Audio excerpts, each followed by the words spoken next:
Which is next? A cozy mystery with a cat and a mop. Cozy Witch Mysteries series. Book 1. Written by Angela Kenzie. Crazy Cozies. Narrated by Evelyn Adams. Chapter 1. There was always enough to do in Sunset Village, especially with all the kiosks and the shops for tourists. But I don't think anything as crazy and life-changing had ever happened before as on the 4th of July. I was standing at the end of the pier, away from the crowd. That day, I was wearing a white top and a red skirt. My boots were black, and I was wearing a blue headband to blend into the American national colors. I was staring at the dark water as everybody was celebrating this national holiday on the streets of the new town I had moved into. I was a little tired of the parade. I had gone there for about 2 hours, and now I felt a little lonely. Moving to a new town is demanding and exhausting, but as always, I didn't fail to see the humor of the situation. The move was a big joke. It was fake. My mother had taught me to quickly and easily teleport objects to a different place within my view. It was like telekinesis, but she had also told me to not use my magic if I didn't have to, or if other people would get suspicious. So here I was, silly me. I had paid a few $100s to people to move my stuff to the other side of the United States. Every time they looked away hauling the boxes, I would point my finger behind their backs to a box and move it to the other side of the room to help them out and speed things up. Sometimes they got a little unsure of what was going on, but most of the time, they didn't see what I was doing. It was hilarious. I saw one guy raise his eyebrows more than a dozen times, which implied that he was one of the clever ones, but he had no clue either. Anyway, let's not get into that too much. So, why did I hire these guys? Well, I could have done it all myself, but I didn't have a lot of friends and I wanted to make some new ones, so instead of going to a bar where you meet sketchy people anyway, or dumb drunkards, I decided to see if the people who were moving my things around were actually nice. I am 23 years old, and I am still single. So, for the sake of meeting new men, I checked out the people who had a job, and were strong too, most likely. But unfortunately, all of them were already married. Back to the parade on the 4th of July. Like I said, I had been in the parade for a couple of hours trying to meet new people, but I was completely new in town and nobody knew me. I talked to an old lady who sounded almost as crazy as my cat, Shadow, and I flirted with some single men, but was not really my style to just walk up to someone and ask them questions or introduce myself. No, that was more Zelda's style. I was happy that Zelda lived in the same town as I did, but at this particular moment, she was of no help. She was out of town, and I was stuck with myself. And although I consider myself a pretty good conversational partner, since I surprisingly always agree with myself, I was longing for some company. The parade had been very colorful, elaborate, noisy, and full of American flags, decorated cars, fireworks, and overly excited individuals. Some people in the parade would throw candy, and others had American flags painted on their faces. Well, or representations thereof.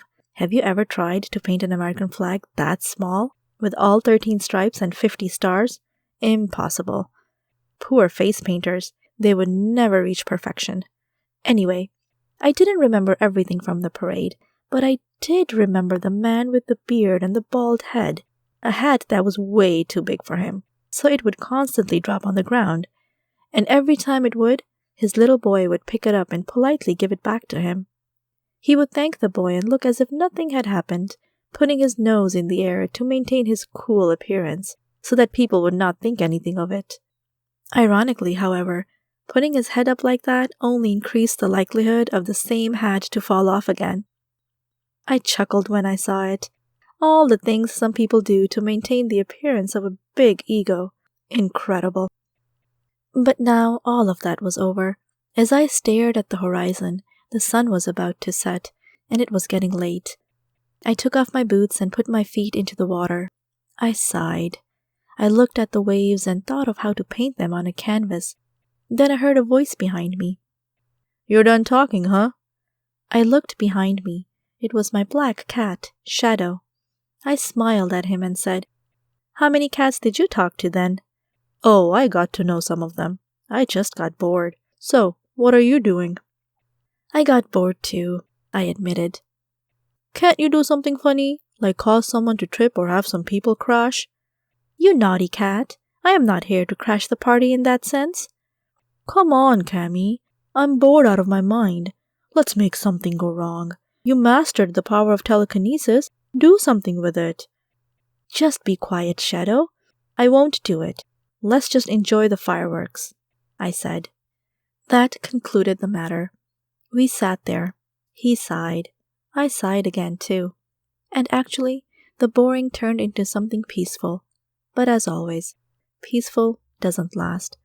I could go into funny anecdotes from the rest of the 23 years I spent in this crazy world, and find moments of assumed peace, only to have that same quiet atmosphere interrupted by some sudden chaotic announcement, drama, or emotion.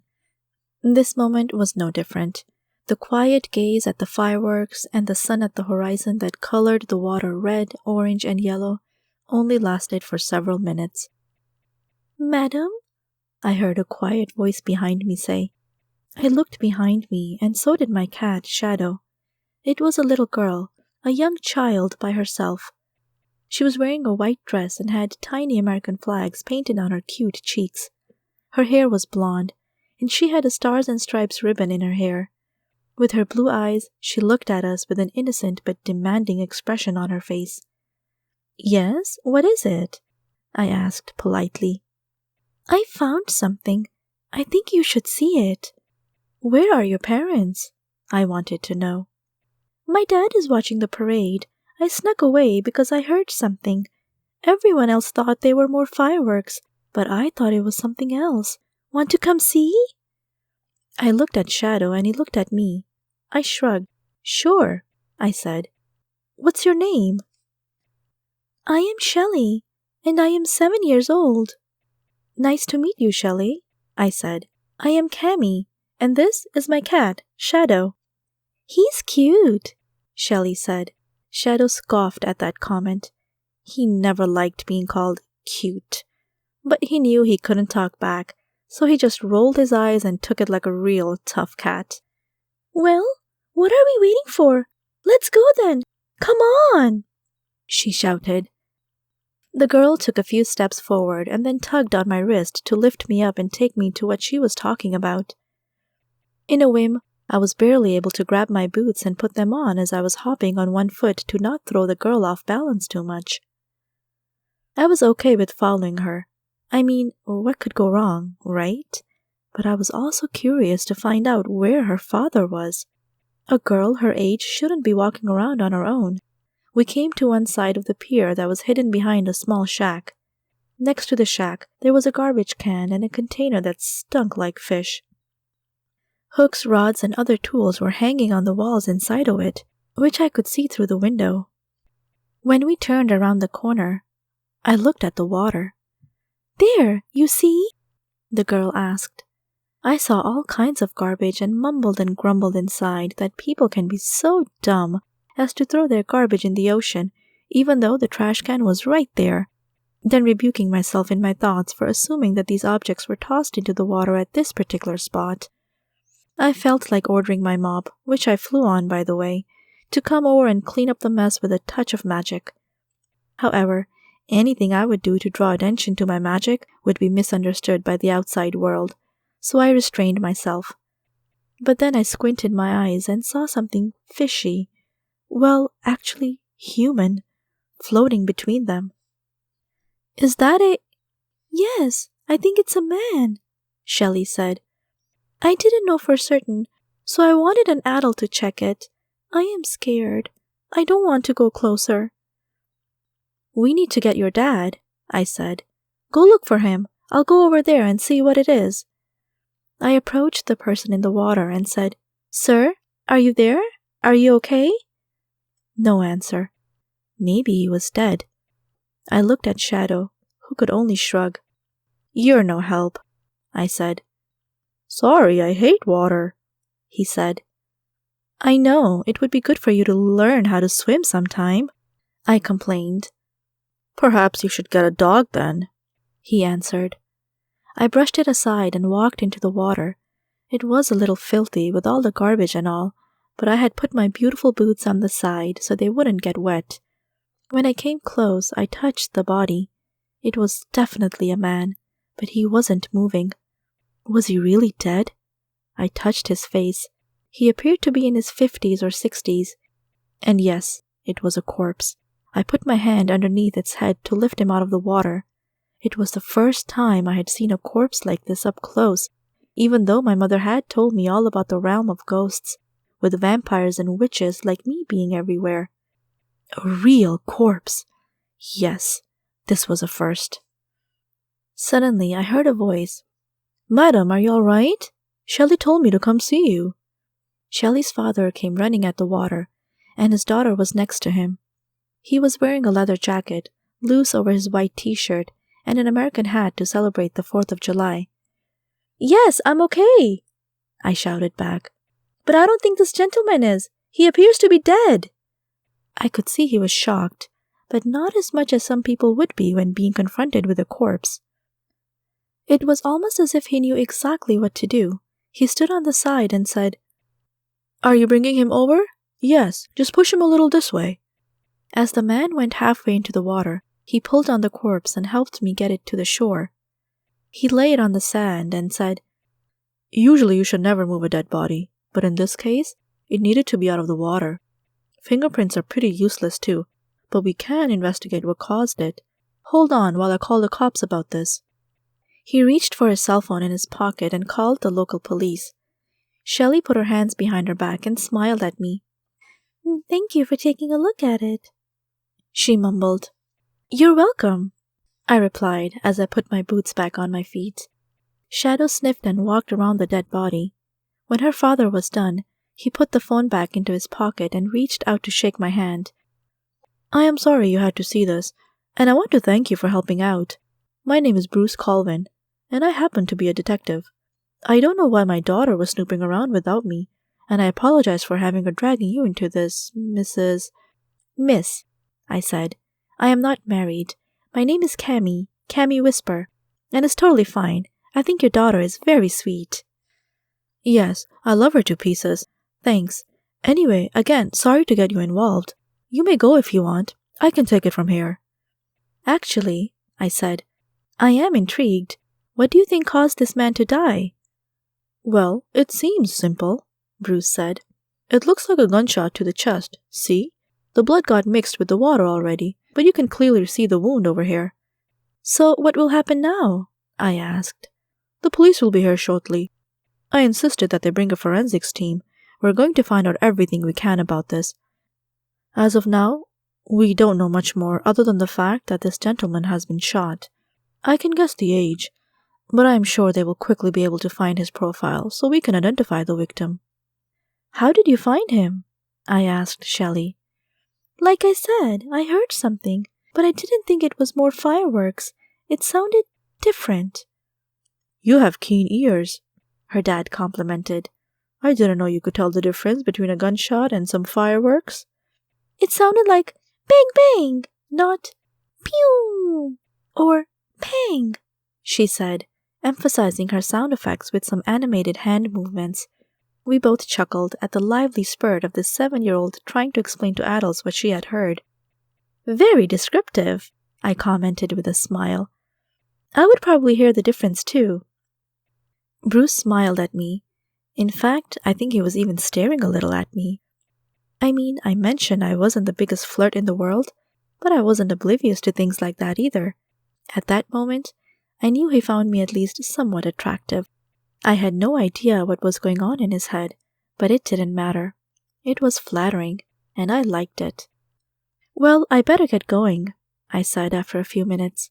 I mean, I would like to stick around, but the police will want to solve the case without me, I'm sure. So anyway, it was nice meeting you, Detective Colvin.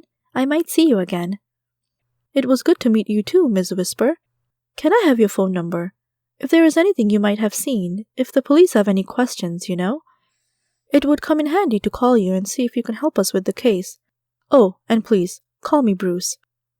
I took out my phone and said, I will text it to you. What's your phone number? We exchanged phone numbers and I left. I looked back one more time and waved his daughter goodbye.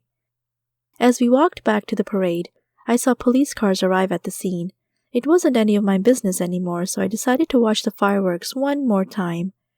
I looked at Shadow, who was walking next to me. He looked up and said, Ooh, wow, he asked for your phone number. What are you saying, silly cat? Just that a single guy like him might not need you for a case like that. Hey, don't tease me. He just wanted my information.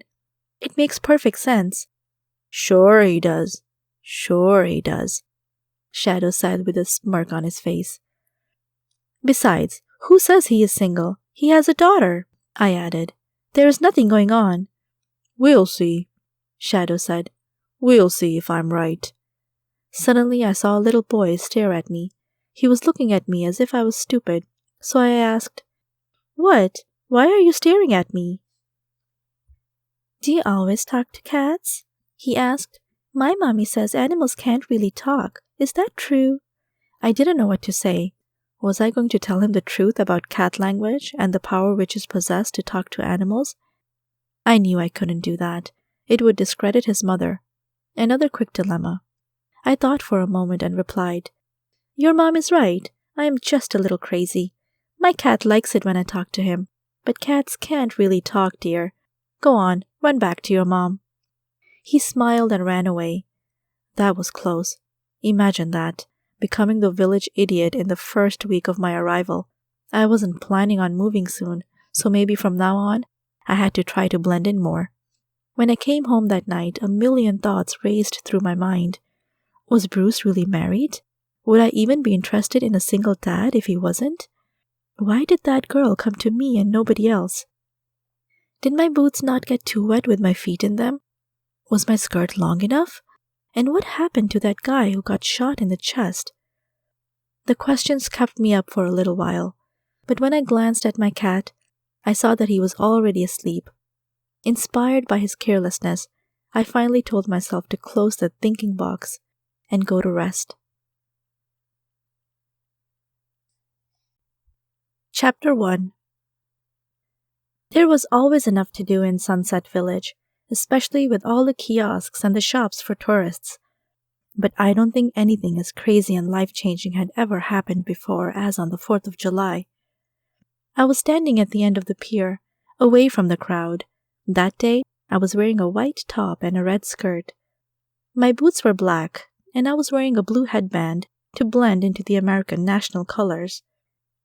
I was staring at the dark water as everybody was celebrating this national holiday on the streets of the new town I had moved into.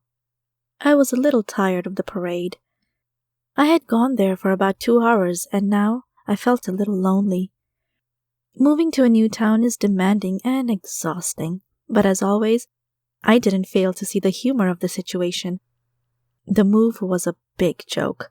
It was fake. My mother had taught me to quickly and easily teleport objects to a different place within my view. It was like telekinesis. But she had also told me to not use my magic if I didn't have to, or if other people would get suspicious. So here I was, silly me. I had paid a few $100s to people to move my stuff to the other side of the United States. Every time they looked away hauling the boxes, I would point my finger behind their backs to a box and move it to the other side of the room to help them out and speed things up.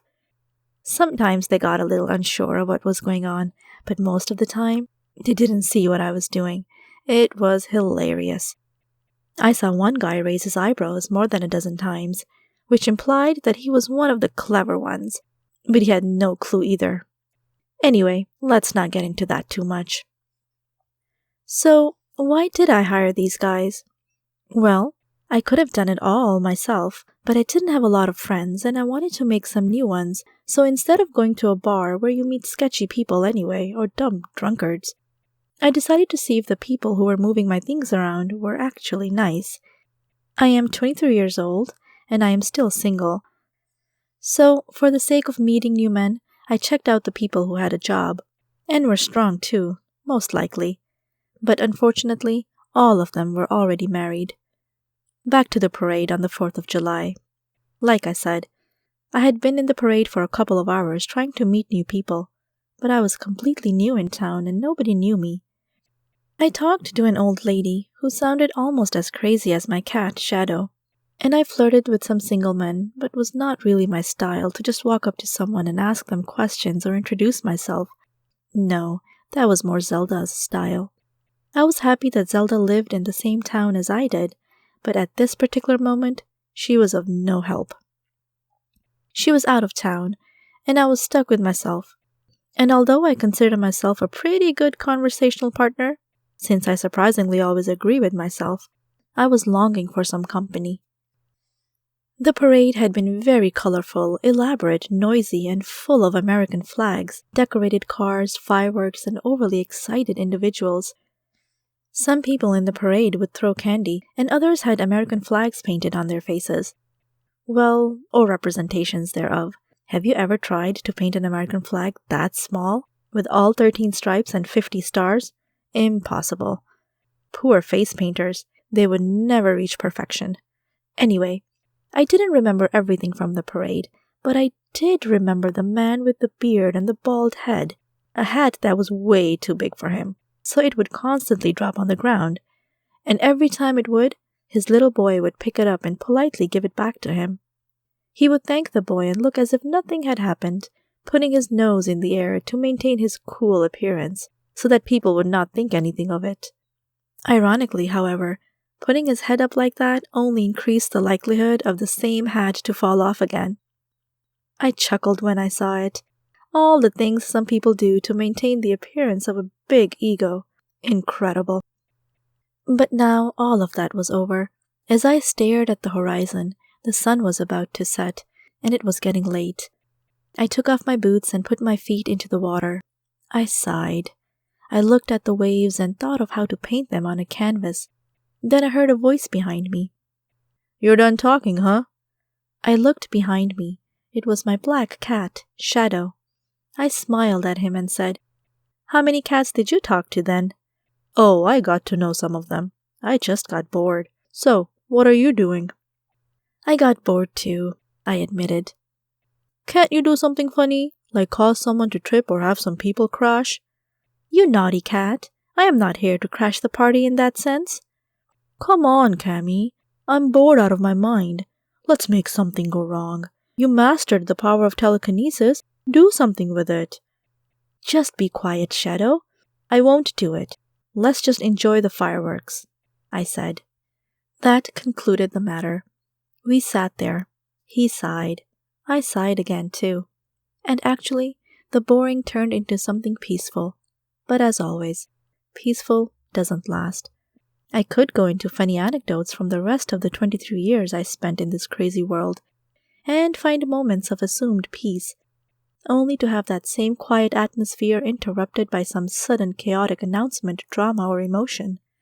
This moment was no different. The quiet gaze at the fireworks and the sun at the horizon that colored the water red, orange, and yellow only lasted for several minutes. "Madam?" I heard a quiet voice behind me say. I looked behind me, and so did my cat, Shadow. It was a little girl, a young child by herself. She was wearing a white dress and had tiny American flags painted on her cute cheeks. Her hair was blonde, and she had a stars and stripes ribbon in her hair. With her blue eyes, she looked at us with an innocent but demanding expression on her face. "Yes, what is it?" I asked politely. "I found something. I think you should see it." "Where are your parents?" I wanted to know. "My dad is watching the parade. I snuck away because I heard something. Everyone else thought they were more fireworks, but I thought it was something else. Want to come see?" I looked at Shadow and he looked at me. I shrugged. "Sure," I said. "What's your name?" "I am Shelley, and I am 7 years old." "Nice to meet you, Shelley," I said. "I am Cammy, and this is my cat, Shadow." "He's cute," Shelley said. Shadow scoffed at that comment. He never liked being called cute. But he knew he couldn't talk back, so he just rolled his eyes and took it like a real tough cat. "Well, What are we waiting for? Let's go then! Come on! She shouted. The girl took a few steps forward and then tugged on my wrist to lift me up and take me to what she was talking about. In a whim, I was barely able to grab my boots and put them on as I was hopping on one foot to not throw the girl off balance too much. I was okay with following her. I mean, what could go wrong, right? But I was also curious to find out where her father was. A girl her age shouldn't be walking around on her own. We came to one side of the pier that was hidden behind a small shack. Next to the shack, there was a garbage can and a container that stunk like fish. Hooks, rods, and other tools were hanging on the walls inside of it, which I could see through the window. When we turned around the corner, I looked at the water. "There, you see?" the girl asked. I saw all kinds of garbage and mumbled and grumbled inside that people can be so dumb as to throw their garbage in the ocean, even though the trash can was right there, then rebuking myself in my thoughts for assuming that these objects were tossed into the water at this particular spot. I felt like ordering my mop, which I flew on by the way, to come over and clean up the mess with a touch of magic. However, anything I would do to draw attention to my magic would be misunderstood by the outside world, so I restrained myself. But then I squinted my eyes and saw something fishy, well, actually human, floating between them. "Is that a—" "Yes, I think it's a man," Shelley said. "I didn't know for certain, so I wanted an adult to check it. I am scared. I don't want to go closer." "We need to get your dad," I said. "Go look for him. I'll go over there and see what it is." I approached the person in the water and said, "Sir, are you there? Are you okay?" No answer. Maybe he was dead. I looked at Shadow, who could only shrug. "You're no help," I said. "Sorry, I hate water," he said. "I know, it would be good for you to learn how to swim sometime," I complained. "Perhaps you should get a dog then," he answered. I brushed it aside and walked into the water. It was a little filthy with all the garbage and all, but I had put my beautiful boots on the side so they wouldn't get wet. When I came close, I touched the body. It was definitely a man, but he wasn't moving. Was he really dead? I touched his face. He appeared to be in his 50s or 60s. And yes, it was a corpse. I put my hand underneath its head to lift him out of the water. It was the first time I had seen a corpse like this up close, even though my mother had told me all about the realm of ghosts, with vampires and witches like me being everywhere. A real corpse! Yes, this was a first. Suddenly I heard a voice. "Madam, are you all right? Shelley told me to come see you." Shelley's father came running at the water, and his daughter was next to him. He was wearing a leather jacket, loose over his white t-shirt, and an American hat to celebrate the 4th of July.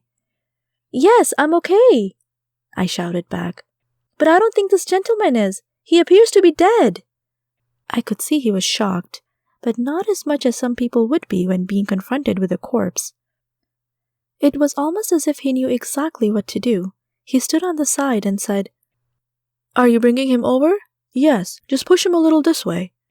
As the man went halfway into the water, he pulled on the corpse and helped me get it to the shore.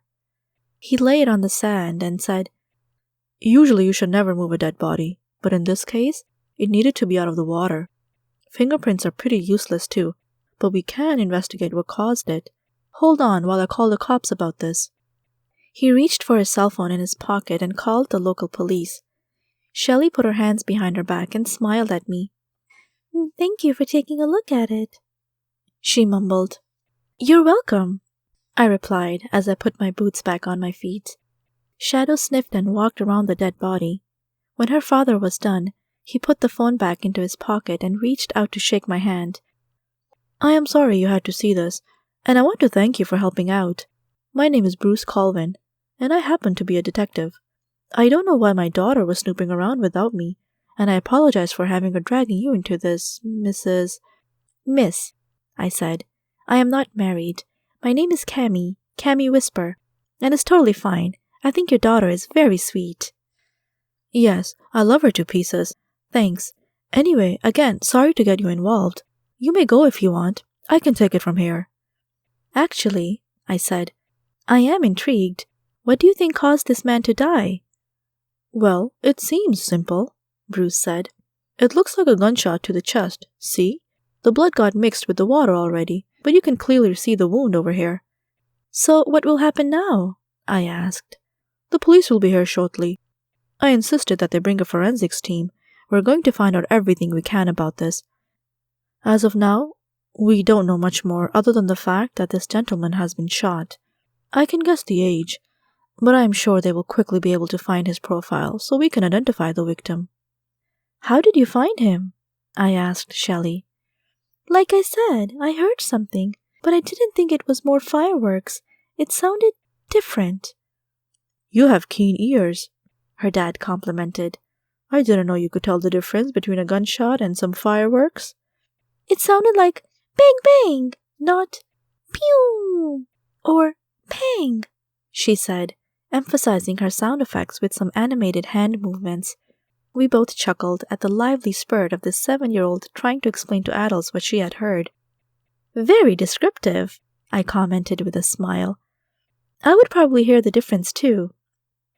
Bruce smiled at me. In fact, I think he was even staring a little at me. I mean, I mentioned I wasn't the biggest flirt in the world, but I wasn't oblivious to things like that either. At that moment, I knew he found me at least somewhat attractive. I had no idea what was going on in his head, but it didn't matter. It was flattering, and I liked it. Well, I better get going, I said after a few minutes. I mean, I would like to stick around, but the police will want to solve the case without me, I'm sure. So anyway, it was nice meeting you, Detective Colvin. I might see you again. It was good to meet you too, Miss Whisper. Can I have your phone number? If there is anything you might have seen, if the police have any questions, you know. It would come in handy to call you and see if you can help us with the case. Oh, and please, call me Bruce. I took out my phone and said, I will text it to you. What's your phone number? We exchanged phone numbers and I left. I looked back one more time and waved his daughter goodbye. As we walked back to the parade, I saw police cars arrive at the scene. It wasn't any of my business anymore, so I decided to watch the fireworks one more time. I looked at Shadow, who was walking next to me. He looked up and said, Ooh, wow, he asked for your phone number. What are you saying, silly cat? Just that a single guy like him might not need you for a case like that. Hey, don't tease me. He just wanted my information. It makes perfect sense. Sure he does. Sure he does, Shadow said with a smirk on his face. Besides, who says he is single? He has a daughter, I added. There is nothing going on. We'll see, Shadow said. We'll see if I'm right. Suddenly I saw a little boy stare at me. He was looking at me as if I was stupid, so I asked, What? Why are you staring at me? Do you always talk to cats? He asked. My mommy says animals can't really talk. Is that true? I didn't know what to say. Was I going to tell him the truth about cat language and the power witches possess to talk to animals? I knew I couldn't do that. It would discredit his mother. Another quick dilemma. I thought for a moment and replied, Your mom is right. I am just a little crazy. My cat likes it when I talk to him, but cats can't really talk, dear. Go on, run back to your mom. He smiled and ran away. That was close. Imagine that, becoming the village idiot in the first week of my arrival. I wasn't planning on moving soon, so maybe from now on, I had to try to blend in more. When I came home that night, a million thoughts raced through my mind. Was Bruce really married? Would I even be interested in a single dad if he wasn't? Why did that girl come to me and nobody else? Did my boots not get too wet with my feet in them? Was my skirt long enough? And what happened to that guy who got shot in the chest? The questions kept me up for a little while, but when I glanced at my cat, I saw that he was already asleep. Inspired by his carelessness, I finally told myself to close the thinking box and go to rest. Chapter 2. The next day I woke up feeling thirsty. This California climate was different than the East Coast from where I came. I rubbed my eyes and went to the bathroom. As I stared at a dirty glass for 2 minutes with my sleepy eyes, I finally bent over and drank from the faucet, not caring about friends' comments from my hometown who had told me the water in California was toxic. Sure it is, I told myself out loud, and they probably separate garbage too. Actually, they do separate their garbage, I heard Shadow say behind me. What? I spat out the water. How do you know that? Everybody knows that, Cammy. They separate compost, which is the green, reuse, which is the blue, and landfill, which is the black container. You have to be careful where you chuck your junk here. Oh, well, maybe that's better. I guess I saw some areas back east where they did that too. Yep, but I get used to it. So, what are you going to do today? I am setting up my little shop, silly cat. You knew that. Yesterday was celebration time. Today, it's time to get to work. Now, please leave the bathroom. I am taking a shower. Why do you care if I'm in here? I'm a cat. I don't get excited by seeing you naked. I know, but you're a male cat, a tomcat, and it's still inappropriate. Besides, you talk, and it's almost like you are a real person. I'd rather shower alone. So please leave and close the door. I need my privacy. Fine, but I think you're being overly prudish, he complained as he went into the living room. In a way, he was right. As I took my clothes off and hopped into the warm shower, I thought of how protective I had been in the past. My mother had taught me to be chaste and virtuous. Those were her words. My virginity was worth a lot, she had said, so it was better to dress modestly in a society with an already seductive media. And I agreed with her. Better to be prudish than to reveal too much. I wanted a man to like me for who I was. Was I fooling myself with that idealistic dream? When I came out of the shower, I looked at myself in the mirror and thought, Okay. He will still go for my looks at first, but at least he'll know I am decent, and it will give him a better opportunity to get to know me on the inside. To be honest, I was quite the looker. Even though I was skinny, I had a young, round face which made it seem like I was 13 years old, not 23. But anyone who came close would still sense some facial features of maturity. I looked into my deep brown eyes and stroked my long brown hair. I always took great care of my hair, and I wanted to keep it long, even if that would mean a special brew or magic potion to keep it that way. Then I stared at my chest and smirked. What a silly story there was behind those things. 10 years ago, the kids in my middle school class would make fun of me because of my flat chest. At first, I was really upset about it, and I often found myself moping around in my room because of the less developed feminine parts of my body. Boys wouldn't give me much attention, also because of my young face, and as a 13-year-old, I still looked like a little girl. Those teenage school dramas. I was happy when they were over. Anyway, a few years later, and that's just how unpredictable the human body is sometimes, I had somehow speedily grown into a full double D cup size, and the same boys and girls who used to make fun of me were now trying to involve me in their little cliques. It's crazy how much kids at that age value breast size and how unimportant it actually is. But hey, talking about the ultimate revenge, right? At first they ridiculed me and then they envied me. And no, I didn't use any magic to affect the process. It was all natural.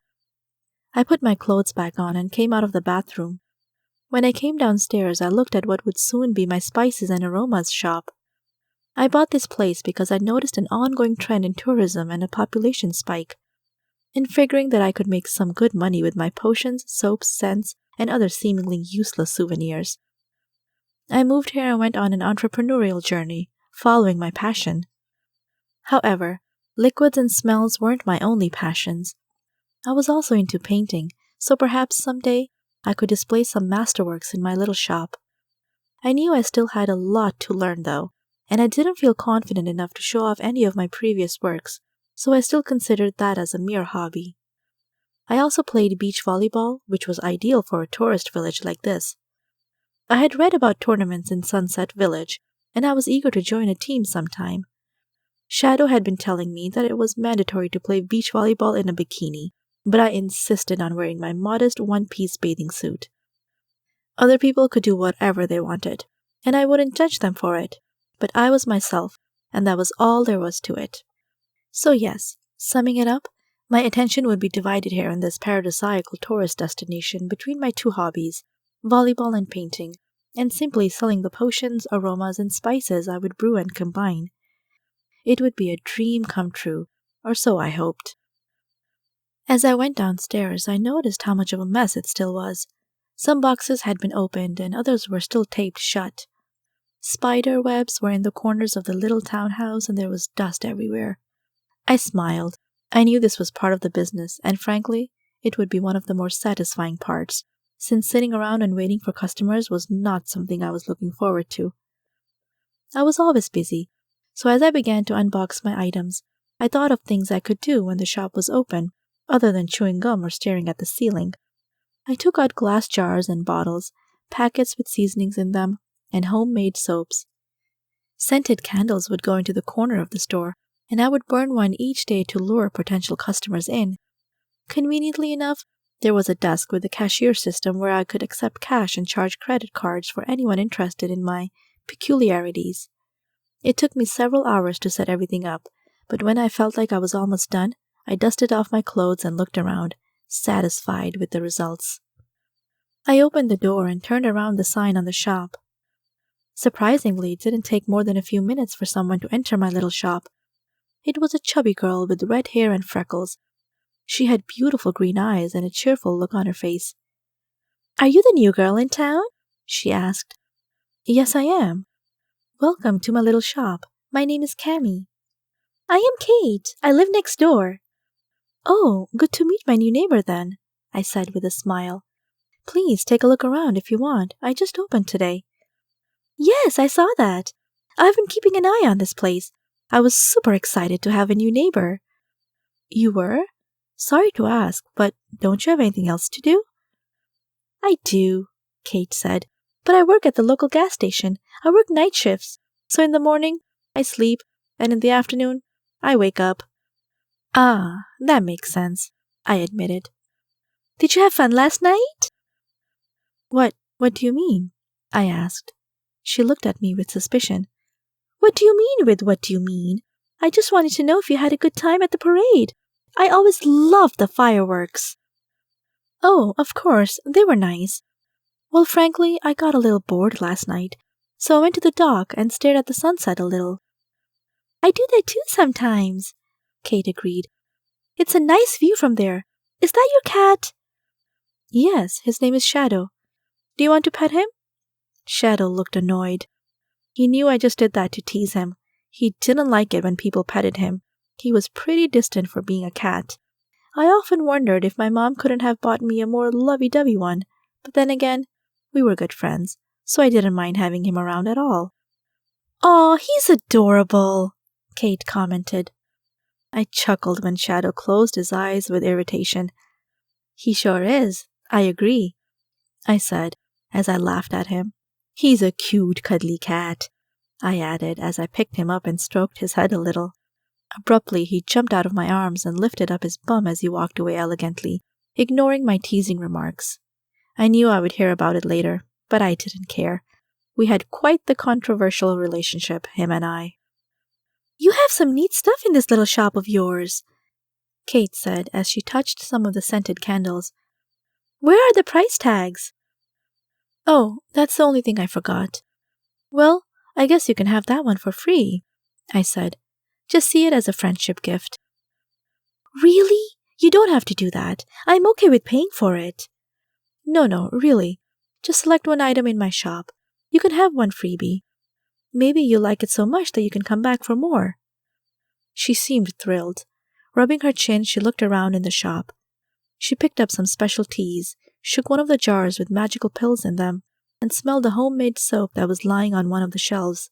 Then she came back to the shelf with scented candles and said, "It's all very nice, but I am a sucker for scented candles. I'll take this one. It smells like coconut. Would you recommend leaving it on at night?" "Especially at night," I said with a smile. "This is actually a night candle. It's supposed to stimulate better dreams at night or something. I don't know if it does, but it sure smells good, doesn't it?" Yes, I love that tropical scent. It reminds me of the one time I was in Hawaii.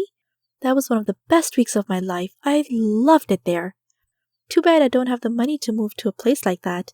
Way too expensive. I understand, I said, but I'm pretty happy about this place too. What do you think of Sunset Village? Oh, I'm not complaining. It's just that I've been here a long time and I'm ready for some change. Either way, thank you for the candle. I will put it to good use. And hey, if you want to hang out at the beach sometime or go to one of the nightclubs, I'm open to that too. The nightlife is pretty busy here. But you don't seem like that much of a party animal, are you? In a way, I always like a good celebration, but no, I don't drink and I don't sleep around, to be frank. So I would say I'm not that typical stereotype, haha. I didn't think so. Either way, we'll see what we will end up doing. See you around, Cammy. It's nice to have a friendly new neighbor. I hope we can become good friends. She turned around and left with the scented candle in her hand. Little did she know that the candle was an actual magical candle that does promote better dreams. I used one of those candles every night, just so I could wake up with a smile, but I couldn't let her know that it was real magic. I was certain she would come back later and tell me about her best dreams, but she had to believe it was some coincidence or placebo effect. People in the real world don't believe in magic. It was something we witches were only familiar with, and my mother always warned me to keep it that way. If I would reveal all the mysteries of the magical realm, she said, it could become a disaster. People panic too easily. They are afraid of what they don't understand. So I always kept my tricks and spells to myself. If anything extraordinary would happen, it would be better for human beings to attribute them to some natural phenomena or simply to luck or misfortune. Then they could at least explain it away with their limited understanding. I didn't understand everything either, but at least I knew about the magic. And the magic was wonderful as far as I knew. It gave me power to improve others' lives and to add some flavor and color to the dull existence of everyday activities. I thought about what she said. And no, I wasn't a real party animal.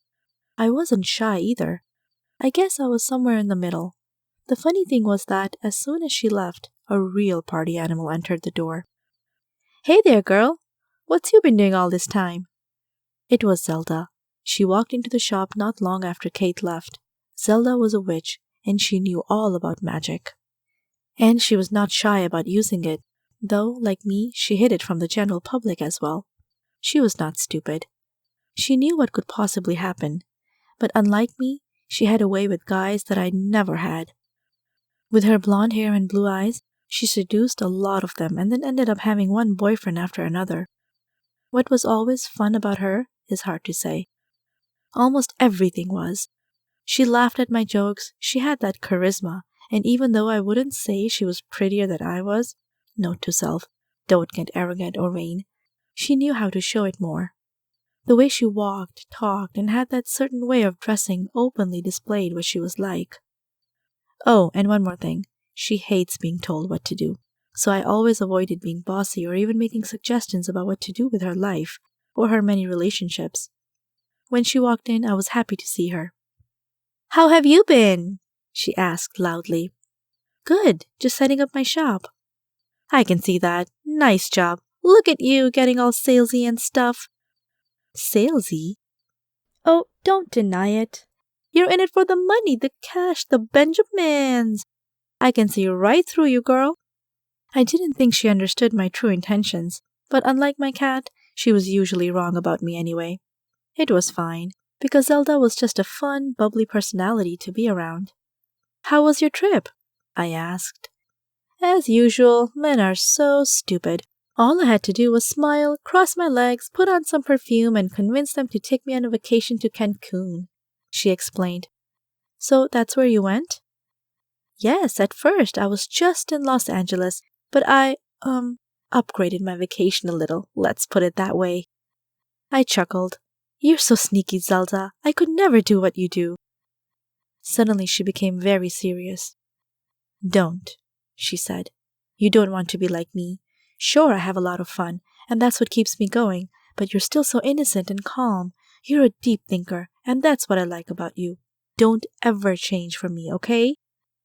No problem. So tell me, What are you up to now? Just seeing if I can get this little business going. Someone just got my scented candle. Oh, the one that makes you sleep better?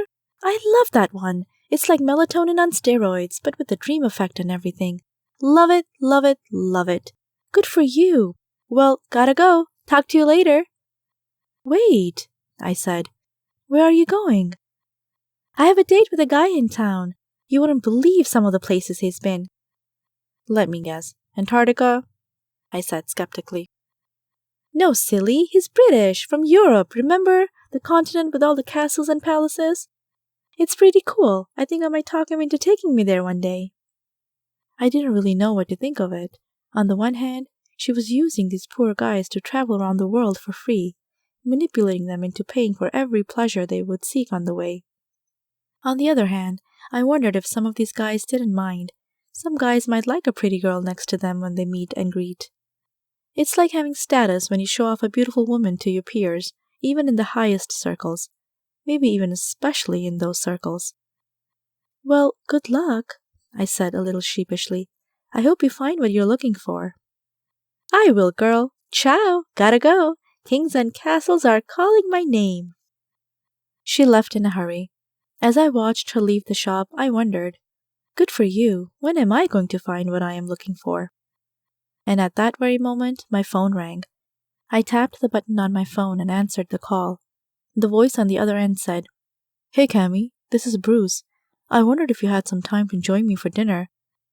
We found some new information about the victim, and we would like you to give an honest opinion about it. My neighbors will babysit Shelley, so it would just be you and me. Do you want to come? I smiled and said, I would love to. Chapter 3.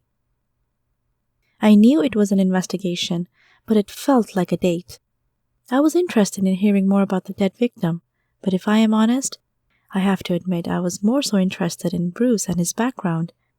When I got the phone call, and after hearing the time and place where we would meet, I immediately fled to the bathroom and got myself ready. I only had about an hour to do makeup, which some might laugh about. Yes, only an hour. There was a lot to do. I applied eyeshadow, some lip color, and spent the longest time getting my hair right. I finished it all off with some gold earrings and a simple necklace. What are you doing in there? Shadow asked when he came in. I am getting ready for a dinner appointment, I answered. With whom? None of your business. You'll tease me about it again, I said. Is it that hunk from the crime scene? It is, isn't it? I knew it. Oh, you?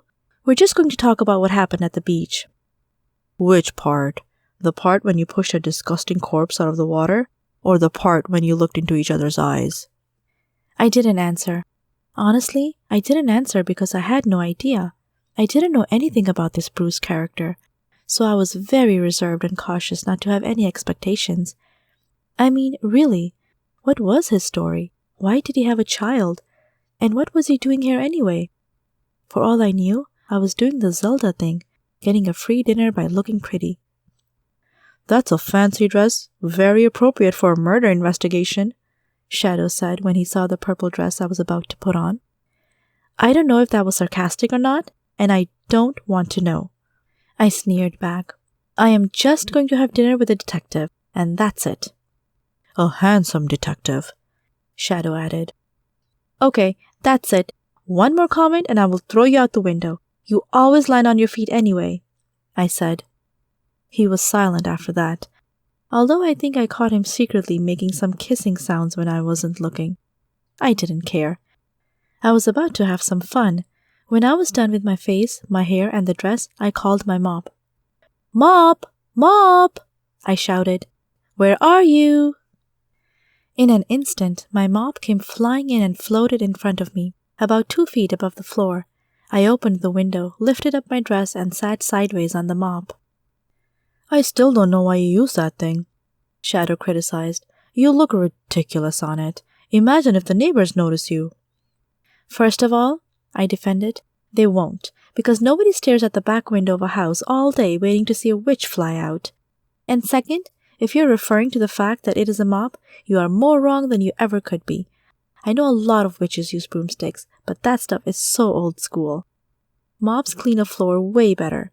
They are obedient and they function just as well.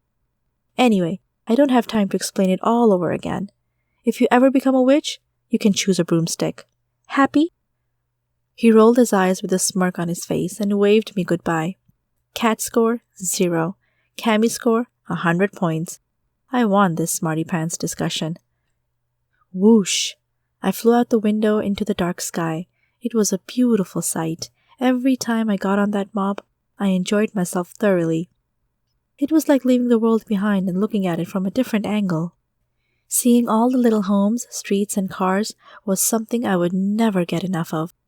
I closed my eyes for a small moment and enjoyed the soft ocean breeze in my face until I felt a bump.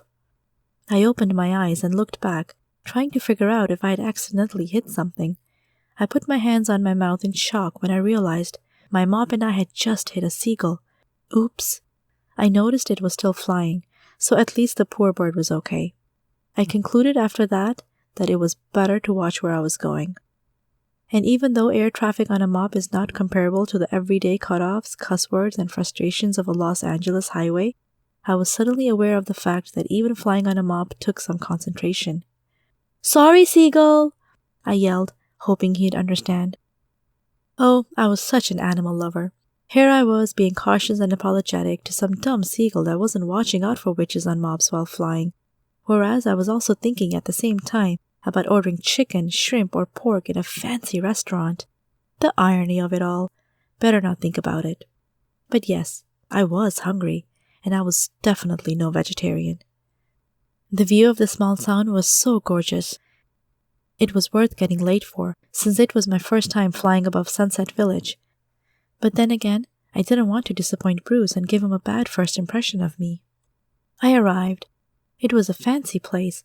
The Virgin Olive, it was called. Weird name for a restaurant if you ask me, but I didn't care. Normally, I would never go to an expensive place like that, but I knew they had some Italian food that was to die for. Zelda had told me all about it before I came. Of course, she never paid for any of the times she ate there, but I don't even think I have to add that into my story anymore. That should be an automatic conclusion by now. Either way, now it was my turn. I was about to eat out at a high society restaurant. I entered the building and a waiter welcomed me. He kissed my hand, which I was doubtful about, but oh well, I liked it anyway. Then he said, "Madam, can I have your last name, please?" "It's Whisper," I replied. "Let me check. Ah, yes. You have a reservation over there at table 9. Please follow me." When we arrived at the table, Bruce was already there. He stood up, shook my hand, and pulled my chair back. He was a real gentleman when I sat down, and we both ordered a drink. "Order anything you like," Bruce reminded me. "I noticed you look at the prices too, but this is my treat. Besides, I have to look into getting it reimbursed by the Bureau. We'll see if this falls under business expenses." "Sounds good to me," I said, as I looked at the tortellini with crab meat. It was pricey indeed, but if the money didn't matter, I was going to go ahead and order it. "So," he began after a brief, awkward silence, "I am going to be very forward, since I am usually a forward guy. I invited you for 2 reasons. First, I wanted to know what else you saw at the night we found the body. And the second, I would just like to learn about you, just for fun, and just to make new friends." "That is very forward," I said. "Are you single then?" "Now look who's being forward," he said. "Yes, I am, and I have to admit, I think you look very beautiful, even more so tonight in that dress. But I must warn you too, my past is pretty complicated. My ex-wife is, difficult. So if you're okay with something like that, we could spend more time together, but it's all up to you. I won't say more about that for now." This must have been the most open, awkward conversation anyone had ever had on a first date. I didn't know if I was okay with a demanding ex-wife. I didn't even know if I was okay with someone who was divorced. I never thought about all that stuff, even though I had had enough time to think about it, I guess. But instead of focusing on all those annoying questions in the back of my mind, I tried to just listen and stay open-minded. "Okay, so what would you like to talk about first?" I asked. "First, let's keep this casual. Tell me more about yourself. You seem to be much older than you look. I can tell from the way you act." "I am 23 years old," I said. "What about you?" "I am 31, he said. "And yes, I am not surprised. I think a lot of people estimate you as being in your teens, don't they?" I sighed and blew some air up my face, which made my bangs wave a little. "Yes," I said, "and a lot of people don't take me seriously because of my baby face." "Just wait until you're 40 or 50, he said. "You'll be happy to look 10 years younger then." "I know," I said with a smile. "That's the comfort I get. So what else would you like to know?" "Anything," he said. "How long have you lived here? Where did you come from? What are you doing here? I guess I just want to know too because you're new in town." "I can tell." "How can you tell?" I asked. "I've never seen you before. That, and you seemed to be a little lost yesterday." I laughed. "Oh, did I? Well, glad you can read me like a book." "I didn't mean anything by it. You just stood out, in a good way," he explained. "Funny, but yes, I am from the East Coast, and I just moved in. I have a little shop with soaps, fragrances, potions, and other tourist stuff visitors will be inclined to buy. Or so I hope. Today I just set it up, so no customers yet, but I am sure I will get some soon. I also love to paint and play beach volleyball, and you've seen my cat." "Nice," Bruce said. "Welcome to Sunset Village. It's a great town. I've lived here for several years now. I don't know how long I'll stay, but it has been good so far. Now, another question, and I don't mean to interrogate you, because you're definitely not a suspect. Why do you think my daughter came to you?" "I have been asking myself that question," I answered. "I don't know. Maybe I was the only one around. I mean, most people were at the parade, right? So that must be it. Can I ask you a question? What have you discovered about the victim?" "His name is Matthew Starlinger, and I think this may become a tough investigation because he owned the beach resort at the end of town, the Golden Crown Hotel. He was 55 years old when he was murdered." "You mean when he died?" I corrected. "Why would you think he wasn't murdered?" Bruce asked. "We can assume that he was killed by someone else because he was shot," I explained. "But what if he just committed suicide? We don't know what happened." "Good point," Bruce admitted. "It's a possibility, but you probably know very well as I do, that most people who commit suicide don't shoot themselves in the chest. Plus, we never found the murder weapon. I know it could have been tossed into the ocean and drifted off, but it's still a more plausible scenario that supports the theory of murder, wouldn't you say?" "Agreed," I said. "I just want to make sure we don't rule it out as a possibility." "And we won't," he added. "Maybe along the way we will find further evidence of that, but for now, we have to keep in mind that a lot of people could be suspects. Especially when you think of the money that goes around in a 5-star resort like that. Someone might be out for his money. Maybe he had creditors, competitors, or someone else who might have had a motive to kill him." "True, I can see that." "I like that about you, Cammy," he said. "You consider all options.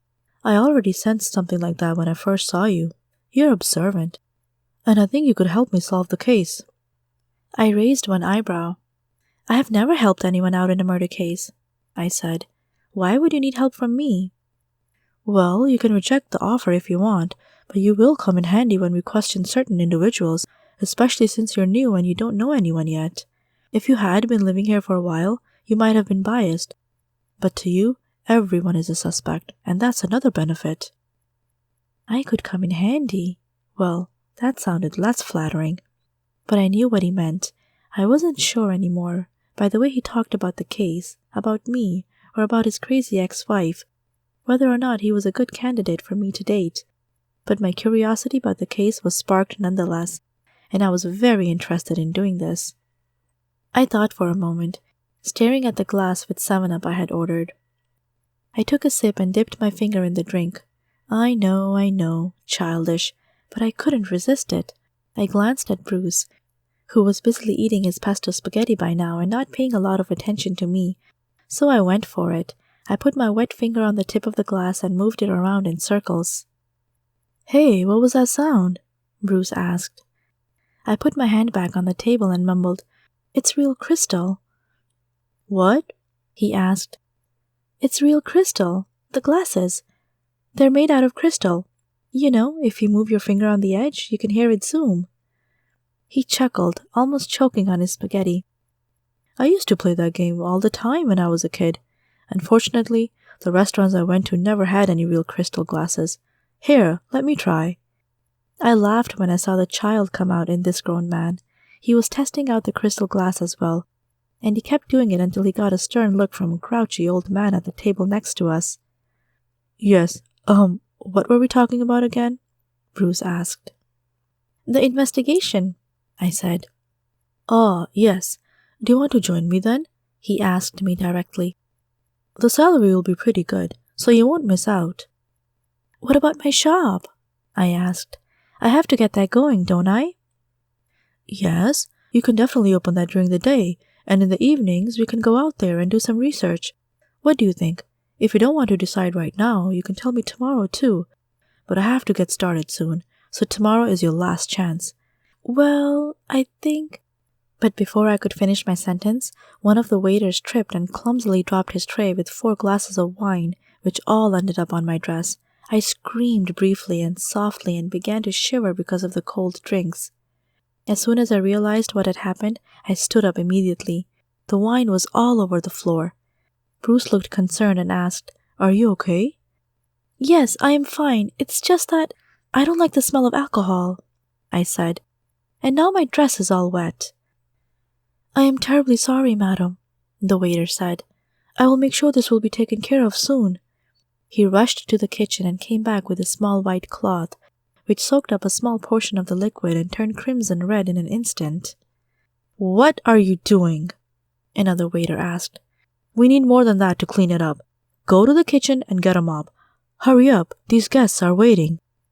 I was still standing up, far enough from the spot on the floor where the wine had been spilled, making sure I wouldn't step in it. Bruce had no idea what else to say. I guess he noticed me patiently waiting for the waiters to clean up the mess. I wasn't angry.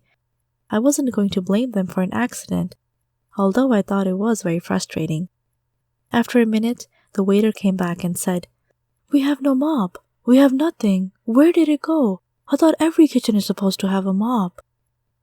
"Oh, yes," another waiter said. "I broke it. Not on purpose. It happened yesterday. Sorry, I forgot to mention it." The waiter who was in charge was furious. I saw that he did everything he could not to yell in a restaurant full of guests, so he lowered his voice and sneered between his teeth. "Next time, let us know sooner. We don't have time to go to the other side of town and buy one now. We must clean this up immediately." "Again, I am sorry. I will go get one right now," the guilty waiter said, after which he left as fast as his legs could carry him. Then the head waiter turned to me and said, "Again, madam, sorry to make you wait. We will try to solve this quickly." "Actually," I said, "I have a mop right outside." "Excuse me?" "A mop. I have a mop. I brought one with me." Bruce stepped forward and asked with a confused expression on his face, "Did you say you brought a mop to the restaurant? Why would you do something like that?" I wasn't sure how to explain the mysterious means of transportation, and I didn't want to, so I just lied. "I am a clean freak. It's true. I always bring something to clean up. It's a childhood trauma. Don't ask." "Well, okay, madam," the waiter said. "If you can show me your mop, I would be very grateful." "Follow me," I said. "This I've got to see," Bruce snickered. We walked outside, and I took them both to the side of the restaurant where I had parked my mop behind a trash container. "Here you go," I said, while handing it to the waiter. "It's not for sale, so when you're done, I would like it back. It's my special mop." "How is it special?" Bruce wanted to know. "Huh? Oh, I flew over here on my mop, just like witches on a broomstick." I figured he wouldn't believe me anyway, even though I was telling the truth, so that's why I wasn't nervous about saying something like that. He laughed. "You're a funny one, Cammy. Funny but mysterious. I'm not sure I understand, nor would I want to. Come on, let's go clean up that mess and continue our dinner." We went back inside, and the waiter cleaned up the wine with one other waiter. They gave me the mop and we put it against the wall until we were done with our meals. When we asked for the bill, the waiter told us, "I would like to charge you, but I wouldn't feel right doing it. Again, my apologies for the dress, the confusion, the delay, and my sincere thanks for providing us with your mop. Consider tonight's dinner on the house." Bruce wasn't going to refuse. "Thank you," he said. "That is very kind of you." We both left the restaurant after grabbing the mop. Bruce walked to his car and said, "So, what is the true story behind the mop? I can spot a liar from a mile away, but I wasn't going to call you out on it." "What do you mean?" I said. "I told you, I am a clean freak." "Yes, perhaps you are, but that's not the real reason you brought a mop," he said. "Come on, you can tell me. What is the truth?" "You want the truth?" I asked. "Yes, don't be embarrassed. Whatever it is, you can tell me." I hesitated for a moment. Would he believe me if I told him why I brought the strange object along? I didn't know this man enough to trust him completely. After some thinking, I finally told him. "I flew over here on it. It is a flying, magical mop." He looked disappointed as he stared into my eyes. "Fine. If you don't want to tell me, that's up to you. I guess it's not a big deal. Everyone has their own little quirks. By the way, how did you get here? Did you take a bus? Please don't tell me you flew over here on your mop." Well, the bus, I guess." "You know what?" he said while interrupting me. "It doesn't matter. The least I can do is take you home. Can I offer you a ride?" "I won't say no to that," I said. "Thank you." I hopped into the passenger seat of his blue Ford and smiled. He wasn't offended, fortunately, and he was happy to take me home. When we arrived at my place, I thanked him again. "Meet me here tomorrow at 6, he said. "We'll grab a quick bite to eat and then head to the first suspects." "Sounds great. I'll see you tomorrow," I said. I stepped out of the car and waved as he drove off. When I entered my room, I took another shower to get rid of the wine on my neck and shoulders and other places it should have never dripped on. I don't usually take 2 showers in the same day, but this was an exception. And when I was done, Shadow was there to tease me again. "No ring?" he asked. "Ring? Are you aware of how long humans take to make a decision about marriage?" I asked. "I forgot. 2 weeks?" "Maybe some people," I said. "But most take months, sometimes even years." "Man, you humans are a slow species," Shadow said. "Cats are so much simpler. When we like each other, we just give each other a look and—" "Okay, I don't want to know the rest," I interrupted. "I get it, you're an animal, I'm human, we're different. Anyway, it didn't go exactly as expected, but that's all right. He asked me to join him on the investigation because I notice things, I don't jump to conclusions, and I am new in town, so my opinion of the suspects isn't biased. Makes sense, doesn't it?" "If you say so. I don't know anything about stuff like that. All I know is that he found you attractive. I have a knack for seeing things like that." "Yes, I noticed that too. Thank you. But that doesn't mean we are going to become partners in a romantic sense." "Suit yourself," Shadow said. "So, what's the plan?" "Tomorrow at 6, he will question people with me. Sounds exciting, doesn't it?" "Definitely something to look forward to," he agreed. "It's not like you have anything else to do." "Well, he'll pay me for it, so it will be great for both of us. But hey, let's go to bed. I am tired." "Good idea. Light up that scented candle for me. I had a nightmare about mice making fun of me last night, and I blame it on you. You forgot to light one of those." "Haha. Sure, silly cat. I will remember this time." Chapter 4. I woke up with a smile. The scented candle had done its work. My dreams had been great, and even though I vaguely remembered them when I woke up, that's the part of the brain the magical candle doesn't affect. There was something about flowery meadows, a waterfall, and a beautiful sunset. Most importantly, I remembered the feeling of it. Total bliss. Incredible, those scented candles. I don't know why I forgot to light one up the night before. In my enthusiasm, I ran downstairs, fried some eggs, threw them onto a plate, and began to eat while checking my phone for messages. Nothing new this time, just the occasional Facebook stuff. People trying to draw attention to themselves, such as my aunt, who posted about 5 times per day with topics that vary from what she ate for lunch to political bashing on the US president. And even though I always shared something I came across that looked funny or interesting, I never wanted to spend more than a few minutes per day on social media, and another extra few checking my emails. I knew about the dopamine such things trigger, and I wasn't going to try to become an online celebrity by taking selfies or rigging the Instagram system with automated follows and unfollows. I had better things to do. My new shop was waiting for me. When I finished breakfast, I went to my little shop and took another look at how I organized my items. I reassessed the pricing on each of them and looked up similar items on Amazon and eBay to make sure I wasn't going too far with some things, or on the other hand, leaving money on the table by underpricing my peculiar things. The internet was something I grew up with, but I never realized when I was a child how much of an impact it would have on any future business, even retail ones.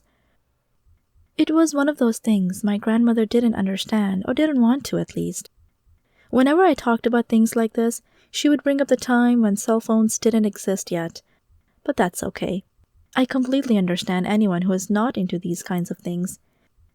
Either way, I put some pictures on my website and a few social media platforms just to make sure that I had some kind of an online presence. You never know who is going to follow it and come check my store, or order something online. So yes, the rest of my afternoon ended up in working on the computer. I organized the items in my web shop, created some Facebook and YouTube ads, and edited my images in Photoshop. I created a checkout cart in WordPress and hired some people on Fiverr to perfect the layout and payment process. This way, if anyone wanted to order one of the items for my shop through my website, all I had to do was put it in a box and ship it. The world has changed so much. Crazy, isn't it? "What are you doing?" Shadow asked after an hour or two. "Well, look who woke up," I said. "Did you have a nice sleep, Mr. Sleepyhead?" "That candle is addicting. It keeps you asleep all morning," he admitted. "Maybe we shouldn't light it every night, or I may miss out on life." "As if you do so many useful things during the day," I scoffed. "Hey, I have friends. The other cats hang out with me. Find food in dumpsters, gossip about funny-looking tourists, and stuff like that." "Sounds like a lot of fun.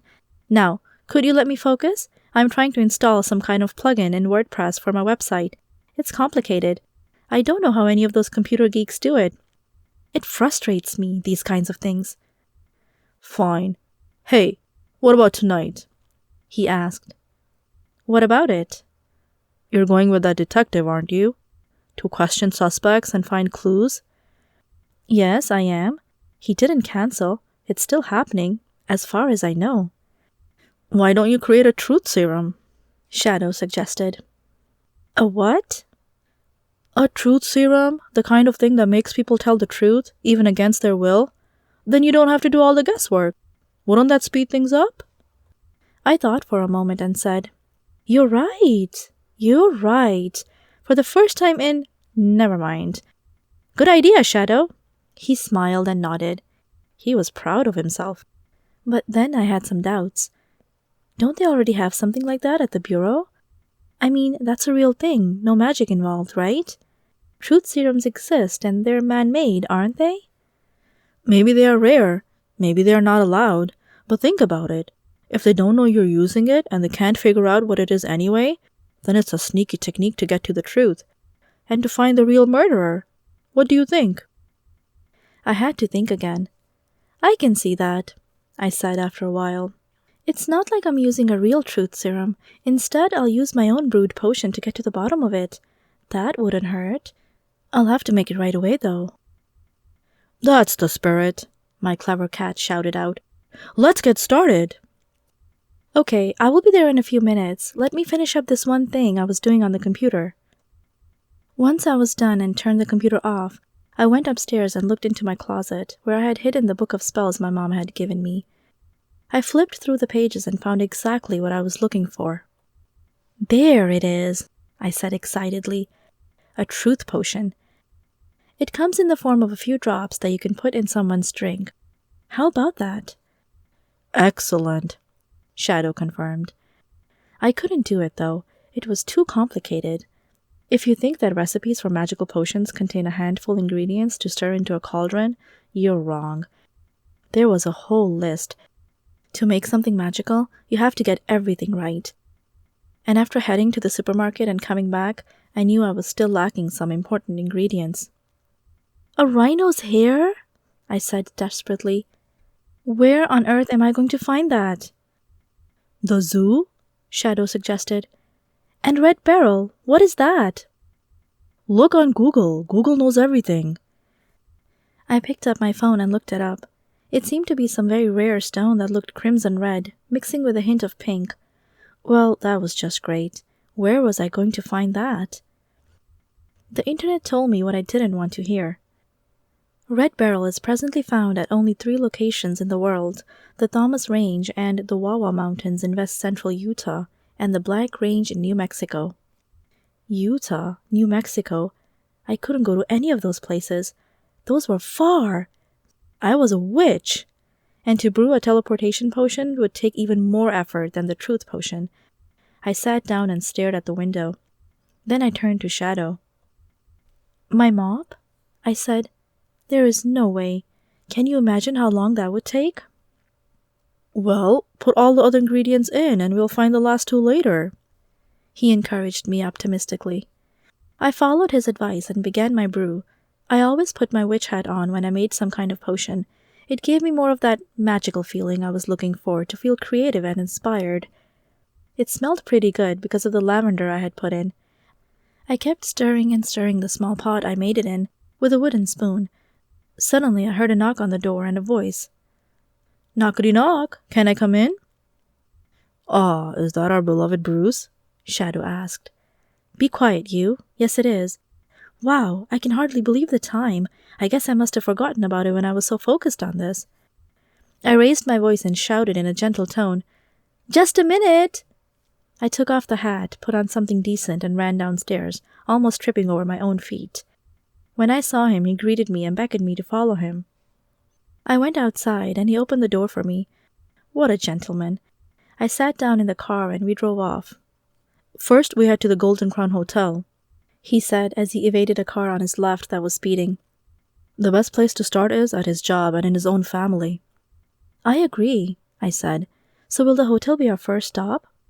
"Yes, we're almost there. It's not far from here." After a few minutes, we pulled into one of the parking lots near the hotel. I looked at the gigantic resort and was in awe. The hotel was absolutely gorgeous, and I understood immediately why it was called the Golden Crown Hotel. The corners of each room were decorated with golden swirls and beautiful patterns. There were fountains in the front yard and elegant statues with clean-cut bushes around it. The whole thing reminded me of one of those European palace museums I had seen in a magazine, or Caesar's Palace in Las Vegas, which was probably the closest thing I had ever seen to it. Tall pillars, check. Baby angels, check. Everything white with gold, check. It had everything anyone would ever want to feel like a king or queen. I couldn't even imagine what a fortune it cost to build this place, or to keep it running. And then to think of that poor man being shot in the chest just like that. It made me sad to think about it. Then again, I didn't know anything about him, so I wasn't going to estimate how much of a loss his death really was. "Amazing," I uttered. "Have you never seen this place before?" Bruce asked. "No, I haven't. Like I said, I just barely moved in, and I didn't notice it either when I was flying on my I stopped myself just in time. What? What did you say?" Bruce asked. "Oh, nothing. I was just imagining getting a room here. It must be luxurious inside."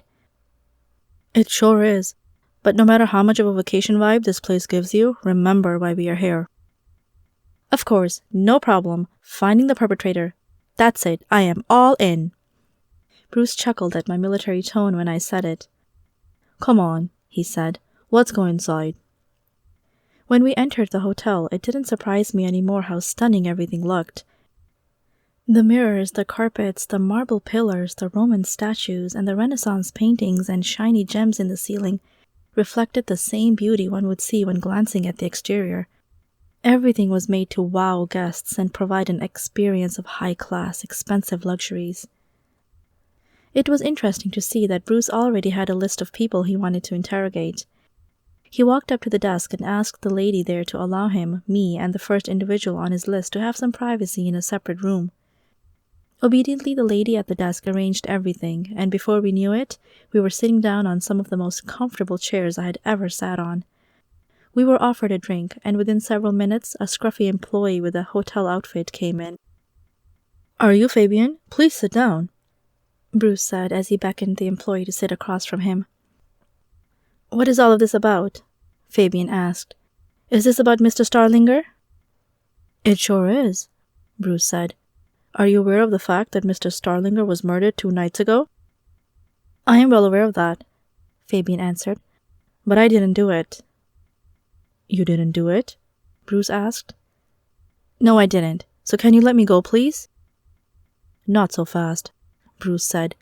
"We still want to know what you know. Does that make sense?" "Why? I told you I didn't do it. Don't you believe me?" Fabian asked.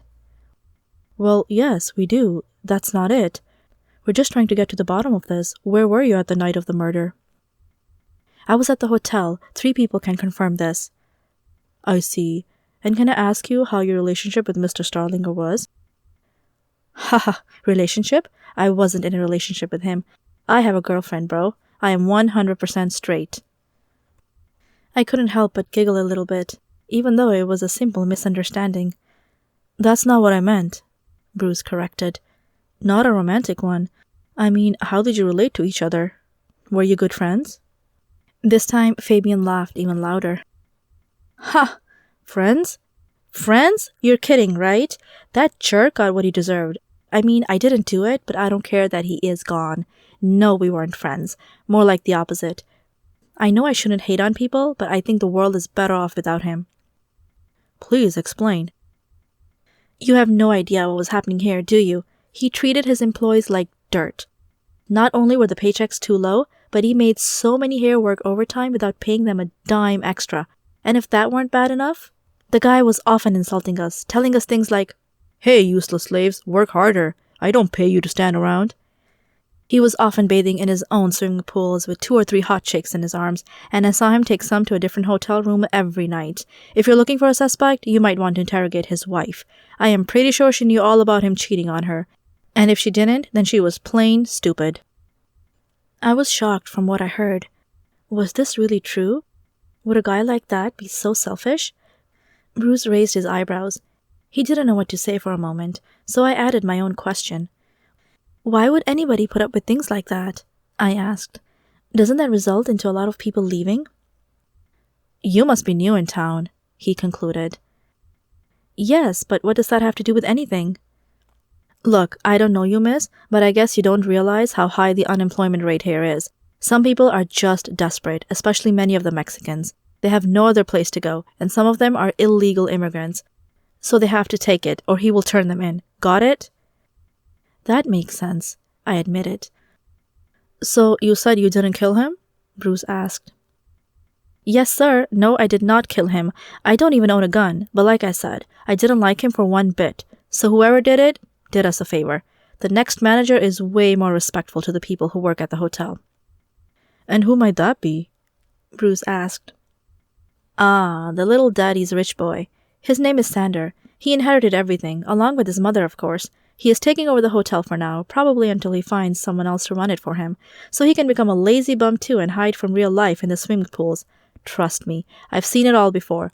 Money corrupts people." "I know, I totally agree," Bruce said. "Well, is there anything you would like to add? Anything you know you can help us with?"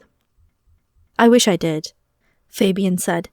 "But as much as I would like to help you find the killer, I really don't know much, and frankly, I don't care if he or she ever gets found. Sorry to disappoint you, but whoever did it probably was as sick of that guy as I was."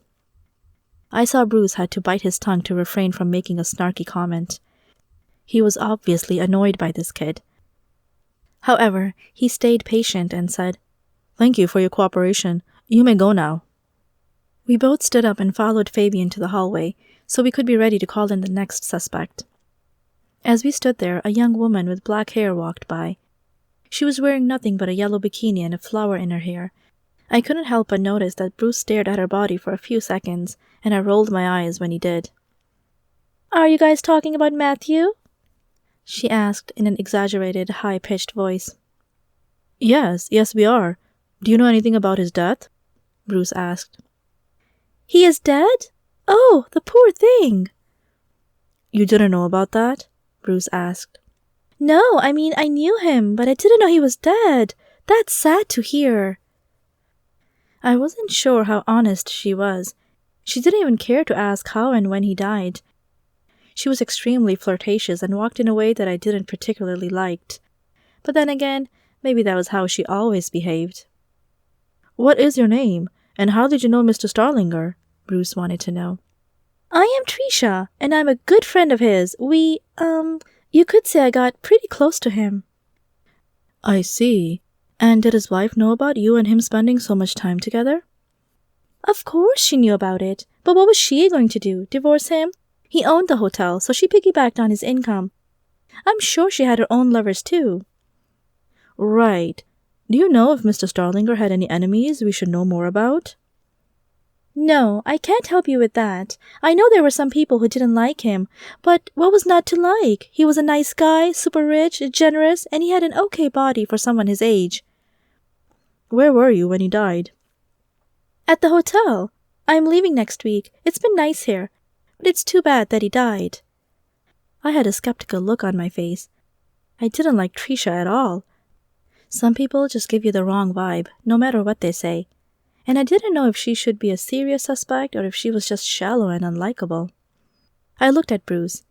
He seemed to struggle between being distracted by her half-naked body and her eyes, which he was trying to focus on when talking to her. I didn't blame him anymore. At least he was trying, right? Eventually, we let her go and asked the hotel hostess to get our next suspect.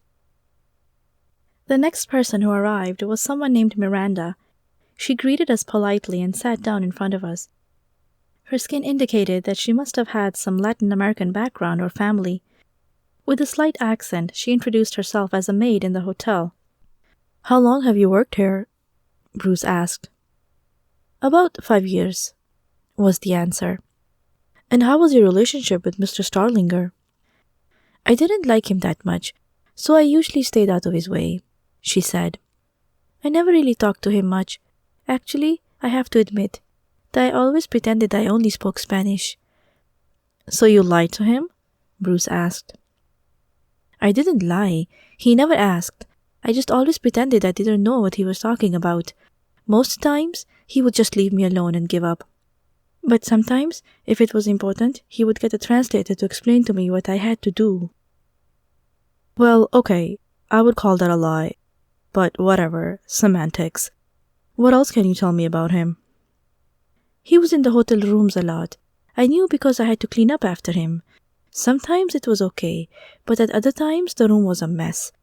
It was usually messy when he had had a lot of alcohol or when he invited some of his girly friends over." "Did he ever invite you to one of his parties?" Bruce wanted to know. "No, sir, never. I am happily married, and I am Catholic. Like I said, I always pretended to only speak Spanish, so he didn't bother." "Where were you when he died?" "I was at home, sir. I swear. I came home after the parade." "Ah, so you were at the parade?" "Yes, but on this side of town. I didn't go all the way to where he was killed." Bruce raised one eyebrow and asked, "How did you know where he was killed?" "I didn't tell you where it was exactly." "I simply heard about it. I don't know much about it." "Who told you about it?" Bruce asked. "Kate. She's a good friend of mine. I was at the gas station and she told me what had happened. The next day, the entire staff and the hotel was talking about it as well." This sunk in. I was surprised to hear that combination of words, so I asked, "Kate? Kate from the gas station?" "Yes, you know her?" "She is my next-door neighbor. That's so cool, you know her." "Ah, so you must be the new girl in town then," she asked. "Yes, I just moved in a few days ago, and I like it here. It's great." Bruce was getting a little annoyed. "Can you move on and talk about the murder?" he insisted. "Do you know for sure it was murder?" Miranda asked. "Well, there is a high chance. He was shot. But anyway, if there is nothing else you'd like to add, then you're dismissed." "Thank you, sir. I will let you know if I hear anything." "Yes, please do," Bruce said. He stared at me with a frown on his face. Sorry, I said. It was just nice to talk to someone who knew someone I know. "It's okay. A lot of people around here know each other. Although this town is growing every year, I wonder what it will look like in 10 years. Anyway, let's talk to some of the family. I think Mr. Starlinger's wife and son are the ones who have a real motive when it comes to ending his life." "Yes, that's what it sounds like so far. Do you know where they live?" "I do. Let's go find them." No sooner said than done. We drove to Mr. Starlinger's house, where we would meet Sander, his son, and Sophie, his wife. We rang the doorbell of their gigantic mansion. After seeing the hotel, however, I wasn't as impressed with expensive buildings anymore, even though it should have been impressive that this was their actual house. The wife, who was now a widow, opened the door. "What can I do for you?" she asked. "Good day, madam. I am Detective Colvin, and this is my associate, Miss Whisper. We have a few questions for you and your son about the potential murder of Mr. Starlinger. May we come in?" "Of course," she said. "Shall I make you some tea?" "No, thank you," Bruce said. "What about you, darling?" Mrs. Starlinger asked. "I'm fine, but thanks for the offer," I said. "Please have a seat," Mrs. Starlinger said. "Who do you want to talk to first?" "I guess we could talk to you first," Bruce said. "Is your son around as well?" "Yes, he is. Do you want me to go get him?" "Not yet. You may after we are finished talking to you, if that's all right with you." "Not a problem at all," Mrs. Starlinger politely said as she sat down across from us. I noticed she had her legs crossed, but I knew that you couldn't jump to conclusions because of that. Some people say it is a sign of being guarded. Others say it's just how women sit sometimes, or that they don't know what else to do with their legs. I wouldn't know, but I began to observe the little things in the room. The hunting trophy on the wall, the fireplace, the beautiful windows, and a weird statue of a guy carrying the world on his shoulders. "Mrs. Starlinger," Bruce began, "can you tell me where you were when your husband was shot?" "I was at the parade, like most of Sunset Village." "Was your husband with you?" "He was at first, but then he said he wanted to go take a walk on the beach." "And you didn't go with him?" "The parade wasn't over. I didn't want to miss it." "Excuse me, Mrs. Starlinger, but I find it a little strange that you wouldn't just go for a walk with him. Was he trying to get away from you?" "Honestly, I have no idea. That man has been behaving so strangely lately. I wonder if he has been cheating on me." Bruce looked at me. "Do you think he has?" he asked her. "I've just heard rumors. So maybe that night he was doing something shady behind my back again. I really don't know." "And what did you do when the parade was over?" "I went home.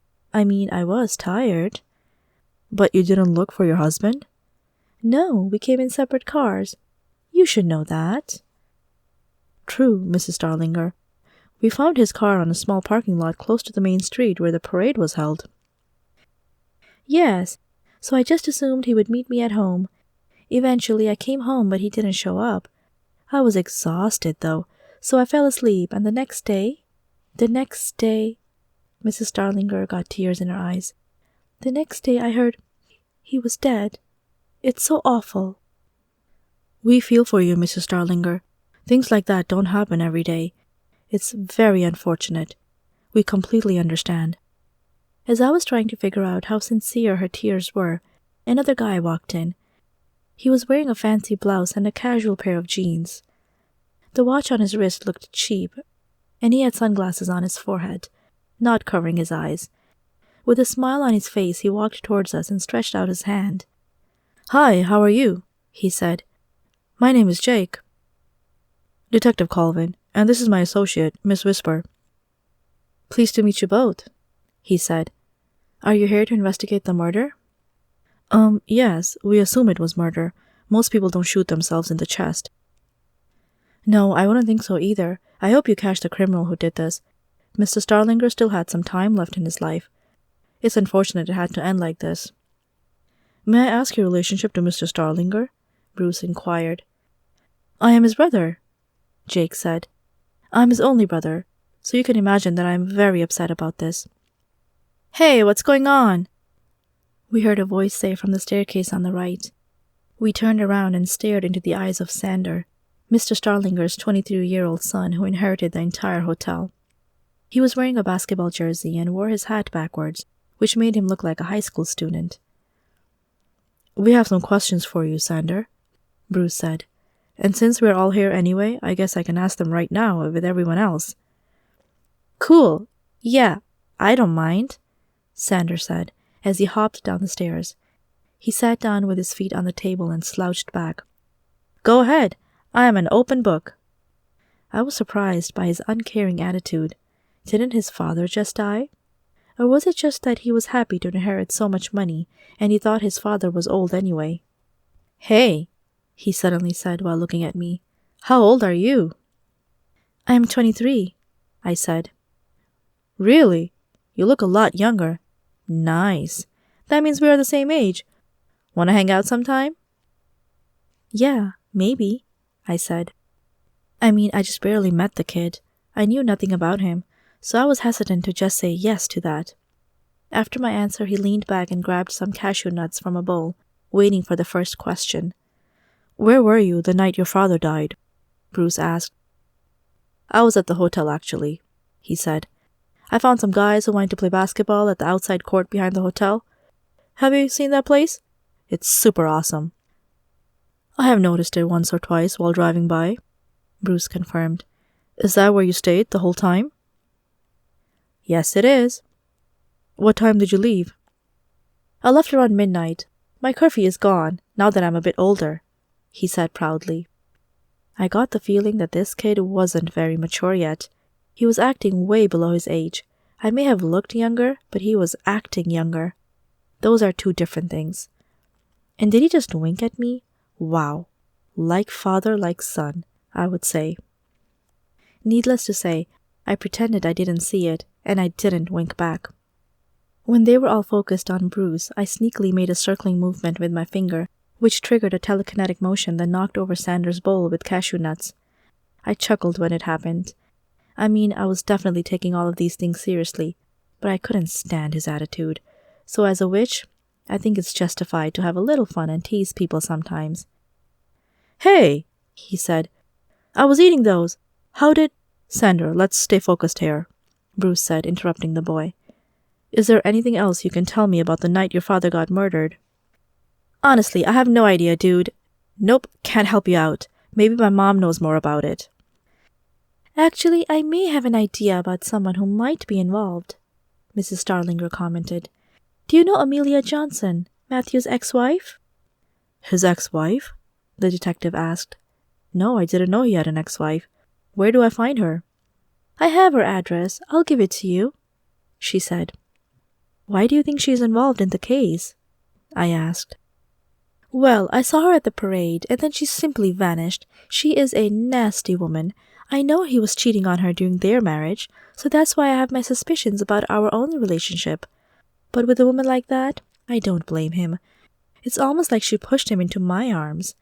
She couldn't stand it when he bought the hotel and became rich, and she often chewed me out for showing off my wealth. Can you imagine that? I burst out laughing. I couldn't help it. What's so funny? Mrs. Starlinger asked.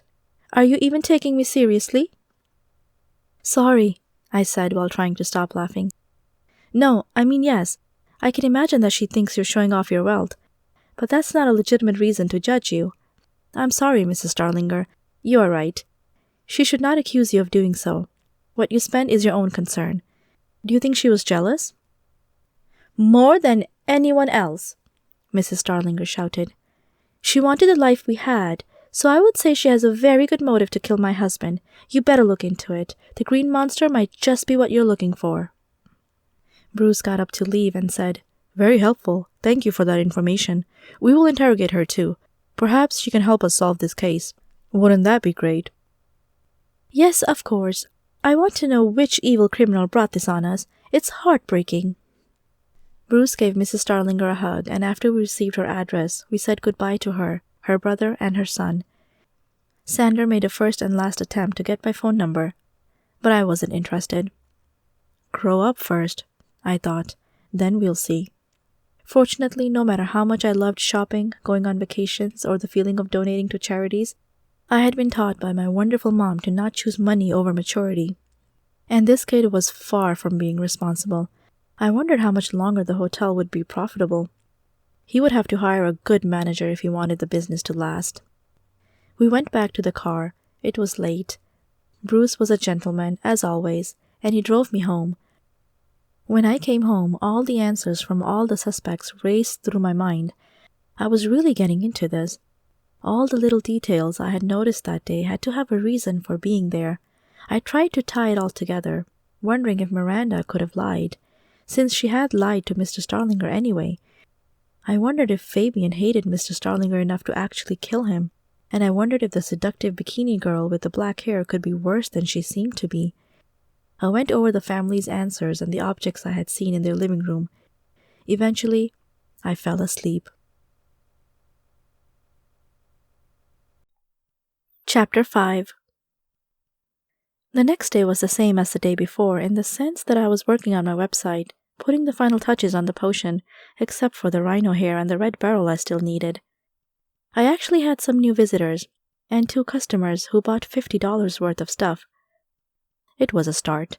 I was very happy about it. I was pretty sure it would snowball someday, and business would be good. Until then, the detective work paid off. That evening, Bruce picked me up and drove to Amelia Johnson's house, which was outside of town. It took us half an hour to get there, which wasn't typical. When we arrived, I was surprised by how humble this home was compared to the Starlingers' mansion. Mr. Starlinger must not have been paying a lot of alimony, I said. Huh, yeah, you might be right, Bruce agreed. Or she is just a bad spender. I guess we'll find out. Bruce knocked on the door. After a few minutes, Miss Johnson opened up. She invited us in and we sat down to talk. I'm sure you know why we are here, Bruce began. We are investigating the death of Mr. Starlinger. I know he's dead, Miss Johnson said. I heard about it on the news. Ask me anything you want. I don't know much. But if I can help you find the missing pieces of the puzzle? Yes, thank you. So let me start out by asking you where you were that night. I was at the parade. Well, at least this was the same as what Mrs. Starlinger said about her, so it probably wasn't a lie. I was really doing my best to pay attention to fidgeting, excessive blinking, tapping, or any signs of nervousness. After all, I was convinced she didn't like Mr. Starlinger very much. She ended up in a shack while his new wife was living like a queen. She definitely had a motive to kill him. As she sat in her comfy chair, a white cat jumped on her lap. The cat looked at Bruce and then at me, but instead of turning its head to a different direction, it kept staring at me. It stared right at me, as if it sensed something about me. Maybe all cats knew when they saw a witch? I would have to do some more research on that, but it was creepy and funny at the same time. This cat knew something. How long were you there? And what time did you leave? Bruce continued to ask. I was there from the beginning. When all of it was over, I stayed until the last fireworks. I never left the main street until about 11. That's when I headed back to my car and drove home. I only found out later that he died.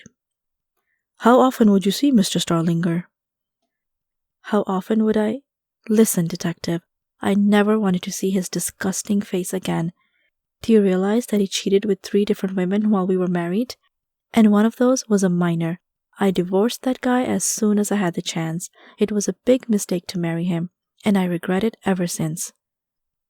I am sorry to hear that, I empathized. Don't be. It's okay now. I am happier than when I was married.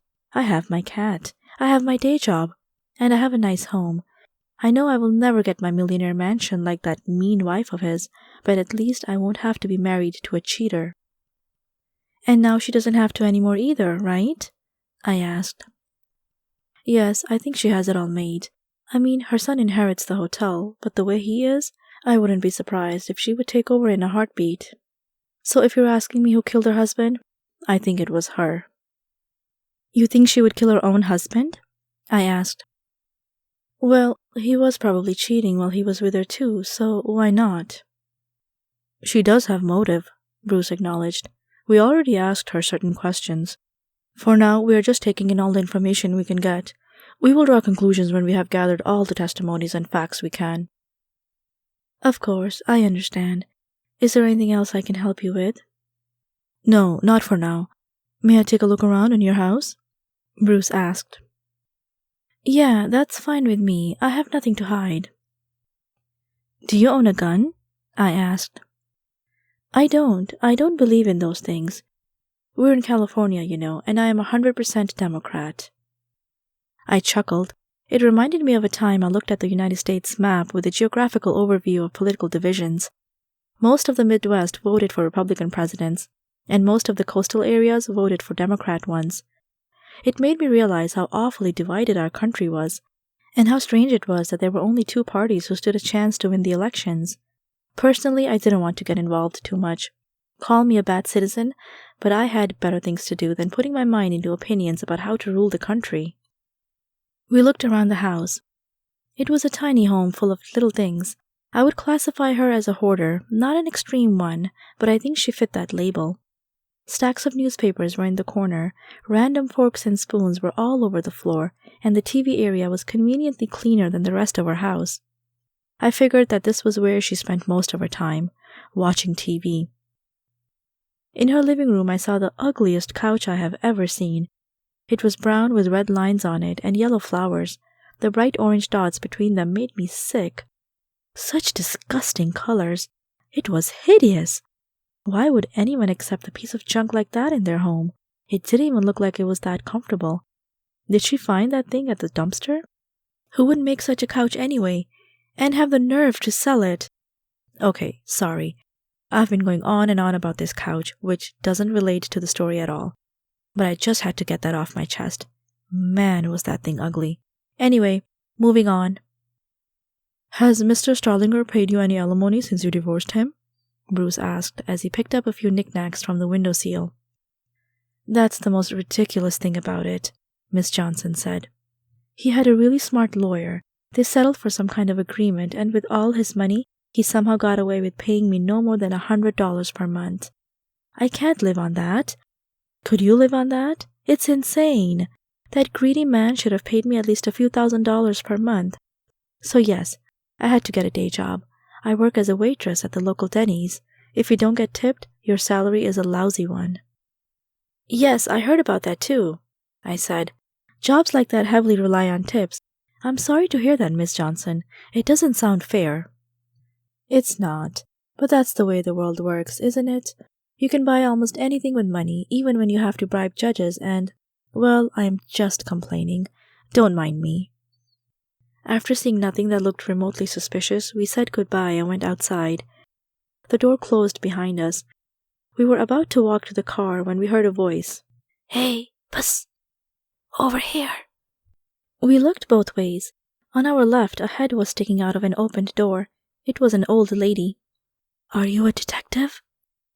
Yes, I am, Bruce said. Why? I can't say it out loud here, but I can help you out. Sure. What have you got? I asked. Come on. Come inside. The old lady seemed a little weird, but we followed her inside nonetheless. Inside her little house there were all kinds of objects that could be related to magic or spiritual things. There were incense altars, Buddha statues, Krishna paintings, fake skulls, Wicca books, and more odd occultist items. However, as a real witch, I saw right through it all. This lady was not a witch, but a quack. She was one of those wannabe spiritual people who couldn't make up her mind about what was real and what was just made up by people trying to make a living by selling spiritual stuff. None of the objects in her home had any real magical value. I sensed it immediately. But hey, if she wanted to live that lie, or just to do it for fun, that was up to her. No problem on my end. "Please sit down," she said. "I have something to tell you." We sat down and listened carefully. "My name is Margaret, and I have lived here for over 30 years. I have moved from Edmonton, Canada. Did you know the winters over there are awful? You can get frostbite if you don't cover your face. Anyway, I lived there until my husband died. Then I moved here, and wow, California is nice. The paperwork was bad, though. These Americans make it way too complicated to move to their country. I know. I don't have a Canadian accent. That's because I wasn't born there. I was born in Illinois, but my parents decided there were better jobs in Canada. So that's why." I could see Bruce getting a little annoyed with the elaborate background about our own life. He began tapping his fingers and was shaking his leg. She went on. "What I wanted you to know is that I've been observing all the neighbors for over 30 years now. Did I mention I lived in Edmonton before this?" "Yes, you did," I immediately said. "Please continue. Tell us what you know about the death of Mr. Starlinger." "Ah, yes, the death of Mr. Starlinger. He was such a rich man. I knew him a little. Did you know Miss Johnson used to be married to him?"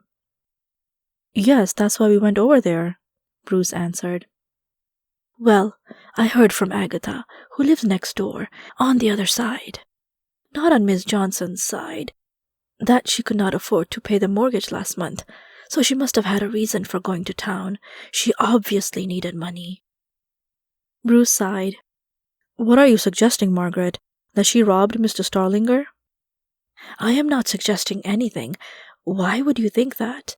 All I am saying is that she needed more cash, and that I saw her leave the same evening when Mr. Starlinger was shot." "Yes, she went to the parade. We already knew that." "Well, she also left the night before, and the night before that. Just saying." "Do you think she went to work?" "No, because she works during the day, so I don't know, but it seems suspicious, don't you think? Someone just leaving every evening and then coming home with a bag full of groceries. Who knows what was in those bags?" I shook my head and rolled my eyes. This lady had nothing interesting to tell us. She was just overly suspicious. "Is there anything else you've seen or heard, Margaret? Because we have one more suspect we need to go to," Bruce said impatiently. "What did she tell you about her alimony?" "That she only received about $100 per month," I said. "She's lying," Margaret said. "I know she gets more than that. She just won't admit it. She has a gambling addiction. I saw her on her phone a lot, and one time I glanced over her shoulder. She was playing poker games. Every morning she sits in front of her home and plays online poker games. I know she just wastes her money on that kind of stuff." "Interesting," Bruce finally said. "So she wasn't completely honest with us about that. Still, that doesn't make her a killer, of course." "No, it doesn't," Margaret admitted. "But I talked to my neighbor across the street, Agatha, bless her heart, and she says that her uncle heard his wife say that she thinks she heard their cousin say that she thinks it was Miss Johnson who shot Mr. Starlinger." I could tell that with this comment, we were headed back into the realm of nonsense. Why would we care if someone thought that someone else did it? This lady just liked to gossip a lot. That was all. "And what does she base that opinion on?" Bruce wanted to know. "Just because she's always had her suspicions about Miss Johnson. One time her cat pooped in my yard, and she didn't even clean it up. She just left it, just like that. And another time, she did a terrible parking job and parked it right in front of the fire hydrant. She was lucky I didn't call the tow company to get rid of her car. Yesterday, I heard her say a swear word. You can never trust people that say words like sh." "Okay, I think we've heard enough," Bruce said. I could tell he was very irritated by how much time we were wasting there. "Thank you for your time, Margaret. We have to get going." "Oh, any time," she said. "Come over some other time. I will tell you about the time her cat caught fire. Some people say I was involved in that, but that lighter from my house wasn't even working, so I am pretty sure it was the sun that caused the black spots on its skin, just like a tan or something." "Thanks, and goodbye," Bruce said. Oh, and don't believe her if she claims that the dent in her car was caused by me. I swear I never even touched the baseball bat that was lying next to her car at the time. Even though her sprinklers made my weeds grow like crazy that summer, it had nothing to do with it. I chuckled because of all her confessions as we kept walking to our car. If we wanted to, we could probably find some dirt on her too, but getting there would require a whole lot of listening to a bunch of chit-chat from a lonely lady.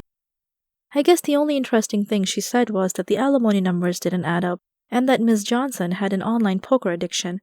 Other than that, there was nothing that was worth our time here. We hopped into the car and drove to our last suspect for the day. "Who is the next suspect?" I asked. "Someone I don't know very well. I don't know about motive, but he definitely has the weapons to commit the murder. His name is Caden. He collects guns and hunts in his free time. He leaves every summer for a few weeks during hunting season, just heading into the mountains and coming back with some game. I don't know if he even knew the Starlingers, but I still wanted to see what he knows." "What do you think so far?" I asked. "So far, I have my suspicions, but we lack hard evidence to uncover the truth. There is definitely some enmity between the wife and the ex-wife. But the employees at the hotel hated Mr. Starlinger too, so any of them could have had a reason to end his life. It's hard to put my finger on it, and forensics found nothing other than the fact that the bullet was from a simple handgun. No weapon was found, no fingerprints, and not even a hair. The killer, if it really was murder, which is most likely the case, was smart to do it near the ocean. It erases a lot of traces. What about you, Cammy? What have you noticed?" "Right now I am taking it all in," I said, "but I might have something that could speed up the process. I won't say what it is yet, because I don't know if it will work, but I will let you know when it's done." "You're making me curious, but hey, if you want to keep it to yourself for now, I respect that." We arrived at Caden's house. We knocked on the door and a guy with a beard opened up. "What can I help you with?" he asked. "Can we come in? We have some questions about the night Mr. Starlinger got shot," Bruce said. "You sure can. Go right ahead." When we were inside, it all became clear what Bruce had told about Caden. Everything was made out of wood, like a true mountain shack. The hunting trophies and guns were all over the walls. I counted at least 20 trophies and double that many guns. I doubted that they all worked. Some looked like antiques. He was a real collector. When we sat down on the chairs, covered with a bear's skin, of course, Bruce asked him about where he was on the 4th of July. "I wasn't even there," he said. "I was in the forest looking for some deer." "You didn't go to the celebration?" Bruce asked, a little surprised. "No, sir. I'm not that social. I like being by myself. Just me and my guns." "Have any of your guns been missing lately?" I asked. "No, why?" "Well, maybe someone could have stolen a handgun of yours to do the killing." "If that would have happened, I would have noticed by now, missy. I count my guns every day. I even sleep with one in the same Actually, scratch that. Anyway, yes, I count them every day. None of them are missing. These are my babies." I thought it was funny what he was trying to hide. I cracked a smile as he cut himself off. But it was good to know that he still had all his guns. Well, good and bad, I guess, because this meant it was still a dead end. He probably had nothing to do with the murder. "Can we take a look around?" Bruce asked. "You sure can. I don't see why not. I have a permit for all these babies. See this one? It's a 1993 shotgun that I bought from—" "I'm not interested in all the details. Thank you," Bruce interrupted. "I just want to look around." "Okay, fine with me," Caden said as he put both his hands into the air. Bruce walked around and touched several of the guns. When he turned the corner, he suddenly blurted out, "Hey, what's this?" It startled me. Caden and I followed him to a little side room. On the wall, there was a machine gun. "Could you explain to me where this, let's see, AK-47 came from? Those are illegal. Didn't you know that?" "Oh, that," Caden said. That is a classic. It's just there for decoration. Look, it's been collecting dust for years. Doesn't even work." He took the gun from the wall and aimed it at the ceiling. "See? Deactivated. Totally useless. Won't even shoot one round." But as he pulled the trigger, a handful of rounds came out. "Tack-a-dack-a-dack!" "Watch out!" Bruce yelled as he protected my head with his arm. We all ducked. We looked at the debris on the floor and the vapors of smoke from the gun. The dumbfounded look on Caden's face made it all funny and scary at the same time. "Are you crazy?" Bruce yelled. "That gun was totally active. Hand it over! You could have killed us!"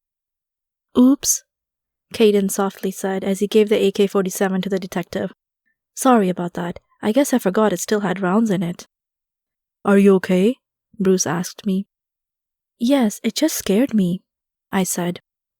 "No kidding. Say, Caden, next time you try out an illegal gun, do it outside, please. You just destroyed your ceiling." Caden didn't know what to say. With one phone call, the police were at his house within minutes. I still don't know what the penalty was for having an illegal gun like that, because we said goodbye and walked out, leaving the matter to the police officers that had arrived. "I think I've had enough for today," Bruce said. "You?" "Yes, that scared me to death. My ears are still ringing," I said. "Do you have any more suspects we need to go to?" "2, but we can do those tomorrow. Come on, let me take you home."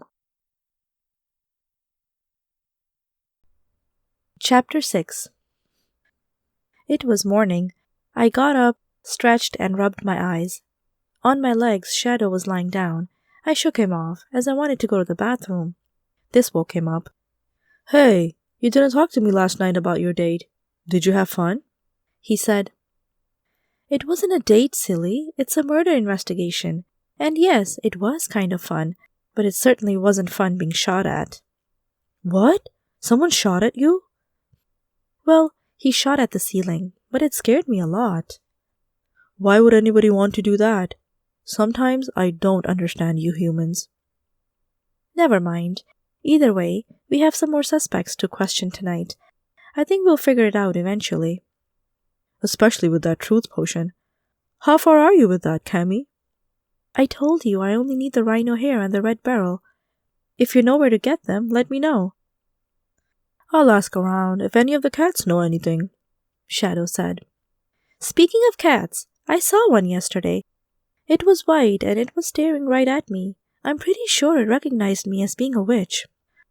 "Cats tend to do that. They have sharper senses. People are always so crazy about dogs, and they brag about their sense of smell, but nobody understands the mysterious, hidden powers of cats." "Well, maybe you should write a book about it, Einstein," I said cynically. "Maybe I will." With that, our conversation ended. I took a shower, got dressed, ate breakfast, and opened my shop. Within an hour, a nice-looking couple walked in. "Hi," I said. "Welcome to my little shop. My name is Cammy. I have potions, smells, homemade soaps, scented candles, incense, souvenirs, and more. Feel free to look around and ask me anything you want to know." "Thank you, it looks very nice," the young woman said. "What is this?" the young man asked, who I assume was her boyfriend, spouse, or date. "Oh, that? Those are magical bars that taste like candy. You chew them. They're very popular in some parts of the United States." "They are huge," the young man said as he picked up an 11-inch candy bar. "They look yummy, though." "They are.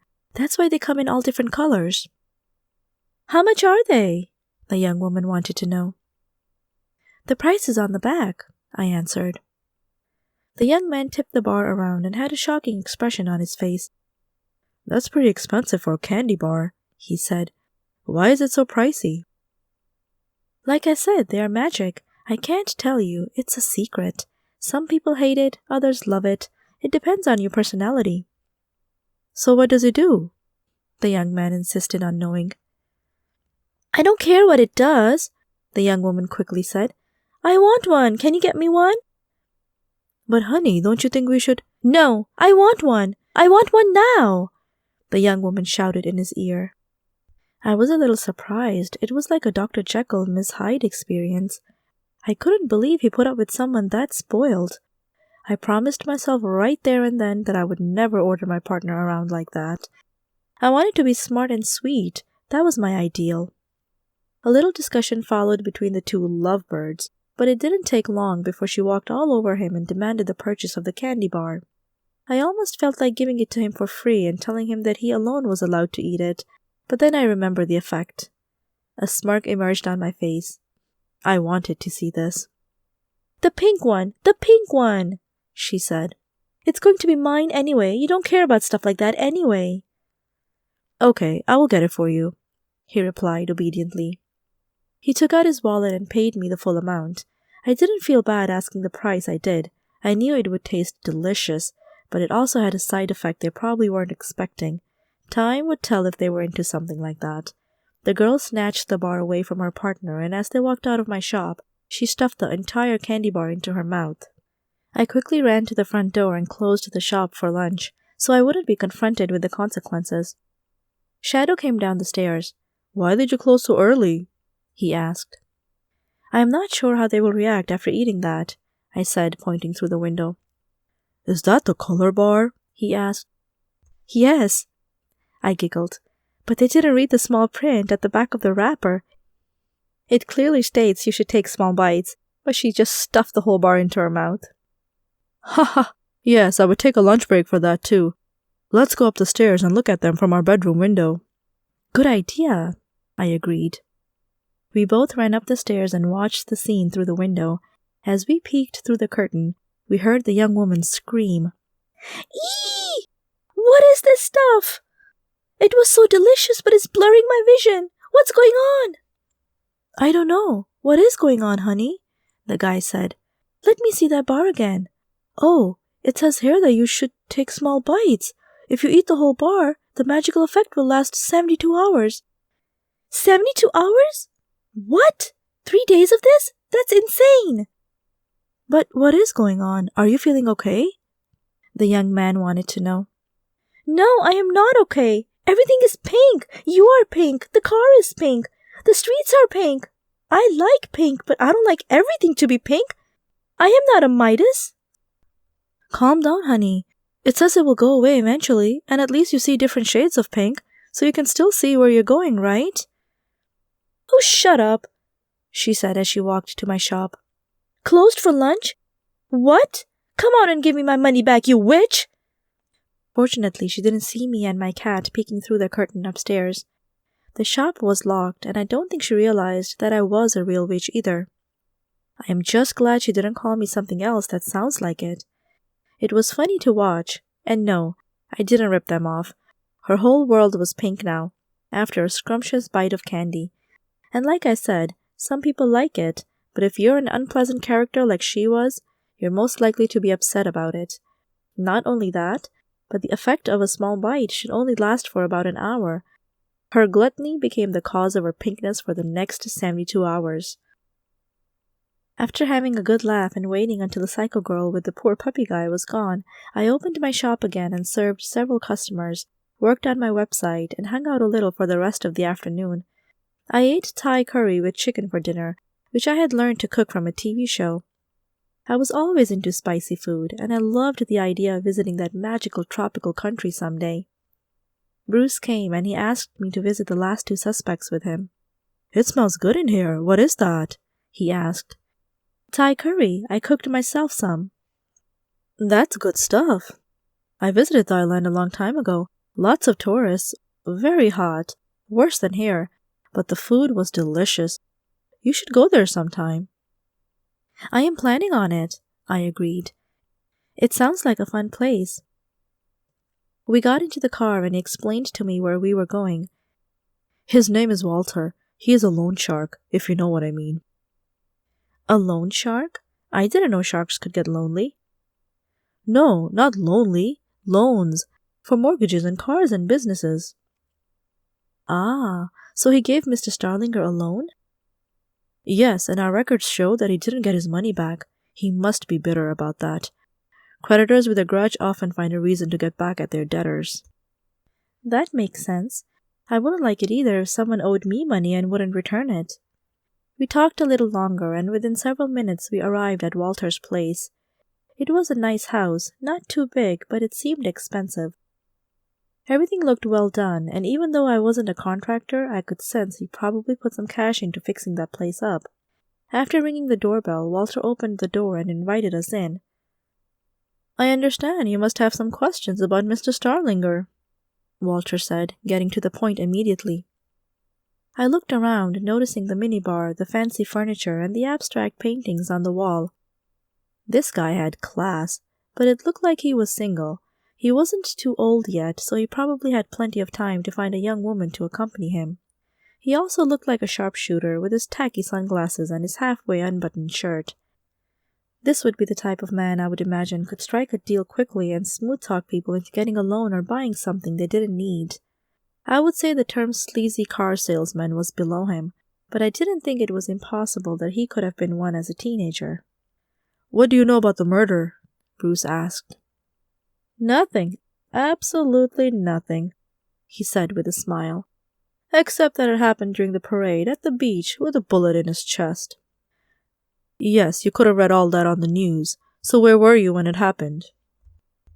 "Well, I was there, actually, but not until after it happened. I saw two men walk behind that shed near the beach. I didn't see a gun, but they were walking awfully close to each other. It was so loud, though. I didn't hear a gunshot. The fireworks were overwhelming. It was a smart kill. Maybe not the perfect one, but a smart one." "And you didn't go check?" I asked. "No, I didn't know what to think of it. Like I said, I didn't see him get shot. I just saw two men disappear behind the shed. There was a little girl watching them." "Shelley," Bruce said. "Yes, that is your daughter, isn't it? I thought so, because I watched her go over to you," he said, pointing at me. "You saw me there at the dock?" I asked. "Yes, you and your cat. The little girl beckoned you to follow her, and before I knew it, you, detective, were there too, helping her drag a corpse out of the water." "Wow, I can't believe you watched it all happen," I said with big eyes. "Did you happen to see the face of the other man, the guy who killed him?" "No face. Nope. It was too dark, and he was too far away. He had a black coat, and I walked the other way, pretending that nothing had happened. I didn't follow him. I'm sorry. Now that I think of the whole situation, I guess I should have." "That would have been nice," Bruce admitted, "but it would also have put your life at risk." "True." "Did he owe you money?" I asked. "Who? The killer? Oh, you mean Mr. Starlinger? Haha. Yes, he owed me some money. But if your numbers say that he owed me $100,000, then they are wrong. He paid off most of that before he died. I think I'll still need another $5,000. That's it. I want it back, though, so we'll have to sort that out. But I feel lucky he didn't leave this world without paying off his loan. Anyway, I guess his family will probably take care of that, won't they?" "Yeah, that's not my department," Bruce said. "Anyway, thank you for answering our questions. Let me know if you heard anything you could help us with, anything at all." "No problem. Will do, detective." We stood up and shook hands before we exited his home. In the car, I looked at Bruce. "Do you think he was honest about the loan?" I asked. "Or do you think he lied about the numbers to get less attention as a suspect?" "You know what? You've got a good point," Bruce said. "We should look into that. I am sure we can get access to the paperwork on that loan. Then we can verify if what he says is true. Meanwhile, we have one more suspect to visit. His name is Bill. He's been arrested multiple times for petty theft, burglary, and other small crimes. Some people reported seeing him near the crime scene, so we're going to find out what he knows, or if he did it." We drove back to town. Bill's home wasn't too far from mine, which made me a little uncomfortable. His house looked like a dump, which was what I expected from a criminal. We stepped over the garbage in his yard and knocked on the rickety brown door. It took a few minutes before he came to open it, and when he did, he quickly slammed it shut. "Hey!" Bruce yelled. "Open up! We are with the police. I order you to open up this door." No answer. "Open up or I will kick the door in," Bruce yelled again. Suddenly we heard a sound. It sounded like it was coming from the backyard. I walked around the corner of the house and saw Bill run away, hopping over the fence and disappearing in the distance. "There he goes!" I shouted. "He's escaping!" Without thinking, Bruce ran to the car and started the engine. He glanced at me, gave me the look, and drove off without me. Apparently he thought I was too slow, and he was right. We didn't have much time. We needed to catch him, and if you think that by we I mean him, you are wrong. I had another plan. After Bruce's car drove around the corner, I whistled in a special way and my mop came flying towards me. In this case, I guess I was glad it wasn't too far from home, so I could jump on the mop and head up. As I took off on my flying kitchen mop, I noticed a little boy in one of the neighbors' yards staring at me, after which he ran inside the house screaming, "Mom! Come look at what I just saw! It's a witch! A real witch!" Oops, maybe I should have looked around a little longer before whooshing into the sky. Oh well, I was out of sight within seconds. His mother wouldn't believe him anyway. I mean, when do parents ever listen to their kids, right? I flew higher and higher, just to see where everyone was. I saw Bruce's car hopelessly chasing the refugee, but failing because the criminal went through yards and back alleys the car couldn't go. Eventually, I noticed Bill was climbing a rocky hill, and Bruce had jumped out of his car to chase after him on foot. This was my chance to take him down, as soon as he would be out of sight from Bruce. As the criminal ran around the corner, I sped down on my mop and attacked him from behind, hitting him in the head. Bang! Ouch! He fell onto the ground. I slowed down and hopped off my mop. "Go home, mop," I told my flying object. "You've done enough." The mop flew away, and I walked towards Bill. In the meantime, Bruce had caught up with him. When he saw me, he stopped. His mouth fell open. He couldn't believe it. "Cammy, how did you get here so fast?" he asked. "And how did you knock him out?" "I have my methods," I said. "Did you just take a shortcut? How did you do it?" "Yes, a shortcut." I laughed. "Yes, that's it. Let's call it that." He rubbed his head. "I am still puzzled. You're new in town, and yet you find a way to get here faster than I did? I always knew there was more to you than what meets the eye." "You have no idea," I said with a smile. We both dragged Bill to the side of the street, and not long after that the cops arrived. They took him into the police car and they drove off to the bureau to question him. We followed, of course, and we ended up at the police station, watching him sit there at a table. It all went so fast, I had never been there before, and it was kind of exciting, since that's always what they do in the movies. "Don't worry," Bruce said as he came in. "We can see him through the glass, but he cannot see us." "Oh, I know," I said with a smile on my face. "Why are you so excited? Are you happy we might have caught the murderer?" "No," I said while fidgeting with a twinkle in my eyes. "I just think it's all so cool. It's like being in a movie." "Ha ha. Yes, it is. They do this in movies too. You're right. Funny, I forgot that this is your first time here." "Yep. What's going to happen now? Are you going to interrogate him?" "Yeah, we all agreed that I should do it. I'll go over there in a minute." Bruce looked at a piece of paper for a moment. Then he walked into the room with the criminal. "Nice work," he said as he clapped. "Good job, Bill. You almost escaped. Thanks to my partner, you were stuck. And thanks to yourself, you are now the main suspect in a murder investigation. Wow. You put yourself in a bad situation. Why did you run away anyway? You do know that it's a federal offense to run away when a detective has the right to interrogate you. Is it because you are guilty?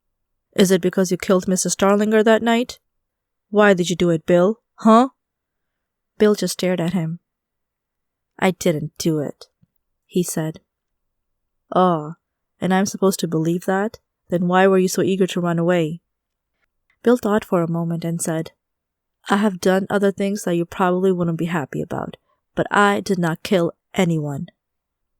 "Okay, let's say I believe you. Do you want to tell me what you did that made you run away?" "I used drugs," he mumbled. "Drugs? Do you think I care about that? We have a murder victim here.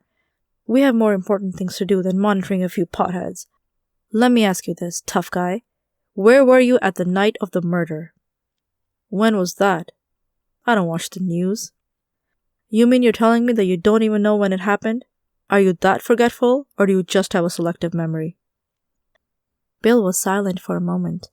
Then he looked Bruce into his eyes and said, "Look, I didn't do it, I don't know who did it, and I don't know when it happened. But if you want to go through my home, go ahead.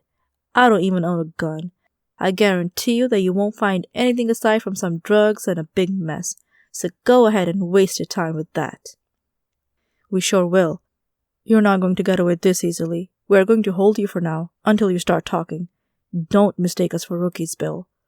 We know what we are doing. We will get that confession out of you. Do you want to call your lawyer? No, thanks.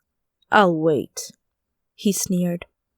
I can't afford one anyway, and the ones you guys assign to guys like me are never worth it. Bruce was surprised by that answer. He didn't expect it. He flinched and then said, Fine, have it your way. We have all the patience in the world. The detective left the room and came back to me. My face looked a lot more serious by now. I was trying to figure this guy out. Did he really do it? He denied it. But how would we know whether he was lying or not? I didn't know how things worked with lie detectors or what the policy was on that. Hi, Bruce, I said when he came into the dark room behind the glass. What do you think? I don't think he did it, Bruce said. Then why would you keep him here? Because there is still a chance. Plus, I think he isn't telling us everything he knows. It's a different stage in the investigation, but we cannot let the media know about it. He hasn't confessed to anything yet, so we can't have everyone make assumptions. Anyway, we'll talk about this later. I should take you home. You can go on ahead and stay here.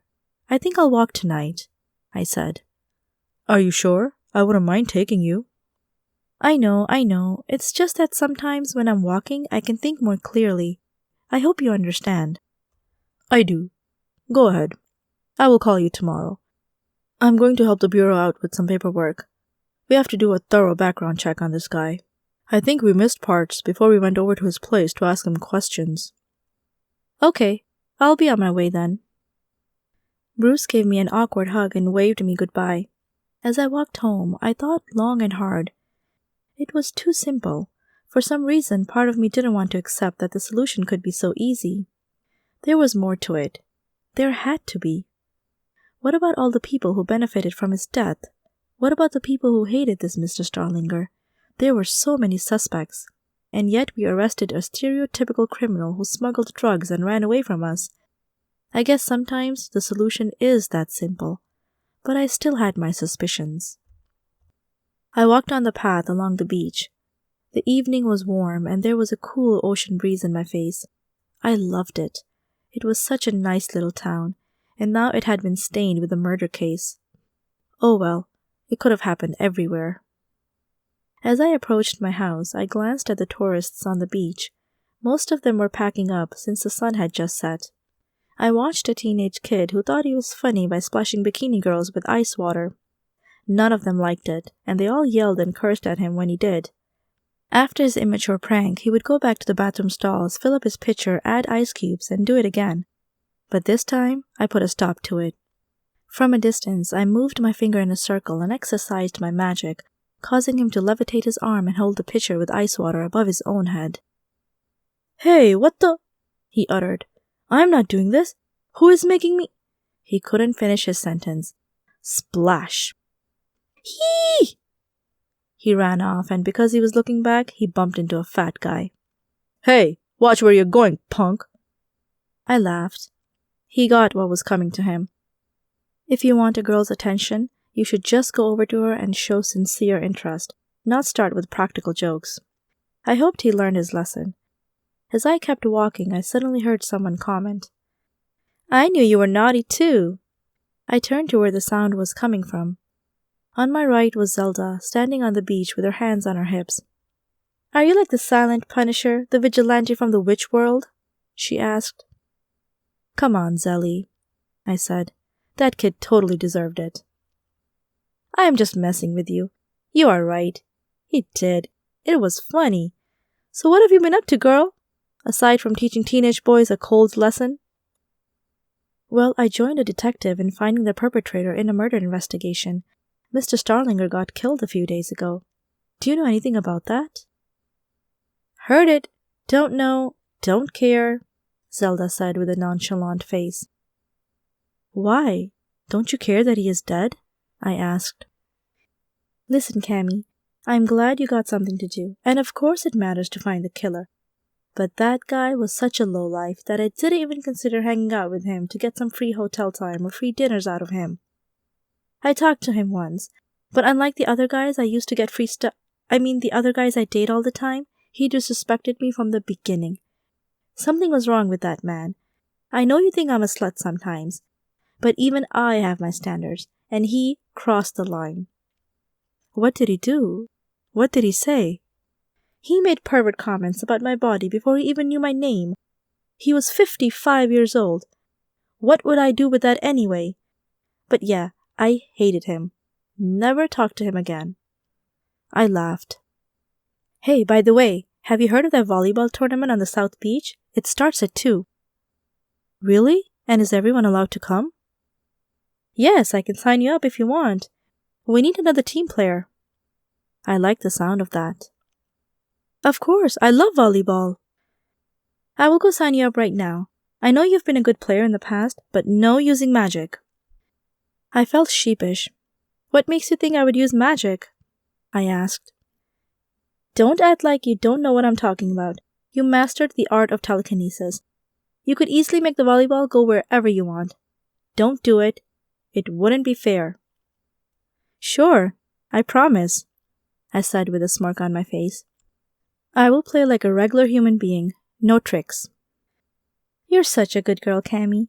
The world needs more of your kind. Anyway, good luck with the investigation. Let me know when you find the killer. Nice talking to you, Cammy. Ta-ta!" And with those words, she ran towards the water and dove in.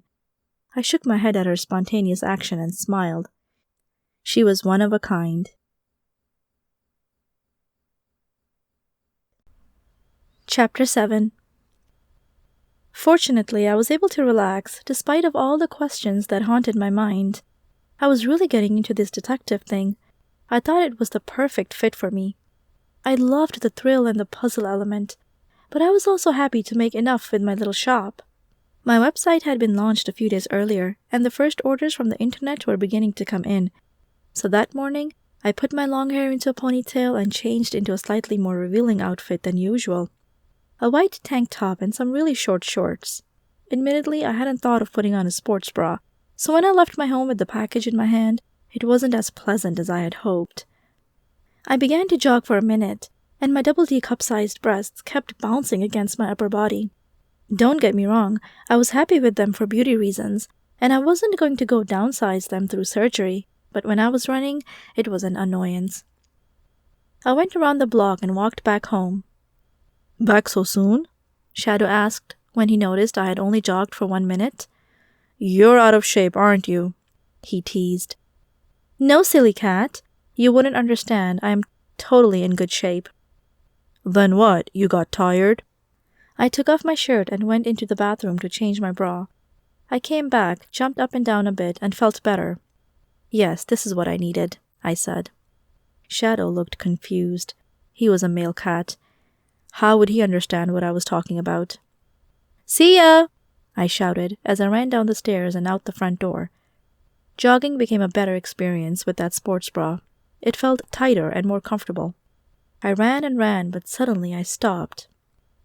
"Oh no," I said. "Ugh, how can I be so stupid?"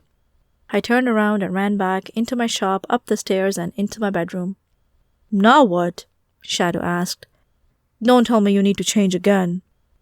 "I forgot the package," I said as I was panting. "Oops." "The what?" "Oh, Got it, haha." "Yeah, it's funny and annoying at the same time," I sneered, kind of joking but still irritated by my own forgetfulness. I ran to the post office, passing the busy streets, the beach, the tourist shops, and the police station. I glanced at the police station, wondering what the outcome of this investigation would be. When I reached my destination, I put the package on the floor, and my hands on my knees. I caught my breath and went to the other side of the room to stand in line. "Hey, Cammy!" the woman in front of me said. "How have you been?" It was Kate, my next-door neighbor. "Hi, Kate. I'm doing well. How about you?" "Good, good. Nice outfit. I could never fit into something like that. You're lucky you're so skinny, girl." "Well, then again, I could mind my diet a little more. But oh well. Hey, I have to tell you something. It sounds weird, but ever since I got that scented candle from you, I've been having strange dreams. Not in a bad way, though. All my dreams are 10 times better than they were before. Every time I'm on a tropical island in some jungle paradise or at the bottom of a waterfall. There are delicious food, a handsome guy in swimming shorts, and beautiful music in every dream. Is that because of the candle? Or do I sound like a crazy person?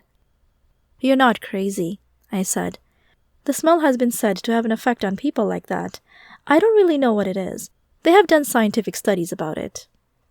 That was a lie. I did know what it was, but I wasn't going to spill the beans and tell her about real magic, so I just pretended it was one of those strange side effect candles that stimulates dopamine in the brain or something like that. Wow, mysterious! You got me there, Cammy. I love it. But you know something else? Yesterday I dreamt that Mr. Starlinger's killer is still around. Did that other guy get arrested yesterday? Sort of. How did you know about that? I asked.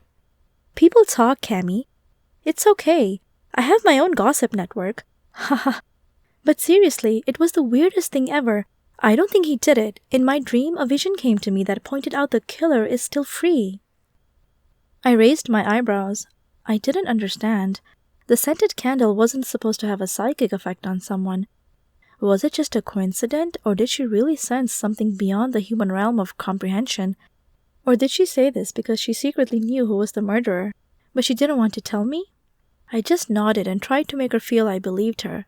I mean, what else could I do, right? So yes, she continued. I don't know what it means or if I'm right, but you might want to look into keeping the investigation going. Anyway, that's not what I wanted to tell you either. Well, sort of, but also this. There is a big party at the beach on the south end tonight. I was invited, and I was told that I could bring a friend. Want to come? Sure, what time is it at? I asked. 7. You might just want to come because they have free food. My eyes lit up. Well, why didn't you say so in the beginning? Count me in. I knew you'd see it my way, she said. I'm also going to do some volleyball on the beach this afternoon. Do you want to watch? Sorry, I can't. I have something else planned, but thanks for offering. Okay, I understand. After dropping off my package at the post office, I returned home and texted Bruce asking him if he wanted to come to the party too. For the first few hours, he didn't respond, which I thought was odd, but I also remembered Zelda telling me some time ago that if a guy doesn't respond to his texts, you shouldn't try to look into it too much. It doesn't always mean something. Guys can be in their own little world sometimes, maybe more than girls, and for a guy to be too busy to see incoming texts is not abnormal. So I patiently waited, optimized my website, and placed some ads on social media. I was tasting the success with my cute shop, both online and offline. Putting my shop on hold would mean missing out on a number of potential customers, but I wanted to go to that tournament, so I decided to take the risk. Around 1:30 p.m., I closed the shop and went upstairs. Shadow was gone, so I took all my jogging clothes off in my bedroom. I walked to my closet and opened the doors. I had no bikinis. I was okay with other people having different standards, but I was going to wear a bathing suit. Besides, one-piece bathing suits can look sexy, right? I had a black one, a purple one, and a red one. I had read somewhere that red was a color that invoked desire, which is why I thought it was probably the most attractive bathing suit in my wardrobe. But for the tournament, I wanted to wear purple, which was my favorite color. I reached and put it on. I looked in the mirror. Hey, beautiful, I said with a smile to my reflection. And no, it wasn't a magical mirror. Just a regular one I had bought at a thrift store for $10. Next, I opened one of my drawers and pulled out a white headband. I loved headbands, and I wore them regularly. This would contrast well with my dark brown hair. I stroked my hair. I should brush it, I mumbled. I know the wind will mess it up anyway, but still. I began to brush my hair and pulled hard on some ends. Having hair that reaches to your lower back is a lot of work, even when it's straight. Fortunately, it didn't take too long and I was ready to go. I jumped up and down a few times in my bathing suit, making sure it would give me the same support as a sports bra. I wouldn't want to jump with my arms and hands above the net, spike the ball, and then hurt myself. Close enough, I said with a smile. I like how this one feels. Let's go. I walked outside and locked the door to my shop. I only had to cross the street to reach the beach, but when I looked around, I couldn't see anyone playing volleyball. I guess I got turned around. Let's see, south must be that way, I said, putting my hand above my eyes to pretend I could look farther. I saw little dots on the horizon. Those were probably the people who were flocking to the tournament. That's where I needed to go. "Whoa, that's far," I said. I knew I couldn't reach it in time if I walked, so I began to run, and that didn't last long. After about 10 minutes, I noticed I hadn't made much progress. I was going to be late this way. What was I to do? I had clearly underestimated the distance. I looked around me. There were too many people on the beach, so whistling to call my mom over would be out of the question. Unless... I looked at the ocean. I stared at the clear surface, and then I ran in. After some running, I dove into the salty water and swam as fast as I could. I would only have to be far enough for people to stop noticing me, and not be able to detect a flying object. When I was far enough and exhausted, I whistled in that special tone and frequency only mops can hear from far away. Within minutes, my obedient mop reached me in the water, and I was able to hop onto it. I flew over the water, bending down and touching the soft surface with my hands for fun. When I was closer to the south beach, I jumped off the mop and waved it goodbye. Then I swam to the tournament. I didn't think anybody had noticed. As I walked out of the water, onto the beach, I saw some young men staring at me. "Where did you come from?" one of them asked. "Were you transformed from a mermaid into a human?" "Something like that," I said with a smile. There was a big crowd. There were bleachers set up, as well as snack shacks, commentators, and vendors selling umbrellas, sunglasses, or sunblock. "Sunblock," I said. "That's the one thing I forgot." I hit my head with the palm of my hand as I rebuked myself. "Good thing I have some for you," I heard Zelda say behind me. I turned around and saw Zelda in a pink bikini. She was wearing sunglasses and had a bottle of sunblock in her hands. "Did you sign me up?" I asked. "I sure did. And don't worry about the sunblock. I have some right here. Turn around. I'll get your back." "Why are you wet?" she wanted to know as she smeared the sunblock on my back. "I was late," I said. "I just had to use my flying mop." She giggled. "I hope nobody saw you. You're so weird." "I think it was fine," I said. I turned to the left and saw the same little boy from earlier stare at me, whom I had confronted with the talking cats topic. "Hey, I recognize you. What is it now?" I asked. "You really flew on a mop into the ocean?" he asked. Zelda looked surprised, too, not realizing someone was eavesdropping on our conversation. I looked at Zelda, and we both looked at the boy. "It's not as fast as a broomstick," Zelda finally said with a serious face, ignoring the little boy. "Yes, it is. I even measured it. Same speed, same velocity, same aerodynamics," I said. Zelda shook her head. "We'll have to do a race sometime," she said. "Oh, and did you hear some witches fly on vacuum cleaners nowadays?" "No way." "It's true. They're still testing the first prototypes, but you might have to switch in the future. They're supposed to be way more effective." "But I love my mop," I said with a sad face. "I'm not really attached to mine. It's like a horse. You tell it what to do, and it does it for you," Zelda said. The little boy's eyes became bigger. Then he finally ran away and screamed, "Mom! Those two girls are witches!" We both chuckled and went to the volleyball court to practice. It had been a while since I had played, especially with the move. But after a few hits, it was all natural, and it all came back to me. I was loving it. This was my kind of game. Eventually, the first game was on. I walked onto the court and got introduced to the other team members, Sarah, Trish, Kiara, and Rose. Ironically, every person in each volleyball team was wearing a bikini. I was the exception, but I didn't mind standing out. The game began. Zelda served the ball. It went over the net and the other team spiked it right back at us. Zelda looked frustrated. I hadn't seen her competitive side yet, but in this game it became apparent. As we fell behind and the other team outscored us more and more, I could see the dissatisfaction on her face. Every time the crowd cheered when the other team scored, she became angrier. When the score was 12-1, things changed, however. With every hit, the ball got an awkward spin and somehow landed on the sand on the other team's side of the court. At first I cheered. We were catching up. It became 12-5, 12-7, and eventually it was 12-11. We were only 1 point away from being tied.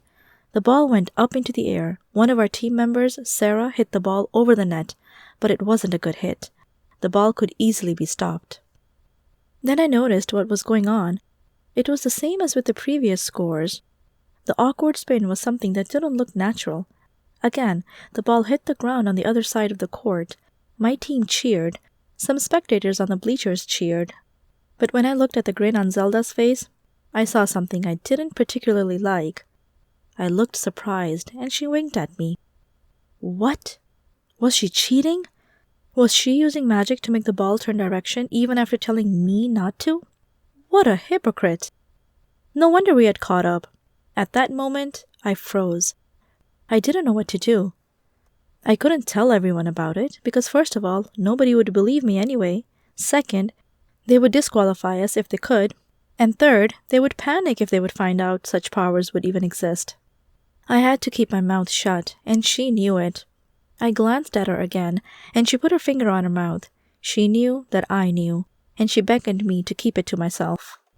The whole irony of it all was that the moment she became excited, I became frustrated, because I didn't want to cheat. I didn't care enough about winning. I just wanted to have a good time. The ball came in Kiara's direction. She set it up for me, and I spiked the ball hard. The ball hit the ground on the other side. We were up 1 point. The crowd cheered. I loved the attention, but I knew it wasn't right that every time we were about to lose a point, Zelda would tweak the game in our favor. "What a spike by the brunette in the one-piece bathing suit!" the commentator shouted. "Oh, that was my nickname now, huh? I was just a brunette in the one-piece bathing suit?" I laughed. If I hadn't known any better, this would have given me extra fuel and motivation to play better and win, but instead I did the opposite. I tried to mess up and miss the ball. "What's wrong with you?" Zelda asked one time as I almost tripped over my own feet, which was totally on purpose. "Oops," was the only thing I said. We lost the game. Zelda was furious. She kicked the ball away and stormed off. I knew she blamed me for not playing well enough, but I didn't know if she suspected that I did it on purpose. Either way, she was a sore loser. The rest of my team looked okay with it, but disappointed. "No big deal," Sarah said to me as she walked by. "We tried." "I expected more from you," Trish said. "But hey, we had fun. See you later, Cammy." "Good job, bathing suit girl," Kiara said, teasing me a little. "Keep practicing." I had a smile on my face, though. I didn't care about what others thought of me. I had reverted the false win, prevented the cheating, and helped the other team get what they deserved. I was happy. No worries whatsoever. "You are pretty good," I heard a voice say. I turned to the right and looked into the blue eyes of a guy who was a head taller than I was. He was a typical hunk, blonde hair, muscled, and a strong chin, almost like one of those characters from Baywatch. He was wearing a white shirt and blue shorts, and he had sunglasses on his forehead. And apparently he didn't care that I was wearing a bathing suit instead of a bikini.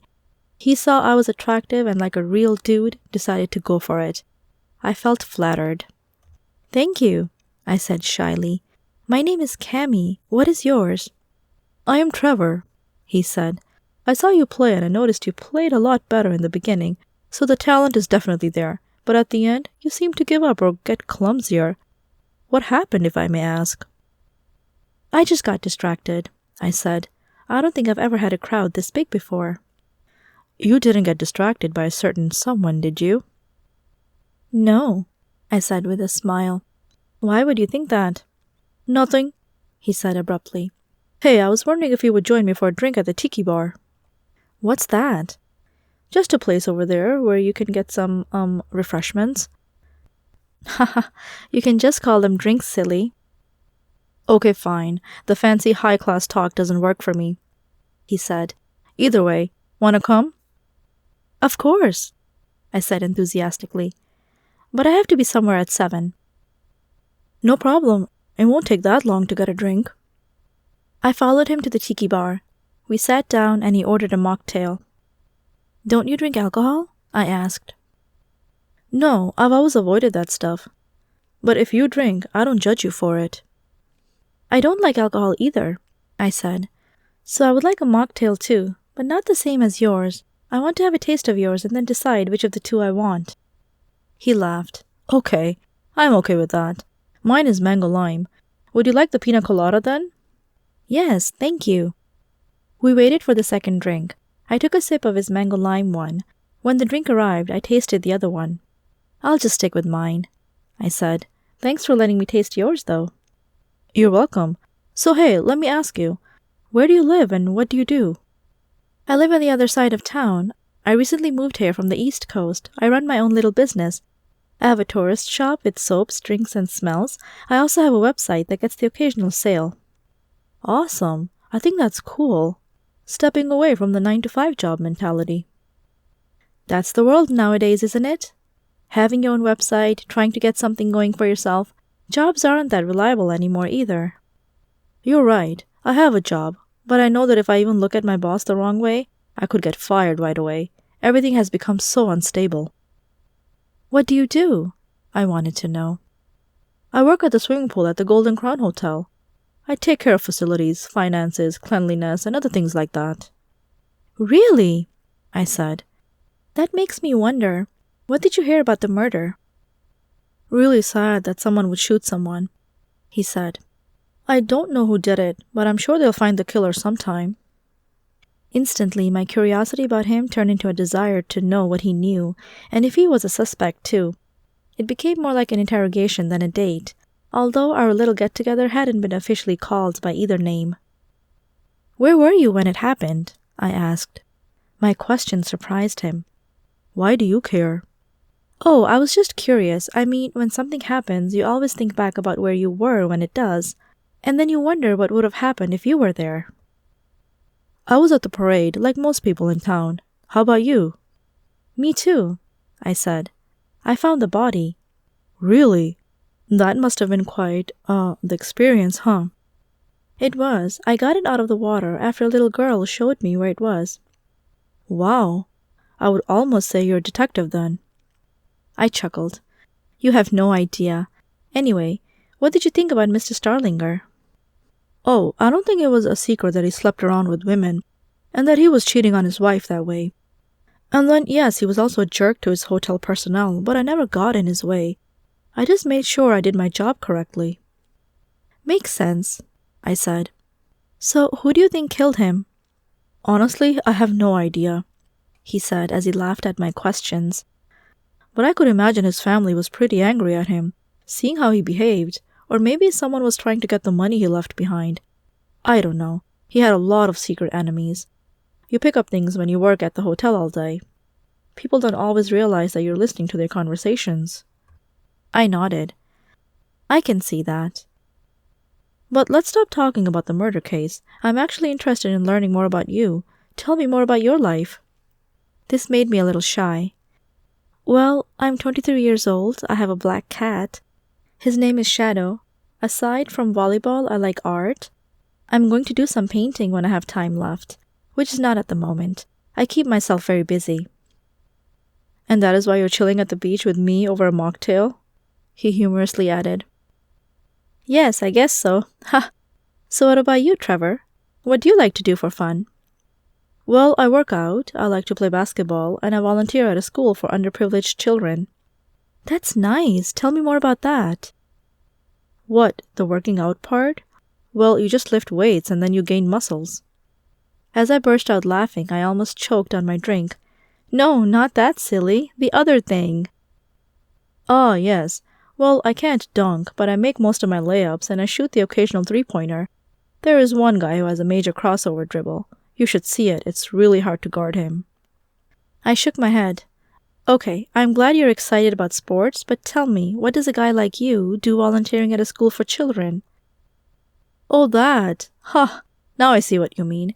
Yes, it's a lot of fun. The kids are between the ages of 4 and 12, and I just play with them, help them clean up, and assist the teachers.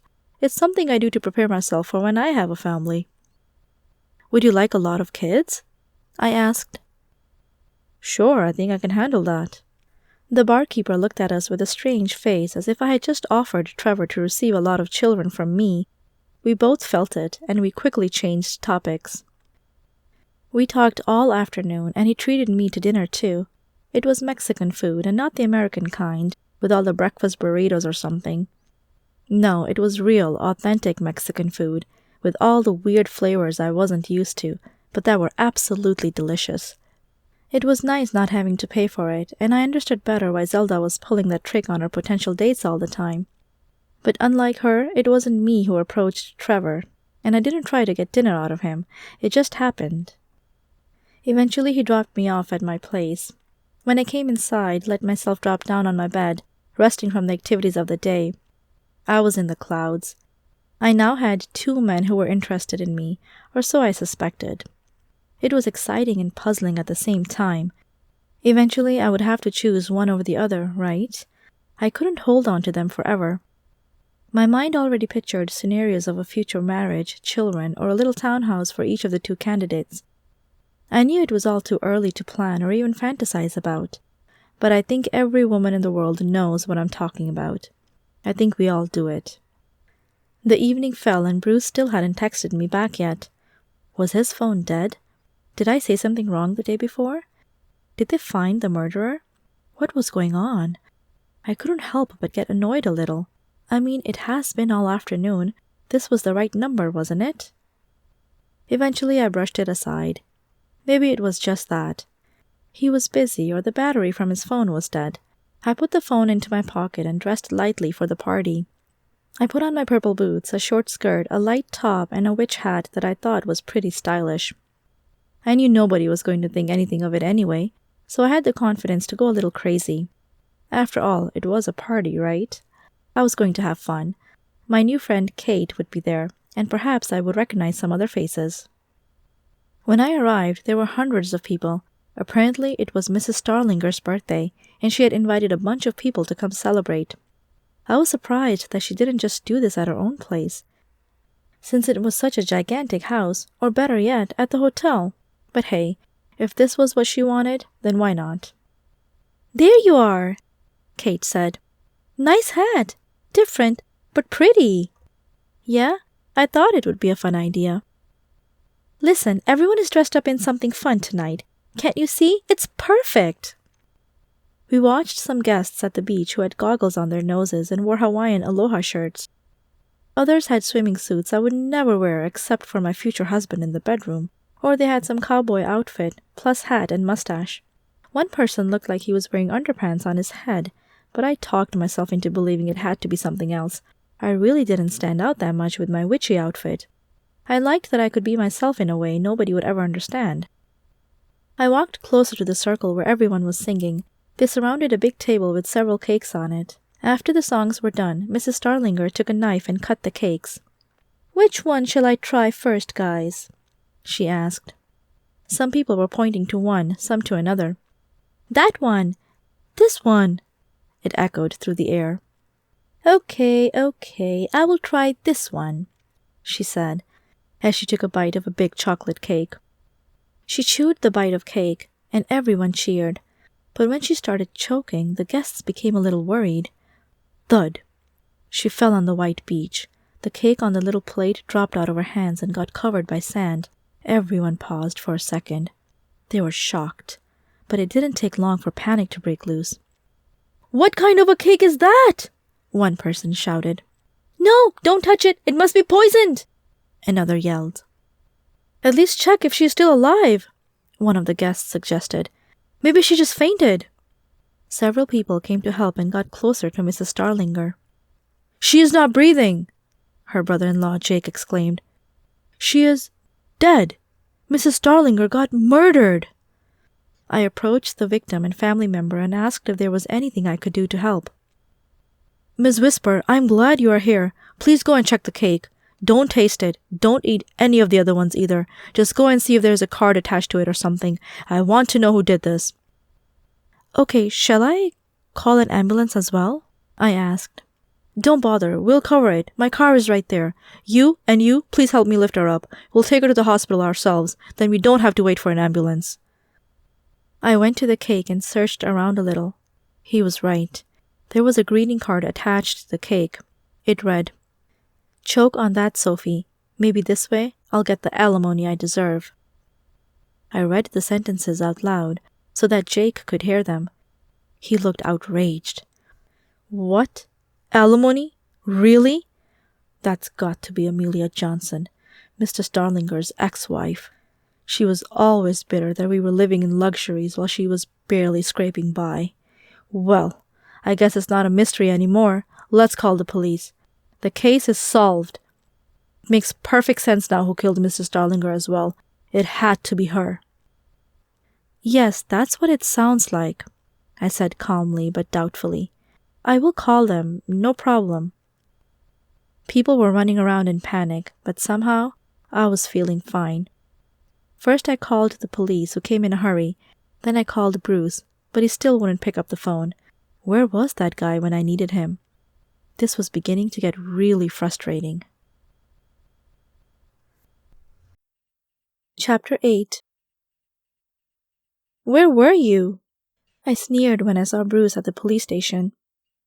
With everything going on the way it did that evening, I considered I had all the rights to go there and learn all I could. The officers at the station had seen me before, but not in this witch outfit I was wearing for the party. It's really crazy right now, Bruce said. They just took in Miss Johnson based on the note you found on the birthday cake. Yes, but before that, I demanded to know. You didn't answer your phone all day long. There have been other issues, he admitted. What's going on? I asked. He was reluctant to tell me. It was something personal, that was obvious. He looked around nervously and sighed. You can tell me, I said. If you want me to keep it to myself, I can do that too. You know you can trust me, right? It's Wendy, he said. Wendy? Who's that? Didn't I tell you? Wendy is my ex-wife. Oh, you never mentioned her name, that's why. So what's up? She came to town and has opened a court case against me. She wants custody over my daughter. Says it wasn't fair the way it had been handled when we divorced. Oh. I didn't know what else to say. None of those issues were any of my business. I felt for him, but I didn't want to intervene either. I put my hand on his shoulder and said, Well, let me know if you need anything, okay? Thank you, he calmly said. That means a lot to me. I paused for a moment, wondering if he wanted to say something else about the matter, and then changed the topic. What about Miss Johnson? Do you know anything? Well, she denies that she murdered Mr. or Mrs. Starlinger. She confessed to lying about the alimony numbers, but she says she never even baked a cake or wrote a note. Then maybe it wasn't her, I said. Or she's lying about that too. We don't know.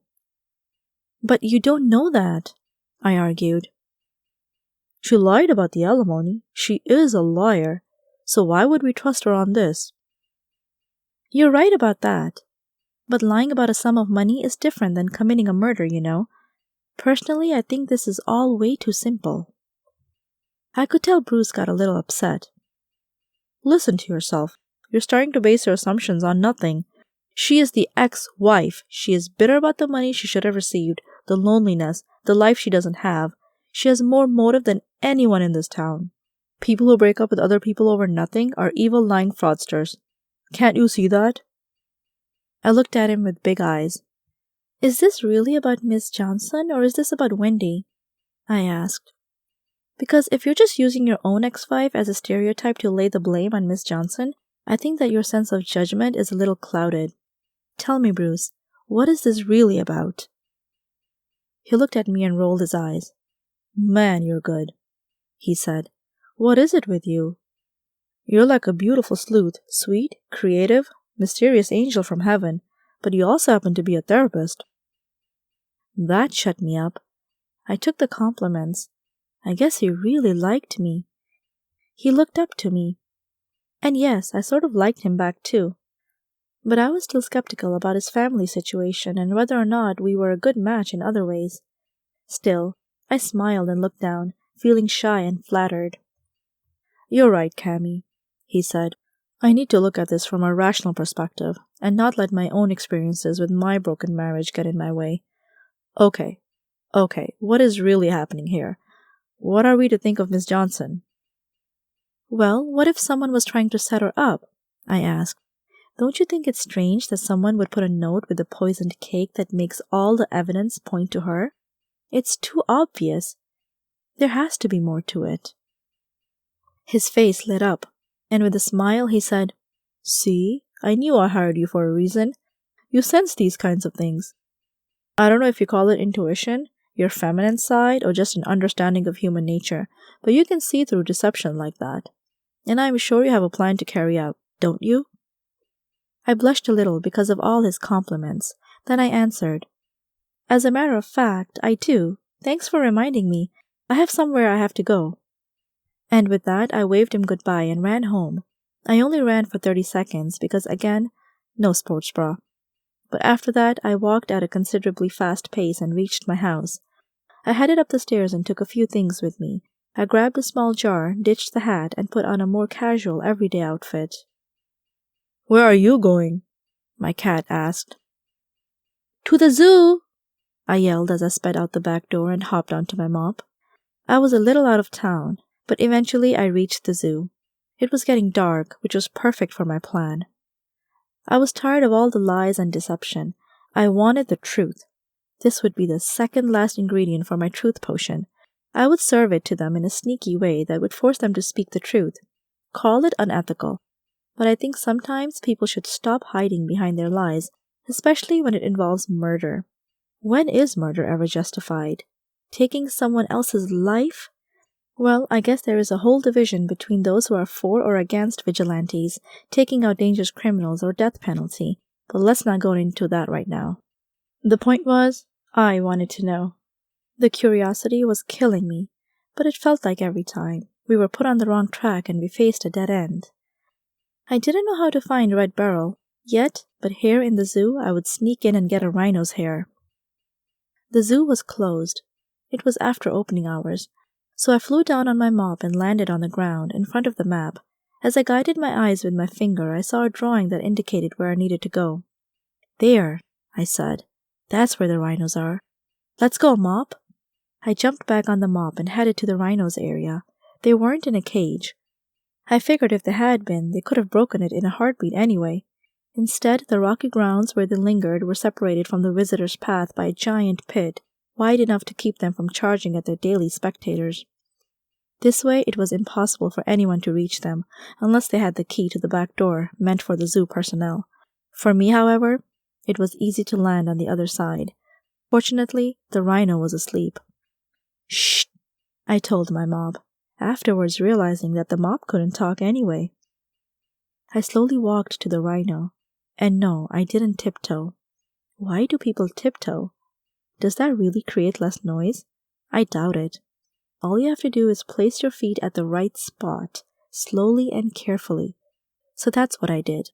I came closer to the snoring rhino. Wow, this animal is fat, I thought. I beckoned my mob to follow me, but my mob was scared. I hissed a little at it, feeling annoyed that at this very inconvenient time, my mob was being a wimp. I waved my arms some more and made all kinds of rebuking, angry facial expressions, but the mob stayed put. "Fine," I pretended to say with my lips, slightly whispering. "When we are home, you are dead." I emphasized the last word by stroking my finger across my throat as I pointed at my mob with the other finger. At that moment, I came to realize that I shouldn't do that again, because if I offended the mob too much, it might fly away and I would be stuck with a dangerous rhino.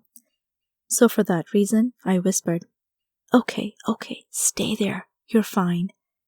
We'll talk about it later." I turned around and approached the sleeping rhino. I reached for its skin. Suddenly it moved. It was rolling over. I was startled and leaped 3 feet back. Luckily, this didn't wake him up. I sighed from relief and stepped closer again. I reached for a long hair in particular, figuring that a long hair would be easier to pull out. In the meantime, I glanced at the floor, frustrated that rhinos don't shed more hair than they do. I couldn't see any hairs on the rocky ground, so I had to do it this way. I felt the adrenaline in my blood. My ankles were shaking and my heartbeat accelerated. I took a deep breath. Now or never, I thought. I grabbed the long rhino hair and pulled as hard and fast as I could. The rhino woke up and made an aggravated sound. Whoa! It almost sounded like a cow. Happy that I had pulled out the hair, I almost forgot in how much trouble I was. Seeing that the rhino was out to get me, I ran into the opposite direction. "Mop! Help me!" I shouted. The mob stood still. It was scared. I came closer and closer. It wouldn't be much farther. As the rhino was charging at me, I felt its warm nostrils' breath on my naked legs. The last short sprint was what made me safe. I dove forward and landed on my mop, holding on for life as it launched itself into the air. The sound of the wind swished in my ears, and as I soared into the sky, the zoo beneath me appeared smaller and smaller. "Thanks, Mop! I thought I was a goner!" I exclaimed. "Let's go home and add this ingredient." I put the hair into the tiny jar I had taken with me and headed back to my backyard. After landing, getting inside the house, and going to the kitchen to continue with my brew, I took one more look at the recipe to see what to do with the rhino hair. It said to simply add it to the brew, and the rest would take care of itself.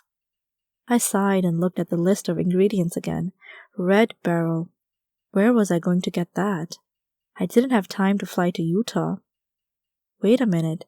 Red burr. What? "No!" I exclaimed. "No, no, no! Are you kidding?" My sleeping lazy cat woke up because of the yelling I did. As he blinked his eyes and yawned, he came down the stairs and asked, "What is wrong? Did Trump get re-elected?" "No, that's not it," I said. "I am such an idiot. I can't believe I just did that." "Did what?" Shadow wanted to know. "See that?" I asked. "Are you seeing this?" "Yes, I can see it, but I can't read," Shadow admitted. "Ah, that's right. I forgot. Well, I'll tell you then. It reads, red berries, not red beryl." "So?" "Silly cat! Don't you understand what that means? I don't have to fly to Utah. I can just pick a handful of red berries at the city park and add them to my brew." "Sorry, I'm just sleepy. I get it now," Shadow said. "Sounds a lot easier than finding some rare gem, doesn't it?" "Exactly, and that's why I'm going to the park right now." "In the middle of the night?" he asked. "Isn't that a little dangerous? I mean, you're young, you're beautiful, you're a girl. The park is full of creeps. Is it starting to sink in?" "I know, I get it. But all I'm going to do is fly there on my mop, pick some berries, and then fly home. What could go wrong?" Shadow chuckled. "Do you realize that every time someone asks, what could go wrong, a lot of things end up going wrong?" I closed my eyes and said, "Shadow, you're making things needlessly complicated. I will be careful, I promise. I don't want to wait until tomorrow, because if I get this potion done tonight, I can find out the truth about the murder tomorrow. We're on a time limit. Are you coming or not?" "Sure, and if someone tries to touch you or steal your mop, I'll scratch their faces." "Of course you will. Come on. Let's not waste another minute. I know where to find the berries." Back outside, I jumped onto the mob, but this time I was taking my black cat with me to watch my back. Sort of. We flew to the dark city park and searched around for a while. When I spotted a bush with berries, I descended to the ground and got off my mop. I put the berries I picked in another little jar. I have tons of those things, and was ready to head back home, when I suddenly heard a voice behind me. "What are you doing with those berries, girl?" I turned around and some blue eyes and blonde hair emerged from the shadows. It was Zelda. "Zelly, what are you doing here at this hour?" I asked. "I could ask you the same question," she said. I'm picking berries for a potion. What about you?" "Not much, just finding some things for a potion as well," she said. "Do you come here a lot?" I laughed. "Are you asking me if I come to the park a lot in the middle of the night? No, not really my cup of tea. I'm sure you'd understand." "Well, if you change your mind, let me know. It's not so bad." I was confused. What's not bad? Coming here more often? "Yes, but especially during the night.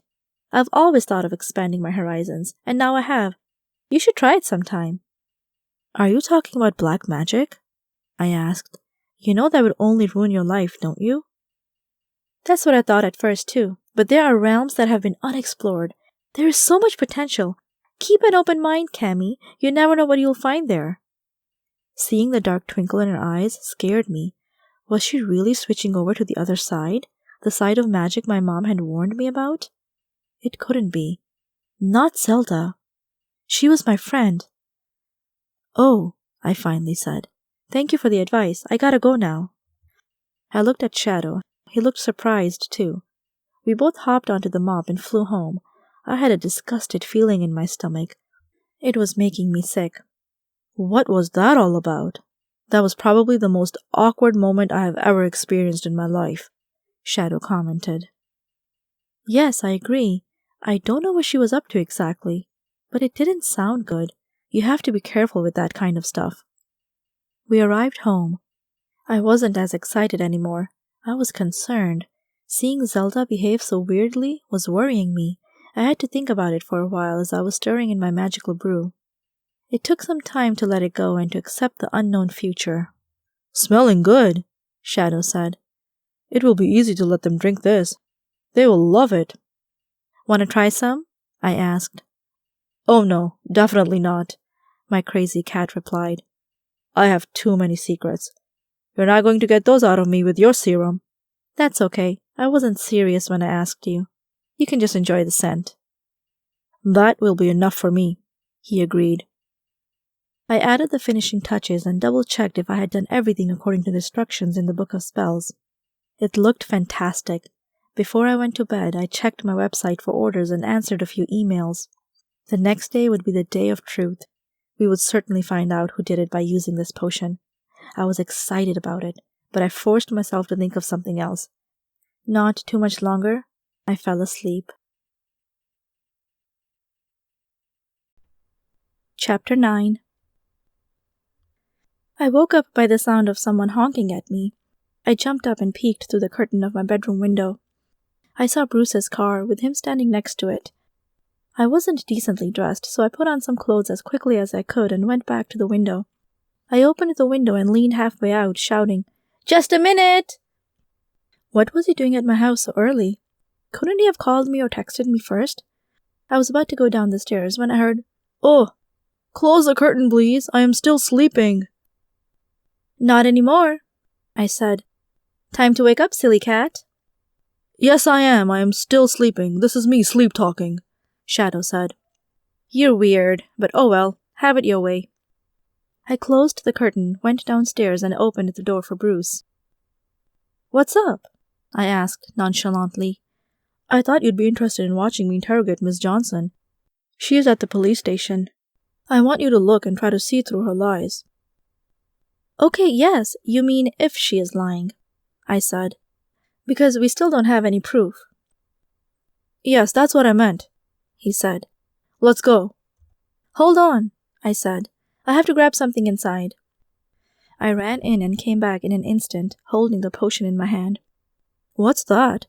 Bruce asked. It's a truth serum. Shall we use it to get to the bottom of this? How do you know it works? You don't sell those in your shop, do you? No, I just made it yesterday. Can we please try it? As I asked him, I looked at him in a cute way with puppy eyes, blinking a few times with my pretty eyelashes. He smiled and rolled his eyes. Okay. How do you want to make her drink it? I'll give it to her, I said. I'll have to lie to her, but it's the best way to find out what she knows. I don't know if I like your methods, Bruce said, but it might be our best shot. We've been stuck with this case for days now, and we still don't know much. All right, let's get going. In a matter of minutes, we arrived at the police station. We entered the room behind the mirror and watched Miss Johnson sit on a chair, with her arms resting on the table in front of her. I was admitted into the interrogation room and I brought in 2 glasses of iced tea. One was the serum and the other was a regular drink. Hi there, I said with a fake smile on my face. Remember me? I'm Cammy. We came to your house. Is this your doing? Miss Johnson said. Did you have me locked up? No, I was quite against it, to be frank. But you don't have to worry. I'm just here to visit you and give you some iced tea. As you can see, I like that stuff myself. So if you don't mind, I'll have a glass of it myself. You're bringing me tea? What are you trying to do? Nothing, I said. Here, take it. I handed her the drink and she accepted it, but she looked at it suspiciously. I knew she would do that, so instead of giving her the one with the truth serum, I gave her the one I was planning to drink. She smelled it, held it up against the light, and then said, I don't trust you. How do I know you didn't put some kind of sleeping pill in here? Give me yours. I'll drink yours. I smirked. This is exactly what I wanted her to do. Acting as if I didn't care, I said, "Okay, we'll switch. See? This is how you know you can trust me. It's just to make you feel better." It became clear that she was thirsty, because once we switched, she gulped it down fast. It would just be a matter of seconds before she would speak the truth about everything she knew. "Yummy," she said. "I haven't had an iced tea like that in years. Which flavor is it?" "Strawberry pineapple," I lied. "Anyway, let's talk." "Sure. Ask me anything." "Did you lie about the alimony numbers?" I asked. I wasn't going to beat around the bush. "Yes, I did," she said. "I received about 10 times as much as I said." "Very well. Let's leave that topic alone. Let's test another question. Do you have a gambling addiction?" "Yes, I do. I play poker online every day." "Did you hate Mr. and Mrs. Starlinger?" "I still do, even though they're dead," Miss Johnson answered. "Okay, I think I'm getting it, but that's not the most important purpose of this conversation. Let's ask you something else. Let's get straight to the point. Did you kill anyone?" "No." "Did you make the cake that killed Mrs. Starlinger?" "No." "Do you know who made the cake?" "No." "Do you know who killed Mr. Starlinger?" "No." This surprised me. I was out of questions. If she didn't know, then how were we going to find out? Did we have to go around asking the same people all the same questions, with the only exception that we would serve this truth serum to them first? Nervously, I put my hair behind my ear and looked at the mirror with the police officers behind it. I shrugged, signaling them that I didn't know what to do next. "Thank you for your answers," I finally said. Then I left to the dark room behind the mirror. "What would you have me do?" I asked. "She didn't do it, and she doesn't know anything." "Or she's lying and your potion isn't working," Bruce said. "I guess that could be true, but then why did she confess to everything else I asked her?" "She confessed to these things before anyway. It doesn't matter." What was lacking? I couldn't bear it anymore. What was the missing piece of the puzzle? I knew we had overlooked something or someone. Did we interrogate everyone we needed to talk to? "Wait!" I suddenly exclaimed. "What about Mr. Starlinger's brother? We never asked him a single question, did we?" "You think his own brother killed him?" "I don't know, but we didn't ask either. We just assumed he was innocent and that it was out of the question that he would do such a thing. But what if we were wrong?" Bruce laughed. He was speechless. "Come on," I said with a smile, pointing my finger at his face. "Who is right again? Say it." "Ha, you're amazing, Cammy. You are. Yes, you're right. We have to find Mr. Starlinger's brother, Jake. We left him out of the picture, but he might know something about it he hasn't told us." I grabbed the remainder of the truth serum and ran after Bruce. I think he broke all the speed limits to get to the Starlinger's place. I had never seen him like that before. He was in a hurry, which surprised me, because I didn't think we needed to be so fast. It was as if something was telling me I had just found a gold nugget. He was determined. When we arrived and rang the doorbell of the big mansion, the maid opened the door. She was short, fat, and looked from Latin American origin. "Si, senor, what can I do for you?" "Where's Jake?" Bruce asked. "He is gone, senor. He left with Sophie to move to Costa Rica." "Wait, what?" "They're on their way to the airport to live in Costa Rica." "No, I mean, what did you say before that?" "What? What did I say?" the maid asked. She was confused. "I mean, which names did you mention? Who is going to Costa Rica?" "Jake and Sophie, senor. Who else? Her son is still here. Would you like to talk to him?" "How come Sophie is going to the airport? I thought she was dead," I said. "They tricked us," Bruce said. "She's not dead. They wanted us to believe that." "But I saw her drop dead in front of my eyes," I argued. "Are you saying she faked her own death? Why would she do that?" "I don't know. I really don't know. But what I do know is that if we don't catch up with them, we will never find out. Come on, Cammy, let's get out of here." I waved to the maid as we both ran to the car. I got nervous when he hit the gas pedal harder than when we came to the mansion. I hoped he wasn't going to drive recklessly. As he was tugging the wheel to one way and then to the other, he grabbed his phone from his pocket and was about to look at it. "Give me that!" I said, snatching it out of his hand. You just focus on traffic. I will call the police. He silently accepted my decision. Calling and driving at the same time is never a good idea. I dialed the right number and told the police to contact some agents at the airport. I was surprised how easy it all was, because 10 minutes later we got a call back saying that they had looked up their license plate number and prevented the car from reaching the airport. Jake and Sophie were being taken into the police station. I was relieved, not just because we had caught the liars and we would find out the truth very soon, but also because now I didn't have to be in the same car as someone who was driving like an idiot. No need to break the speed limit anymore, I said sheepishly. Please don't criticize my driving, Bruce said in an annoyed voice. Okay, but we can take it easy now. They have them at the police station. We don't have to hurry anymore. Yes, I'm aware of that. Thank you. Ooh, sensitive. Maybe his ex-wife criticized him too much on his driving skills. We arrived at the police station and went into the dark room again. There they were, the deceased hotel owner's wife and brother. Mrs. Starlinger was alive and well. I couldn't believe that they had pulled off such a convincing con, and that I fell for it. The couple was sitting at the table right next to each other. They looked frustrated. They knew they had been caught, and that the truth would come out soon. How are we going to give them the truth serum? Bruce asked. We don't know if it really works, and if it does, they might not want to drink it anyway because they won't trust it.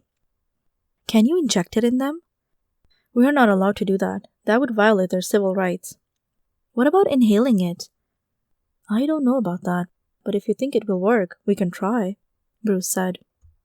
But then I would inhale it too if I would be the one questioning them, right? Yes, but you seem like an honest person, especially after what I've experienced with you in the past few days. Do you have anything to hide? No, not really. Well then, do you want to evaporate the stuff and be there in the room with them? I nodded. Sure, I can do that. No sooner said than done, we sent for someone to get a diffuser and we put the liquid into it. The scent went into the air in the interrogation room as I entered it and carried it with me. What's that? Jake wanted to know. Just a nice smell to make it more enjoyable. Nothing to it.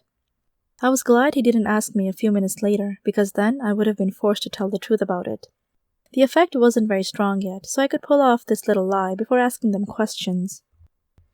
So, Miss Starlinger, you are alive, I began. We thought you were dead. I'm sure you did, Miss Starlinger said with a smirk on her face I didn't like. How come you aren't dead? I asked. I was never dead. Why were you passed out at the beach on your birthday? It was the tetrodotoxin that did it. The what now? Tetrodotoxin. It's a poison from a pufferfish to make someone look dead. It all started to make sense. They really did fake her death to blame Miss Johnson, the ex-wife. Classic. I can't believe I even believed that stupid cake note for 1 second. So you pretended to be dead, but you weren't? I asked. Exactly. I knew I had them now. They were telling the truth, and the evaporated air from the serum was causing it. Did you kill your husband? I asked. No, was the answer. If you didn't kill him, then who did? It was Jake, Mrs. Starlinger said. This threw me completely off guard. What? Jake? It was your brother? And you knew about this? Yes, it was him, and yes, I knew about it. Jake was silent, but I could see him get a little nervous. I turned to him and asked, Jake, did you kill your brother? He hesitated. He was fighting it, but the magic was too strong. He couldn't resist. Eventually he blurted it out. Yes, I killed that jerk. He deserved it too. Are you happy now? Why did you kill him, Jake? Sophie was never happy, he began. Her parents forced her to marry that piece of lowlife. I tried to catch up to his success. I really did. But I just didn't have the know-how and manipulation skills you need in business to get to the level he was at. Eventually, he grew so rich that the gap between our incomes was enormous. I was making thousands while he was making millions. Sophie's parents couldn't take it that she fell in love with me. They didn't believe in true love. Are you getting this, Cammy? She loved me, and still she married my brother for money. Who is the villain now? He was the one who slept around, treated his hotel staff badly, and spent all the money on himself. Sophie is the real victim. That was it. The truth was out. The motive was there. They were in love, but they hadn't been able to marry each other because of Mrs. Starlinger's parents. Money got in the way of romance, and a conspiracy for murder had been plotted, and when they found out he was cheating on her with multiple women, it was probably the last obstacle being removed to committing a crime. And this was their time to make an attempt to elope to Costa Rica. They got rid of the selfish husband and now had the freedom to do whatever they wanted, making everyone, including Mrs. Starlinger's parents, believe she was dead. "Mrs. Starlinger, is this true?" I finally asked. I just wanted her to confirm it. "Yes, it is. It's all true. My son has nothing to do with it. He doesn't even know about it. Please leave him out of it. He is innocent." I nodded. "We will take care of him, Mrs. Starlinger. Thank you for cooperating." I got up and was about to walk out of that room, but Jake asked, "What will happen now?" I turned around and said, "I honestly don't know. That's up to the police to decide. It's not my department. We have our confession. They will let you know what the penalty is." I opened the door and a few police officers came in. They removed the suspects and I was left alone in the room. It all happened within 10 seconds. I glanced at the table one more time, pondering what they had told me. Before I could leave, however, Bruce entered the room. "Not so fast," he said. "I have a question for you." I was surprised. What was this all about? "Bruce, what's going on? What do you want to know?" I asked. "You've always been quite honest with me, Cammy, but there is something that still bothers me." "Oh yeah? What is that?" "First of all," Bruce said, "tell me, is this a real truth serum?" "Yes, it is." "How did you learn to make it?" "From a recipe book." "Okay, I believe that. But this is what I still don't understand.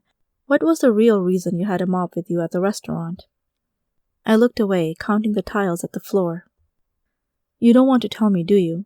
Well, you're stuck now. If the truth serum really works, then you tell me. If it doesn't, then you lied about its effectiveness. So what's it going to be, Cammy? Tell me the story about the mop. Nobody takes a mop to a restaurant. And to be honest, it was pretty funny. But you're not crazy, so I want to know." "Do you promise not to tell anyone?" I asked. "I promise." "I used it to fly to the restaurant," I said. He looked confused. "Yes, I remember you telling me that. Are you saying that you told me the truth because you knew I wouldn't believe you?" "That's exactly what I'm saying. But mops don't fly, do they?" I chuckled. "Yes, they do. At least mine does." The dumbfounded look on his face became funnier every few seconds. "How did you find a flying mop?" he asked. "Are you a real witch?" I looked at the room, making sure that nobody else would overhear our conversation. Yes, I am," I confessed. I usually don't tell anyone about that because people panic so easily. But if you believe that I am not a bad person and that I stay away from black magic, then there is no problem, is there? He thought for a moment, trying to take it all in. "No, I guess there isn't." He finally said, "Is that also the way you got in front of Bill when he was running away? You flew over there on a mop?" "Ha, you got it." "Wow, all of this is so over my head. I don't really know what to do with it." "Nothing," I said with a smile. "Just trust me. Everything will be okay." "Okay, if you say so." I touched his shoulder as I left the police station and went home. Some of the agents who had been following the questioning were cheering. It felt great. When I came home, I was a little anxious. Now that Bruce knew my secret, what would he do? Was he going to tell his mom? Was he going to post it on Facebook? Would he really keep his word about keeping it to himself? I sat on my bed, thinking about it, when I suddenly realized that he was in the same room with me, with the fumes from the potion. Everything he said to me, including his promise, was the truth, so I had nothing to worry about. I let myself drop on my back and stared at the ceiling. I had a huge smile on my face. It was great to be done with the case. It had all been solved. Tomorrow I would work in my shop again. Perhaps I would look up some more potion recipes, because this one seemed to have done its job. I checked my phone for messages and scrolled through some social media pages, Pinterest and Instagram, that kind of stuff. Eventually I put the phone away and fell asleep. Chapter 10. In the morning, I made myself breakfast and organized some more things in my little shop. I had some customers, and one of them bought a $100 item, so I immediately made a good profit that day. After a morning and an afternoon of spending time in the shop and on the internet, Bruce walked into my shop. He was wearing a black shirt and blue jeans, and he had sunglasses on his nose. He looked worried and relaxed at the same time, an odd mix I had never seen in him before. "Is everything okay?" I asked. "Yes and no," he answered. "You can tell me," I said with a smile. I know I can trust you, Cammy, and I wish there was something I could do about it. Maybe you have a spell or something you can cast on my ex-wife?" "What's going on with your ex-wife?" He hesitated.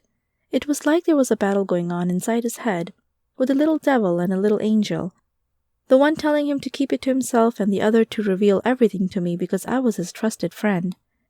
Finally, he got it all off his chest. "She was in town recently. She left today, though, and I am forced to go there because she is filing a court case against me." "What? Based on what?" "She says I abuse her daughter. Our daughter. Of course this isn't true. But you know how people can be sometimes. She was diagnosed with borderline personality disorder a long time ago, and sometimes people like that will lie about things to get their way." "And the court believed her?" I asked. "They're still on the fence, but yes, that's why I have to move closer. I mean, I could just visit Houston every once in a while, where she lives now, but that raises suspicion too. Besides, I heard there was a murder case there where they needed me. The police from that area just called me and said they wanted me to do the case." I was shocked. I just barely got to know Bruce that week, and now he was already moving across the country, to Texas. "You really have to move?" I asked. "What about your place here?" "I already found a renter," he said. "I was renting anyway. So yes, I can leave, knowing that my landlord found someone else. No problem whatsoever." I saw he was trying to act all cool about it, but he didn't like it in the least. "I am sorry to hear that," I said. "What about Shelley? Is she going to school here?" "Yes, but she has changed schools so many times. She doesn't mind the move. Besides, she said she missed Houston." "Okay, that makes sense." There was an awkward silence. I was waiting for him to give me a more elaborate explanation, but his mind was all over the place. "What about the case you were on this week?" "Oh, the Starlingers case? Yes, well, Jake and Sophie got arrested, and half of their inheritance will go to Miss Johnson. She never received what she truly deserved, so that's all settled now.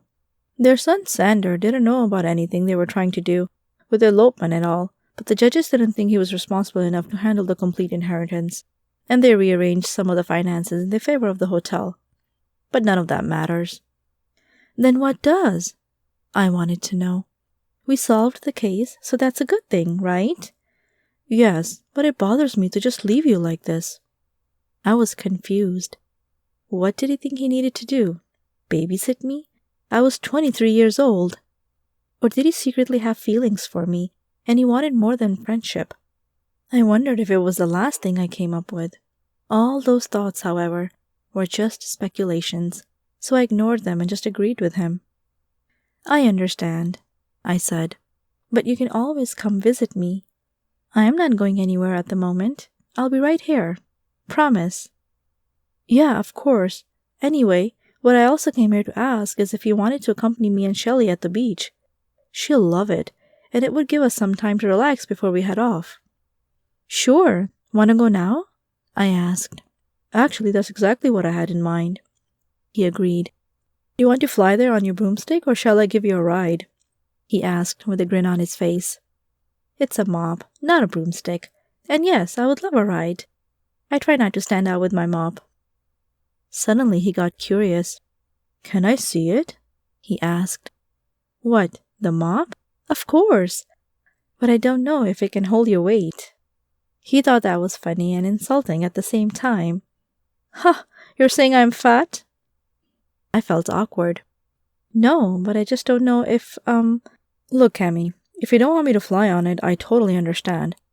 But if you want to give me a demonstration, that would be interesting to watch." "Yes, I'll go get it. I can meet you in the backyard," I said.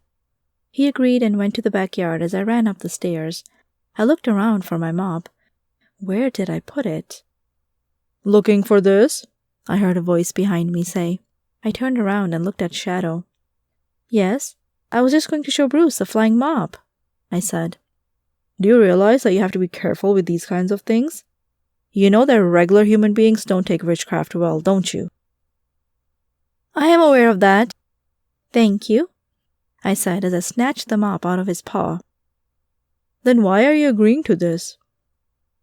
"Look, Shadow, he already knows. He's okay with it. It's all fine, and it's just for fun. Besides, he's leaving town tomorrow, and I won't see him for a very long time." "Really? What's going on? Why so sudden?" "He has to move to Houston. Anyway, I don't recall asking for your opinion. We're just going to have some fun. And yes, I'll be careful not to show anyone else." "Okay, as long as you know what you're doing," he said. "Personally, I would not even show him. Humans are unpredictable." "Thanks for the advice," I said, rolling my eyes. When I came downstairs, I went to the backyard. Bruce said, "Looks like a regular mop. I don't think I would have recognized it for something magical if you hadn't told me about it." "You're right, it looks normal, but it isn't. Watch this." I ordered the mop with a hand motion to fly up and spin in the air. When it obeyed and did so, Bruce's mouth fell open. "Amazing," he said. "Can you cause other objects to fly too?" "Yes. I mastered the art of telekinesis. See?" I twirled my pointing finger and pointed it at a few rocks. The rocks floated up in the air and began to spin. Bruce clapped, as if he were watching a magician's show. "Did you tell Shelley about this?" I asked. "Oh no, I don't want her to freak out," Bruce answered. "In fact, I don't want anyone to know about this. You know how people are. I am actually surprised I handle it so well myself." I was relieved to hear that. I trusted him. After a short show on flying mops and rocks, I went upstairs, dressed into my bathing suit, and followed him to the car. We left to pick up Shelley and ended up on the beach. "Thank you for coming," Shelley said. "It's a lot more fun with you around." "You are welcome," I said with a smile. "Do you want to go swim?" "Later. Can we build a sandcastle first?" she asked. "Sure. Let's build a really big one, okay?" "But I'm not good at that," she said with a sad face. "It's okay, I can help you with it."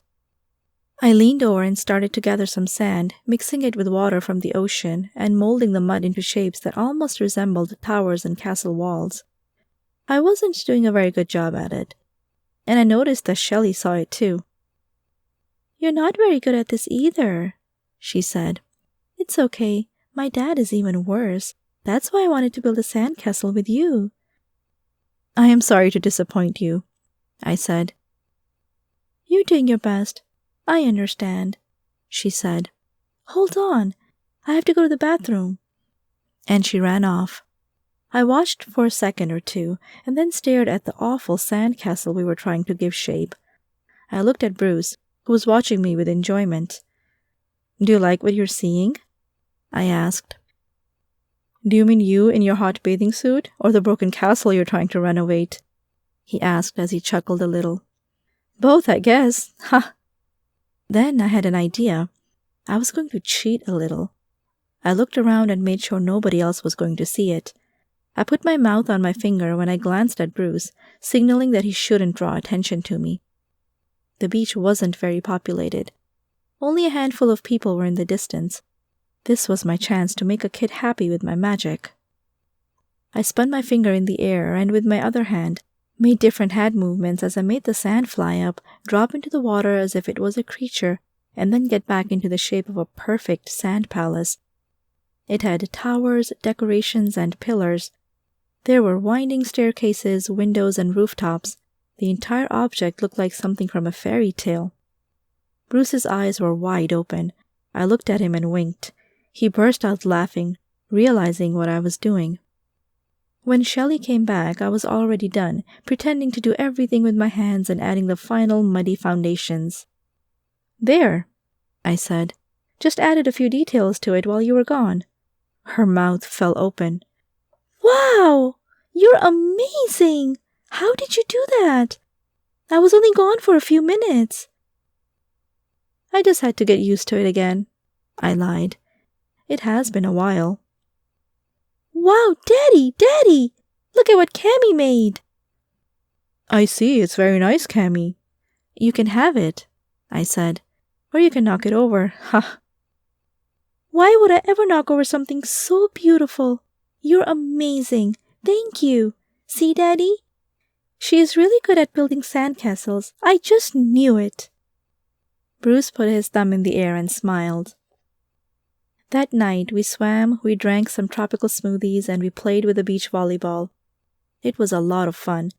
At the end of the day, Bruce drove me home. The next day, I was dressed in a yellow shirt and some gray pants. When I came outside, Bruce and his daughter were there to say goodbye to me. I greeted them, told them to drive safely, and I leaned over to give Bruce a hug. Then I kissed him on his cheek. "Good luck," I said as I looked him in the eyes. "I will miss you," he admitted, "but it will all be okay." I could tell he wanted to say more, but we both knew that we could end up talking for hours if we did that. So instead, we accepted a calm silence and the exchange of friendly facial expressions. Then I knelt down and embraced Shelley. "Take care of your dad, okay?" I said. "Yes, he needs me. I can take care of him," she said while smiling. They got into their car with all their luggage. When they drove off, Shelley looked out the back window and waved one more time at me. It was one of those moments that touched me, seeing a cute child like that express her love and trust. I knew I would also miss Bruce a little, since we had become good friends, but I also felt a distance in the sense that I wasn't romantically attached to him. Things were too complicated. He was not what I was looking for, and that didn't make him a bad person or psychologically messed up in any way. It just made me feel like there was someone else in my life that would fit my needs better, who would be a better match. I watched and stood there, just thinking about everything that had happened in the short time period I had lived in this Californian beach town. Life was crazy. You never knew what it would throw at you. My phone was buzzing. It was a text message. Who could that be? I picked up the phone and checked. It was Trevor, asking me to go on another date with him. All the sadness about saying goodbye to Bruce and Shelley left. I was excited to get to know Trevor more. I texted back and asked what he had in mind. "It is a surprise," he replied. I couldn't wait. I wanted to know what he was planning to do. I would find out soon enough. To be continued. This has been Which is Next? A Cozy Mystery with a Cat and a Mop, Cozy Witch Mysteries Series, Book 1. Written by Angela Kenzie, Crazy Cozies. Narrated by Evelyn Adams. Copyright 2018 by Angela Kenzie. Production copyright 2018 by Angela Kenzie. Witch Your Step, Tinfoil Dinners and Mountain Mysteries, Cozy Witch Mysteries Series, Book 2. Written by Angela Kenzie. Narrated by Evelyn Adams.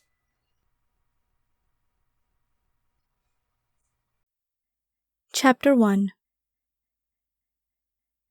When I got the text message from Trevor, I began to guess, talking to myself, what he was going to do.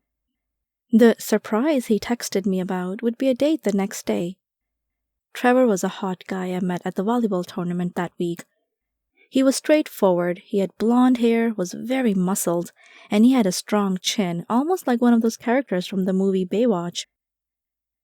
And although I was immediately drawn to his physical appearance, I knew to look beyond that and not get too excited about something that could be a complete dud. When I went home that evening, I tried to decide what to wear. I couldn't, so instead I watched some YouTube videos on my phone about how to boost an online retail business. There was so much information out there, and the weird thing was that some people claimed to make a lot of money, but then they didn't show any proof. or it was something they did at the right time in the right market that couldn't be replicated anymore. Internet makes everything progress so fast. Things that worked 5 years ago don't even work anymore. Crazy, this 21st century. Eventually, I was done with all the how to make money videos and went to sleep. The next morning, I woke up fast. What was that on my lap? I rubbed my eyes and saw it was my black cat, Shadow. I rolled my eyes and let my head drop on my pillow. Oh yes, the date! What would I wear? Hold on, Cammy, I told myself. It will be tonight. First, you have to open up your shop with spices and potions.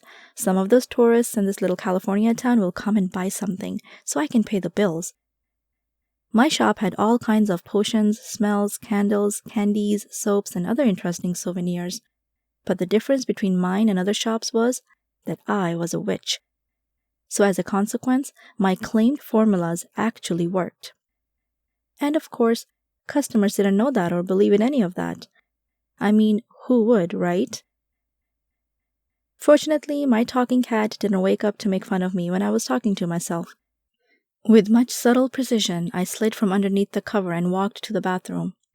I looked in the mirror. Ugh, I said. My hair is all messed up. I stroked through my long brown hair as I looked into my brown eyes. I loved how they slanted down in the middle, almost like sharp cat eyes. I washed my face since someone had told me that it would prevent zits and other unwanted imperfections. When I was done, I took my clothes off and looked at my body in the mirror. You're a sexy girl, I told my reflection. I mean, I had to be. If I hadn't been, nobody would have taken me seriously. Some of them never did anyway. My face looked like that of a young teenager, even though I was already 23 years old. But at least my body curves could make any man stare. Not that I went for that all the time. I was actually very prudish. I guess I was always torn between the question of how much to reveal when I wore something. The world has been so confusing lately. Magazines and TV shows dictate how every woman needs to look, some walking around half naked when they don't even intend on going for a swim, and others still traditionally or properly covering up their shoulders with some kind of dress code they want to follow. Personally, I thought I was more of a medium, although I leaned more to modestly dressing myself. I got into the shower. After a few minutes of washing my hair and putting too much green apple body wash all over me. I hate it when I do that. Oops. I heard a noise from the door. Did I forget to lock it? Another oops. I watched as the door opened, hoping that it was just the wind. When my cat Shadow came in, I panicked. Shadow, stay out! Why? He asked. I am taking a shower, I yelled back. We've been over this before. I know you're a cat, but you're still a tomcat. I'm a woman. You're a male animal, so stay out. Fine, he said. I don't care anyway. When he was gone, I jumped out, and even though I dripped all over the bathroom floor, I went to the door to lock it. Better safe than sorry. I didn't feel comfortable with him seeing me naked, no matter how weird that sounds. As I dried myself off, I suddenly realized I hadn't picked anything to wear yet. I put the towel around me and stepped into my bedroom. Shadow was already gone. He had probably gone out to meet with other cats and talk about, well, cat topics, I guess. I don't know what they do all day. Maybe they try to harass dogs, catch mice, or find edible leftovers in the garbage cans all over the city. But all of that was just my guess. It was pure speculation. I opened my closet and looked at my wardrobe. Purple, purple, pink, white, purple, blue, yellow, purple, black, red, purple, white, purple. Wow, I had a lot of purple. I mean, it was my favorite color, but it just dawned on me when I looked at it how many of my outfits were purple. At least there were different shades of purple, so there was still some variety. I think Trevor wouldn't mind purple, I said. But for now, I'll stick with something simple for the shop. I put on a pink shirt and a red skirt and went downstairs. In my little shop, there was a desk, a laptop, and in front of it shelves with my merchandise. I had a sign on my door that said I would open up at 9 a.m., so that's what I did. Whenever I was alone and no customers would be there, I would go online and figure out the best ways to cheaply and effectively promote my online store, so people could order the same items from my local shop and receive them in the mail. Online marketing was complicated. Everything had to be set up the right way with a cart, a payment gateway, and keywords to rank on Google. And I won't even get started on Facebook ads. That's a beast. There are so many variables you need to take into account when you're doing that. I shook my head and decided to leave that aside for now. During the day, someone entered my shop. It was a man with a brown cowboy hat and a black mustache. He was as tall as me, and he looked as if he was actively searching for something. He greeted me and began to look around. "What does this do?" he asked, pointing at a little bottle with bubble bath soap. "It just gives your bath a nice scent and it cleans your body," I said. "Go ahead and smell it." He took off the lid and put his nose above it. "Pretty good," he said. "Is that pina colada?" "Coconut with mango," I said. He opened a jar with some dried flower leaves and smelled it. He closed the lid quickly. It was almost as if he was a little nervous. He was fidgeting. His fingers tapped on the shelves as he walked to the other corner of my little shop. "Is there something in particular I can help you with?" I asked after a while. He hesitated. "Well, yes and no," he said. "I am all ears," I said. "Tell me." "Well, you see, we're going camping in the mountains this weekend," he said. "And, it's, Yes," I said with a smile. "My wife and I haven't been intimate for a while. There, I said it." My eyes got wider. "Oh," I said, feeling a little awkward. "That's not good." "No, it's not," he said without looking at me. "I guess we've just been busy, or we were afraid to bring up the topic. Don't get me wrong, our marriage is good, but there is something lacking, and even though neither of us have the guts to say it, we both know it. Now, I don't want to lecture on marriage communication. I just want something that, well, I saw the name of your shop and I came inside to see if you might have something that, you know." It wasn't hard for me to understand what he was hinting towards. I tried not to giggle, especially when he was facing me. On the inside, I was rolling over the floor, laughing out loud, but my face was calm and polite, wearing a respectful smile. "Well, I think I have just the thing," I said, trying not to roar with laughter. I took him to a shelf with some incense. "All of these have a different effect," I said. "This one in particular has basic scents that have been mixed with tested pheromones." He looked at me as if I was speaking pig Latin. What now?" "Pheromones. The hormones that... You know what? Never mind. Either way, trust me when I say that this should do the trick. It's known for getting people in the mood." "Perfect," he said. "I will take 10 of them." That did it. I couldn't hold it anymore. I snickered. He looked at me straight in the eyes. "What?" he asked. "Oh, nothing," I answered. "No, it's okay. If you want 10, then you can buy 10. Just know that only one of them already helps a lot. I wouldn't recommend more than one, honestly." "If you would understand how long this problem has been dragging on in our relationship, you would see it my way," he said. "And you'll make more money when I buy more of them. So what are you complaining about?" "Nothing, it's fine. Yes, let's do 10 then," I said. "Are you going to use all 10 at the same time?" "Why not? That only increases the chance of something actually happening, doesn't it?" It does. But my personal advice, save some for later." "What I do with them is my own business," the cowboy said as he took out his credit card and paid for the 10 sticks of incense. He was pretty determined to make this a success. I put the incense sticks in a bag and said goodbye. Then I watched him leave the shop with a mix of vexed and excited emotions. I sat down and took a note of what I sold. I always made sure to keep track of every tax write-off, every expense, every item sold, each potion, liquid, drink, or oil scrub in my inventory, etc. I typed for a few minutes when I heard someone else come in. I looked over the top of my laptop and saw a black cat. "Shadow," I said. "I told you to come through the back door. Why are you coming in this way?" "The back door was locked," he said. "You need to unlock it." Oh, sorry, I'll do that right away. What did he buy? Shadow wanted to know. Just some incense, I said as I unlocked the door to my tiny backyard. Which one?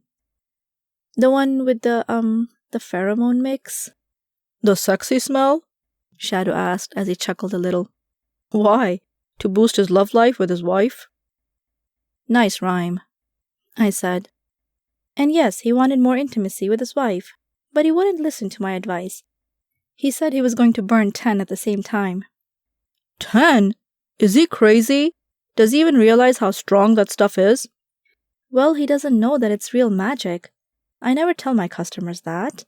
The incense has been magically manipulated by some of my witch family members. But how am I supposed to tell people that? They wouldn't understand. Shadow sighed. Whoa, that guy doesn't know what is going to happen to him.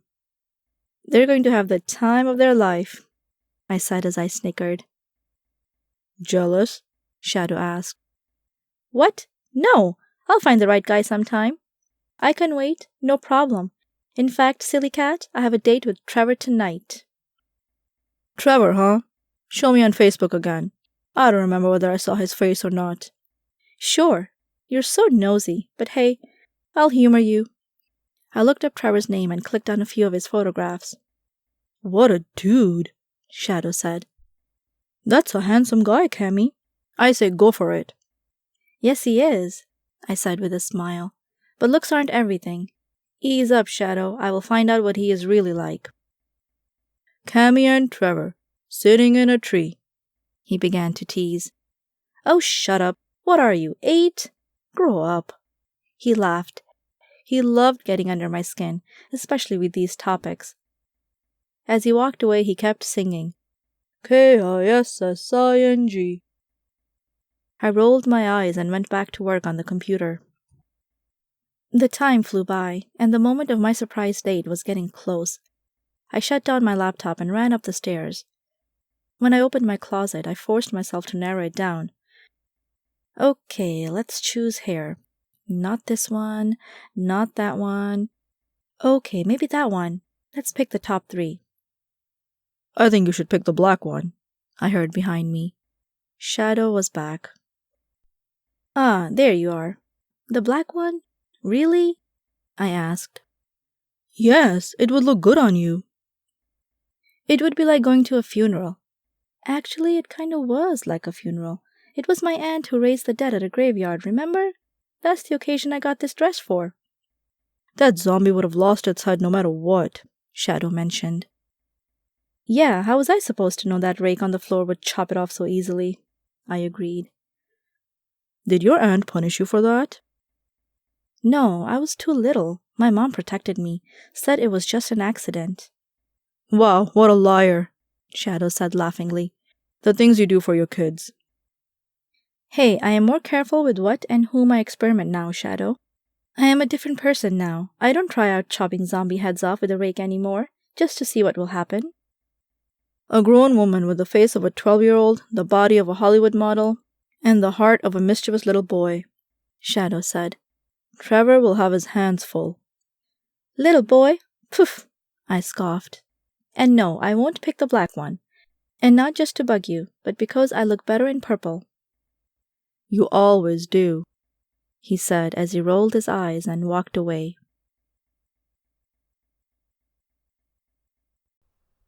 Chapter 2. I selected a light purple dress and 2 really big round earrings. I put on some makeup and put on high heels. After about 15 minutes, which was a record for me, I headed downstairs and out the back door. Mop! I shouted, hoping the neighbors wouldn't hear me. Mop, where are you? Within seconds, a mop flew in front of me, hovering above the ground. Ah, there is my baby. How have you been, Mop? I have a date to go to. Can you take me there? I don't know why I expected an answer. My mop couldn't speak. And yes, I know how silly it is to fly on a mop instead of a broomstick, but that was just me. My mop and I were buddies. We had been for years. Let's go, I said as I planted my butt on the stick and controlled it to my best ability to fly upwards. I flew over the lovely town, Sunset Village, where I had just recently moved into. I enjoyed all the lights that emanated from the windows, the street lanterns, and the cars. It was a breathtaking view, to say the least. "Now, let's see where I need to go," I said. I wrote it down on this piece of paper. I didn't have any pockets in my dress, so I took the paper from where I had tucked it away, in my bra. Don't laugh, I know you've probably done it too. As I tried to open it, however, a sudden gush of wind threw me off balance, and the piece of paper slipped through my fingers. "No!" I yelled. "Come back! Mop, follow that piece of paper!" It was like putting a plane on autopilot, to give my mop more control and allow it to fetch the paper with the address where I was supposed to meet Trevor. My mop and I sped after it. It was being taken away in all kinds of directions by the wind. We zigzagged, circled, and dove up and under the trees in an attempt to snatch it from the sky, but with no success. Eventually it landed, out of all places, on someone's head. "Oh no!" I said, as I put my hand on my forehead. "Now how am I supposed to get it?" I figured that if I would land and park the mop somewhere else, nobody would notice and call the cops or burn me for being a witch like they did 600 years ago. Then I would sneak up to the man with the piece of paper on his head and find the address I had written down. No sooner said than done. I dropped behind a tree on a quiet street, jumped off, and without my mop, I ran towards the man across the street. When I came closer, I couldn't believe my eyes. "Trevor?" I asked. "Is that you?" He sat there, relaxing in his chair on the beach near a restaurant. When he heard my voice, he turned around. "Ah, I'm so glad you made it," he said. "I was beginning to wonder." The piece of paper dropped from his head. He picked it up and said, "What's this?" When he opened it, he understood the whole thing, or so he thought. "Ah, you wrote down the address and then the wind blew it away?" he asked. "Yes, it did," I said. "That's why I'm a little late. Sorry." "No worries. I guess your piece of paper led you right to me." "It's the weirdest coincidence I've ever seen," I admitted. "But I am glad I am here." "Me too. Ha! I can already see you chasing after that piece of paper on high heels. That's how it went, isn't it? Is the image in my head correct?" "Sort of," I said, not revealing the fact that I hadn't been running but flying after it on a mop. He gave me a hug and invited me to sit down. I looked back at the tree where I had parked my mop. It was still there. Good. Suddenly I realized that with the power of telekinesis I possessed, I could have just waved my finger and made the piece of paper fly back to me. Another oops, another mistake. But fortunately it all turned out okay. I sat down and he beckoned the waiter to come over. We both ordered a non-alcoholic drink, something we had discussed previously. He didn't drink. Yay! And I asked him how his day was. "Nothing special," he said.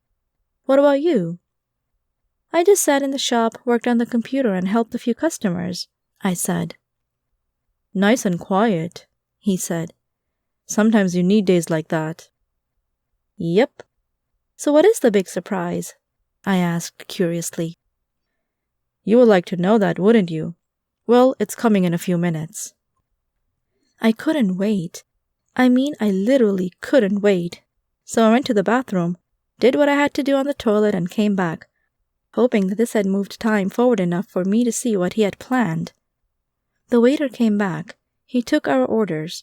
Trevor reminded me I could order whatever I wanted. We discussed it and agreed to share a big paella dish.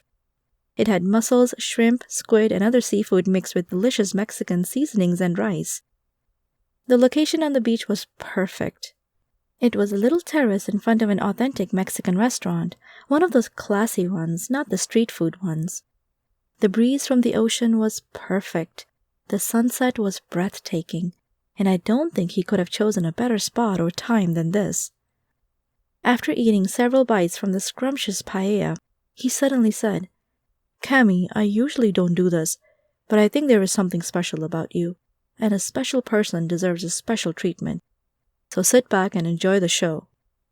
I put my fork down and waited in anticipation, still chewing on the bite in my mouth. He signaled me to stay where I was and ran around the restaurant to the parking lot behind the building. Several minutes later, he came back with a fanfare behind him. There were trumpets, trombones, drummers, French horns, and bugles. And yes, I could tell the difference between a bugle and a trumpet. I had learned all about it when I was young. I was impressed. I smiled as I enjoyed the tune they played for me. That Trevor definitely had the go big or go home attitude I was looking for. You can never overdo a surprise. As I listened, Trevor came closer to me and sat down next to me. He grabbed my hand and looked me in the eyes. It didn't stop. It went on for about 3 more songs before the fanfare put their instruments down and beckoned Trevor to do his thing. What was this guy up to? Was he going to propose? On the second date? Reminder/flashback. We had gone on 1 date before, which was more like a casual drink after I lost a match at a volleyball tournament. But this was over the top. And what was going through his mind? Why all the grandeur at this spectacular show? Nothing had even happened between us yet. It was silent. Trevor leaned over and said in a soft voice, barely speaking louder than the whisper of the ocean breeze, "Cammy, I really like you. I like you a lot. I just wanted to show my feelings in a way that would say more." I was flattered. I blushed a little. This guy was really trying to score. He didn't want to sleep with me already, did he? I wasn't sure, but I trusted him. For now.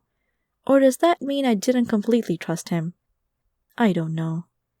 Anyway, the moment was magical. And I mean that in a non-witchy way, as regular human beings would say it. The romance was in the air. It was all so perfect. I didn't see a reason why not to kiss him, except for the fact that it was in front of at least a dozen musicians, the waiter, and a handful of people from off the street who had come to watch the fanfare play. As I didn't have any little cortisol hormones with red flags racing through my brain, trying to fight the overly excited dopamine and oxytocin hormones that were making me feel this way, I leaned over as well, ready to make the butterflies in my stomach flutter and cause a tornado of love in my gut. I was ready to let him kiss me when... "Stop!" a harsh female voice behind us yelled. We both turned our heads and looked in the greenish eyes of a fuming young lady who took big, determined steps in our direction. She was wearing bright pink sandals, a black bikini with a top that had too much cleavage, and in her blonde hair, she was wearing a bandana which went against all fashion at the time. The moment was gone. No kiss. We would have to save it for later. "Who is that?" I whispered. "That's my ex," Trevor said. "I didn't know she knew where to find me." "What? You never told me about her, did you?" I sneered back. "I didn't think I had to. Her and we're through. I don't know why she is here." Exes. Ugh, I hated exes. They always showed up in my life to ruin the moment. The same had happened with a detective I had met not so long ago, Bruce. Same thing. The ex showed up and ruined it all. Although with him, I had my doubts anyway. Anyway, my mind is drifting off. Back to Trevor and his ex. It wasn't good. It wasn't good at all. "What? What are you whispering in that witch's ear?" she asked as she approached us. Hey, how did she know I was a Wait, she didn't. She just called me that to spare the worst name calling some people consider as a swear word. The female dog type. Got it. Unless... "Why are you calling her a witch? She didn't do anything," Trevor said. "I met her at a volleyball tournament, and the only reason why she's here is because I invited her." "I am calling her a witch because obviously she put a spell on you and your lustful eyes. You couldn't help it, could you? You see a pair of nice legs or some nice eyes, and your hormones take over. You're still the same, aren't you?" I didn't like what I was hearing. Was Trevor really such a player? I mean, I agreed he was handsome and he had a hot body. But perhaps in this crazy world there are still some guys out there that aren't complete jerks when they realize they look good. So instead of minding what wasn't my business, I just patiently listened to them. "You're the one who always said I was checking out other girls," Trevor said. Your green eyes match your personality. You just get jealous at everyone. Well, there is certainly nothing to get jealous at when I look at what you found now, she continued. Excuse me? I said as I stood up in a defensive way. Now I was becoming a little agitated. You heard me. You got nothing going for you, girl, and even if you did, it wouldn't make any difference to him. He just follows a cute butt or some long waving hair, and that's all there is to it. Trust me when I say this. You don't want to get into a relationship with him. Well, right back at you, I said. I just happen to like this guy. Why would you care? He clearly doesn't want you anymore. So what are you doing here? I wanted to say a lot more things that sounded mean in my head, but I bit my tongue, making sure I wouldn't stir up the fire anymore. The situation was already so tensed, and I didn't even know if I wanted to fight for Trevor. I was confused. I didn't really believe his provoking ex-girlfriend, but what if there was some truth in what she said? I am here to protect you, she said, which was a huge lie. He doesn't know what he wants. He belongs to me, and he knows it. But every so often, he just hops from one girl to another. So just leave him alone. Tell him, no thank you, and stay out of our lives. Who are you to boss me around? He can decide for himself, can't he? I asked rhetorically. Ladies, ladies! Trevor started, trying to calm the situation. We can talk about this elsewhere. Everyone is watching. There's no need for name-calling or arguing or— Oh, shut up, Trevor, his ex said. You know as well as I do that she is not your type. Yes, she is, Trevor said. Can't you just leave me alone? It's over between us. Accept it. Don't come between me and her. Look for someone else. Listen, if you two are still a thing, I carefully said. Oh, be quiet, tramp. You have no business here. Why don't you go find another guy on the beach to lure into your bedroom? Chick fight! Someone from the crowd yelled with a smirk on his face, raising his fist in the air. Others laughed. That did it. I was furious inside, and anyone who knew how to read my facial expressions knew it. At that moment, I realized I wasn't supposed to use magic as a way of revenge. My mom had always told me to stay away from that, using magic to justify hurt feelings. But this was too much. I blamed myself for it later, but I had to do something. Someone had to tell this ex-girlfriend of his in one way or another that what she was doing was unacceptable. So yes, I waited until she was turned the other way and twirled my finger in the direction of a giant umbrella that was stuck in the hole in a round beach table. The umbrella flew up and landed on the raging ex-girlfriend, and with a few tricky moves with my finger, I caused her to be tangled up in it. Ah, you witch! You did that! She screamed. Most people didn't see me do anything. They thought it was the wind.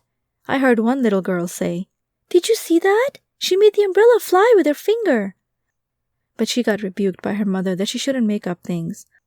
So at least I played it safe enough. The others in the crowd were either dumbfounded by the insane scene, or they were disappointed that the ex and I didn't end up in a fist fight. Either way, I didn't care. I was out of there, fast. I was annoyed. Actually, I was infuriated. Not particularly at Trevor, but at that nasty ex-girlfriend who had the nerve to show up and ruin my surprise date. Who did she think she was? He dumped you, girl. It's over. He's mine now. Back off. By the way, Trevor didn't know what to do, other than helping his ex-girlfriend get out of the umbrella. It upset me, but I understood he was just trying to be helpful. I had rather wished that he would have run after me, but I was off so fast that he probably lost sight of me, especially with the crowds that had been gathered around us. I knew this wasn't good for my reputation in this beach town, but that wasn't the most important thing I was worried about at the time. Ugh, why did she have to come right there and then? Unbelievable. I couldn't take it anymore, so I walked away, seeing them argue from the corner of my eyes. A brisk walk home would do me good. Resolutely, I headed home and didn't even look back anymore. After about 10 unbalanced steps, it dawned on me that I was wearing high heels, and that a mop ride home would be preferable by far. This frustrated me even more. Was the next hunk in my life going to catch me if I fell down because of the high heels?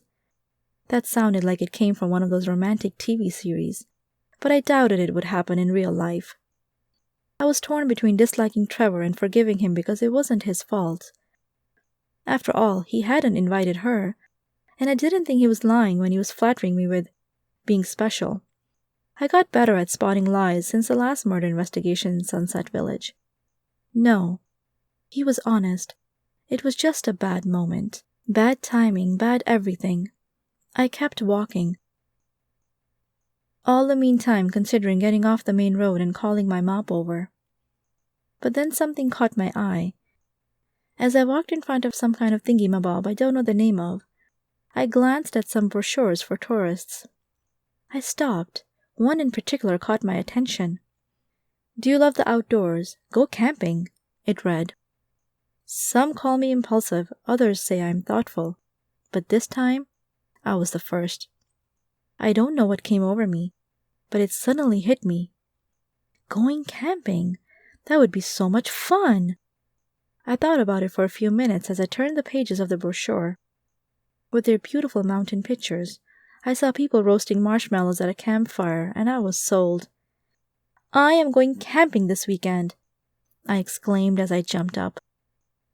Embarrassed by my abrupt breaking of the silence in my immediate surroundings, some of the tourists looked at me awkwardly and then pretended they were not with me. I think I even heard someone cough as he said, "Oh, she's crazy." I wanted to say, "Hey, I heard that," but I was too excited. Camping would be an adventure. I had been going through the same routine for a while now, and I needed a short break. I justified the spontaneous idea by telling myself it would only be for 2 nights. I also realized that the man in the shop that day had probably subconsciously inspired me to do it. I always saw myself as someone who wouldn't be easily influenced by the media or other people's opinions, but I guess a lot of people want to believe that, when actually they just follow the crowds more than they would like to admit. Sheepishly, I walked away from the spot where I had embarrassed myself and went home with a new plan. The fresh air, the mountain breeze, the calm brooks, the pine tree smells. It would be great. I was envisioning it. As I went home, I thought about my quick decision, but it felt like a fun thing to do, so I didn't foresee any major problems. Little did I know.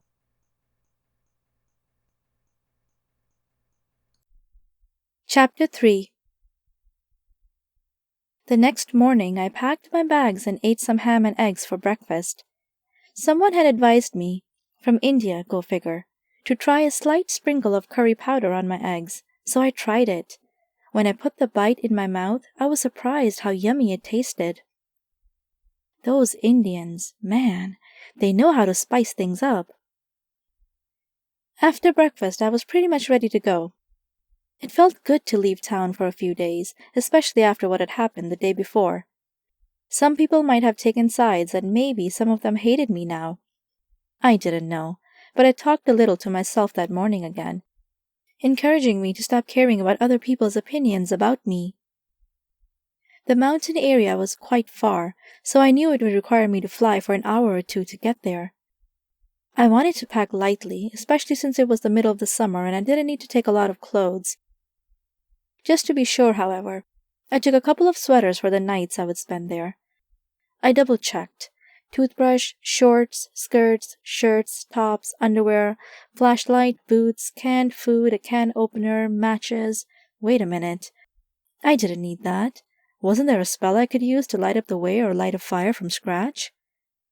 I was curious and dug up the book of spells my mother had given me. I opened the cupboard door and brushed off a little dust. I was surprised how fast the dust had collected on that book, seeing that I had just used it a week ago. I opened the book and went through some of the pages. It didn't take me long before I found something. Ah, see? There it is. I can just wave my hand in this direction, say the words, Ignis Creo, and light a fire with my hand, and without burning it. That last part kind of matters, just a bit. Sounds like Latin. Weird. Maybe that's when some of the witches figured out these spells, in Roman times. I closed the book and was about to put it back into the cupboard when there was a knock on my door. I stopped bending over and looked up. "Howdy, neighbor," the young woman said. It was Katie, my next-door neighbor. With her green eyes, red hair, cute freckles, and her chubby round belly, she looked more curious than ever when she walked over to me. "What was that?" she wanted to know. "That, what was what?" "That thing you just put away." "It was a book," I said. "A book? I love books. What kind of book?" "It's a mystery novel. It's a female sleuth. Very nice story." "Can I see it?" Katie asked. "Yes, no, not at all. I wouldn't want to spoil the end for you. Let's just agree that I will read it, and when I'm done, I'll hand it to you so you can read it for yourself.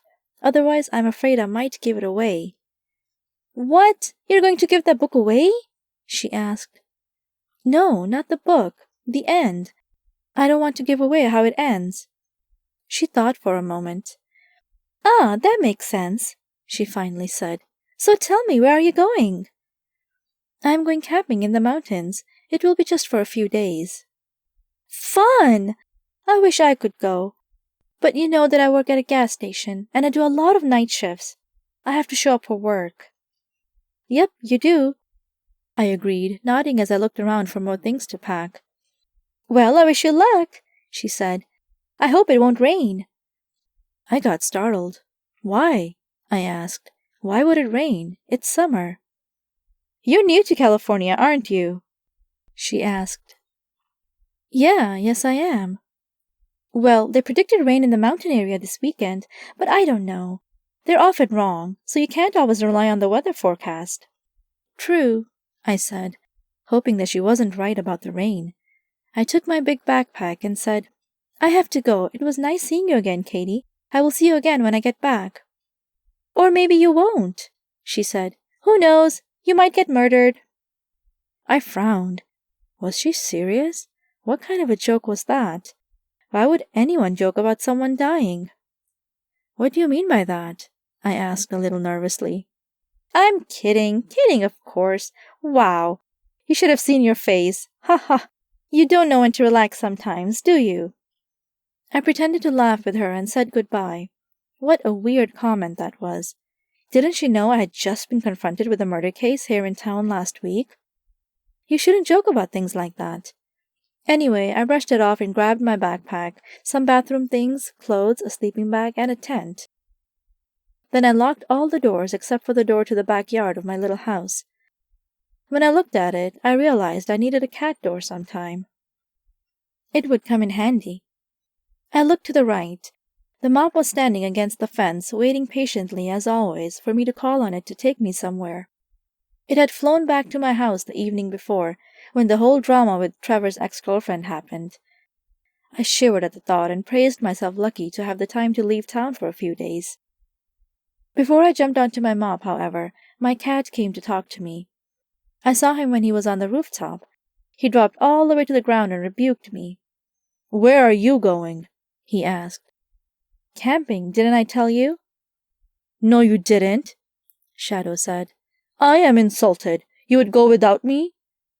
"I'm sorry, I didn't think cats liked camping," I said. "If you want, you can come." "We have to work on our communication skills," Shadow said. "Hey, it's not like we're married or something," I said. "Don't play that card. I am your pet. I know I can take care of myself. But I'd rather join you on an adventure. You're my best friend, Cammy." "Aw, you're so cute when you get sentimental. Okay, hop on the back and you can camp with me. Who knows, maybe you'll find some mice or something." "Sounds good, but please, don't call me cute. We've been over this." "Okay, adorable then." "No, not But before he could finish his sentence, the mop took off and flew with incredible speed into the sky. Shadow held on for life. "What's the matter, Shadow? We've done this before. Are you scared? Are you a scaredy cat?" All he did was meow the whole time. I think the mop accelerated a little too fast for him. That was all. I thought it was hilarious, though, but I was happy I had my cat buddy to tease and to be teased by. It would make the vacation that much cozier. When the mop noticed my cat's irrational fears, it went even faster. So fast that I even had to hold on tighter and tell it to slow down a little bit. I'm sure that if mops could laugh, my mop would be cracking up. It did it on purpose. Poor Shadow. Several hours out of the city, we arrived at a campsite. I liked that there were spots available that were a little remote. They were surrounded by trees and had enough privacy, in my opinion, to pitch my tent and have a unique outdoor experience. I hovered over the grounds and eventually located the cabin where I had to check in. I flew down, landed behind a small grove of trees, and casually walked to the cabin with the backpack, sleeping bag, and tent on my back. They were so heavy that I was glad I didn't do what I lied about a minute later, namely, that I had walked all the way up there. Good morning. Afternoon. Wait, it's still morning. Yes, in 3 minutes it will be noon. I was greeted by a girl with chubby chin in her late 20s. She had brown hair and glasses on. She was wearing a green uniform, and she put the bubble gum down she was chewing on. It's okay, I said with a smile. I was wanting to camp here for a few days. Is that okay? Yes, we have lots of room. Do you need a parking spot for your... Wait, how did you get here? I walked.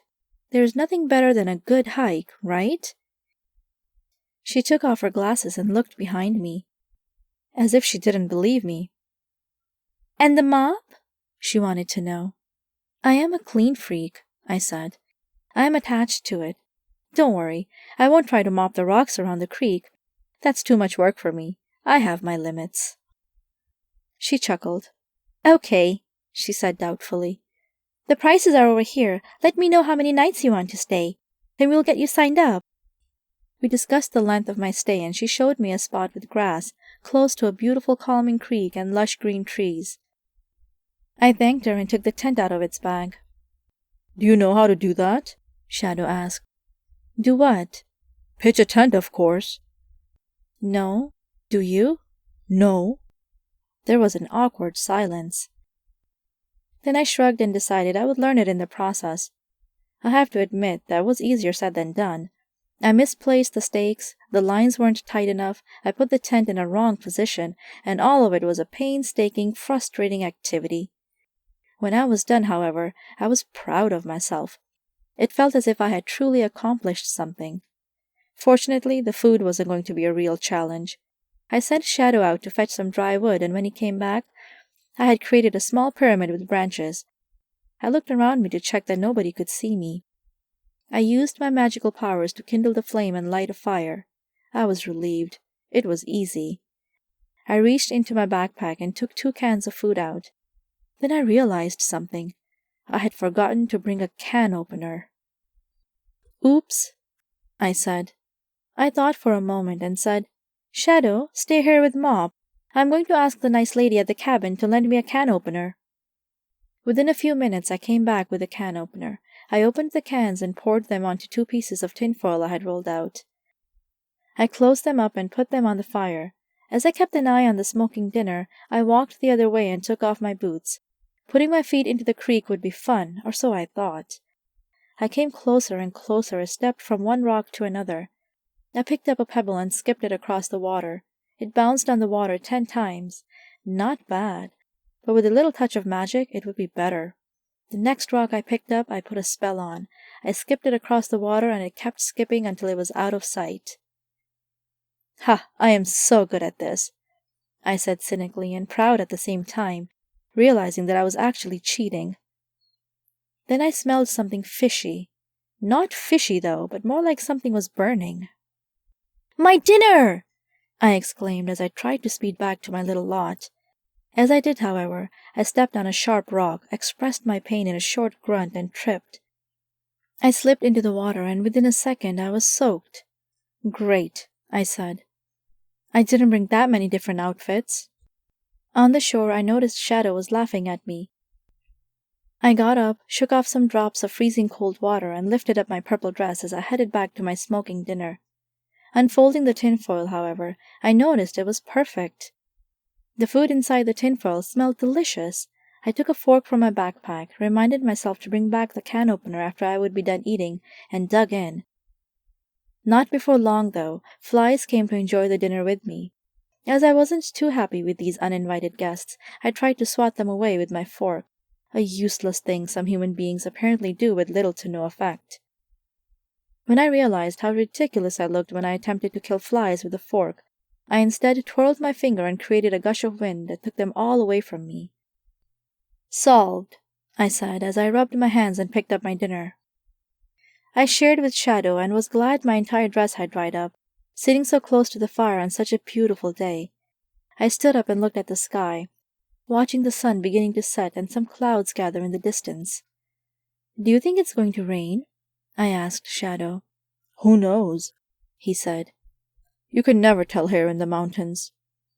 "Want to go on another mop ride?" I asked with a smirk on my face. "No, thank you. I'll stay here. I like that cushion you brought. I think I'll take a nap in the tent." "It will be dark soon." "You're going to take a nap now? Then you'll be wide awake when it gets late." "Oh no, I often take naps before I go to sleep. It's a great thing to do to get into the mood of actual sleeping." I rolled my eyes. A nap before sleep? You're so weird, Shadow. Anyway, suit yourself. I'm going to explore. Mop, come on, let's go! I hopped on and flew up. I wanted to see more of this beautiful forest area, and I wanted to see what else was around me. Maybe it was a far-fetched story to hike for that long. The higher I flew, the more I realized that it was a strange thing to say that I had just walked up here. I was in the middle of nowhere, something I forget to pay attention to as I was spaced out on my way there, and then suddenly descended when I spotted a camping ground. In the far distance, dark clouds were coming. I was right. It was probably going to rain soon. I didn't care, though. I had already been soaked that day, and I knew that with the temperature I could dry up in no time, especially if I would build another fire. As I flew over the forest areas in the mountains, I suddenly noticed something moving between the trees. They were people. There was a cabin, too. Something I found a little odd, especially since it was so close to a dangerous cliff. I extended my gaze and saw a small town about a mile away from the people that were moving around. I flew closer and concluded they were teenagers. The way they talked and walked, that had to be it. I didn't want to be noticed, so I kept my distance. What are they doing there? I thought. Call me a snoop, but I was too curious, and I landed on a tree branch, high up there, so they wouldn't even think of looking in my direction. When I zoomed in with my witchy stare, I also saw that they were drinking what appeared to be alcohol. There were 3 Caucasian boys and 3 girls, 2 who looked Caucasian and 1 that looked Mexican. But hey, they were drinking. Maybe I was wrong. Maybe they were in their 20s, since they were drinking, or they were breaking the law and didn't care because nobody would find out in this forgotten place. The dark clouds were now hanging over me and them. The storm began. It was pouring rain. The winds were strong, and even though the branches on the pine tree I was sitting on provided some shelter, I still tightened my grip and made sure I wouldn't blow away. Getting soaked was inevitable. I knew it, but I didn't mind it.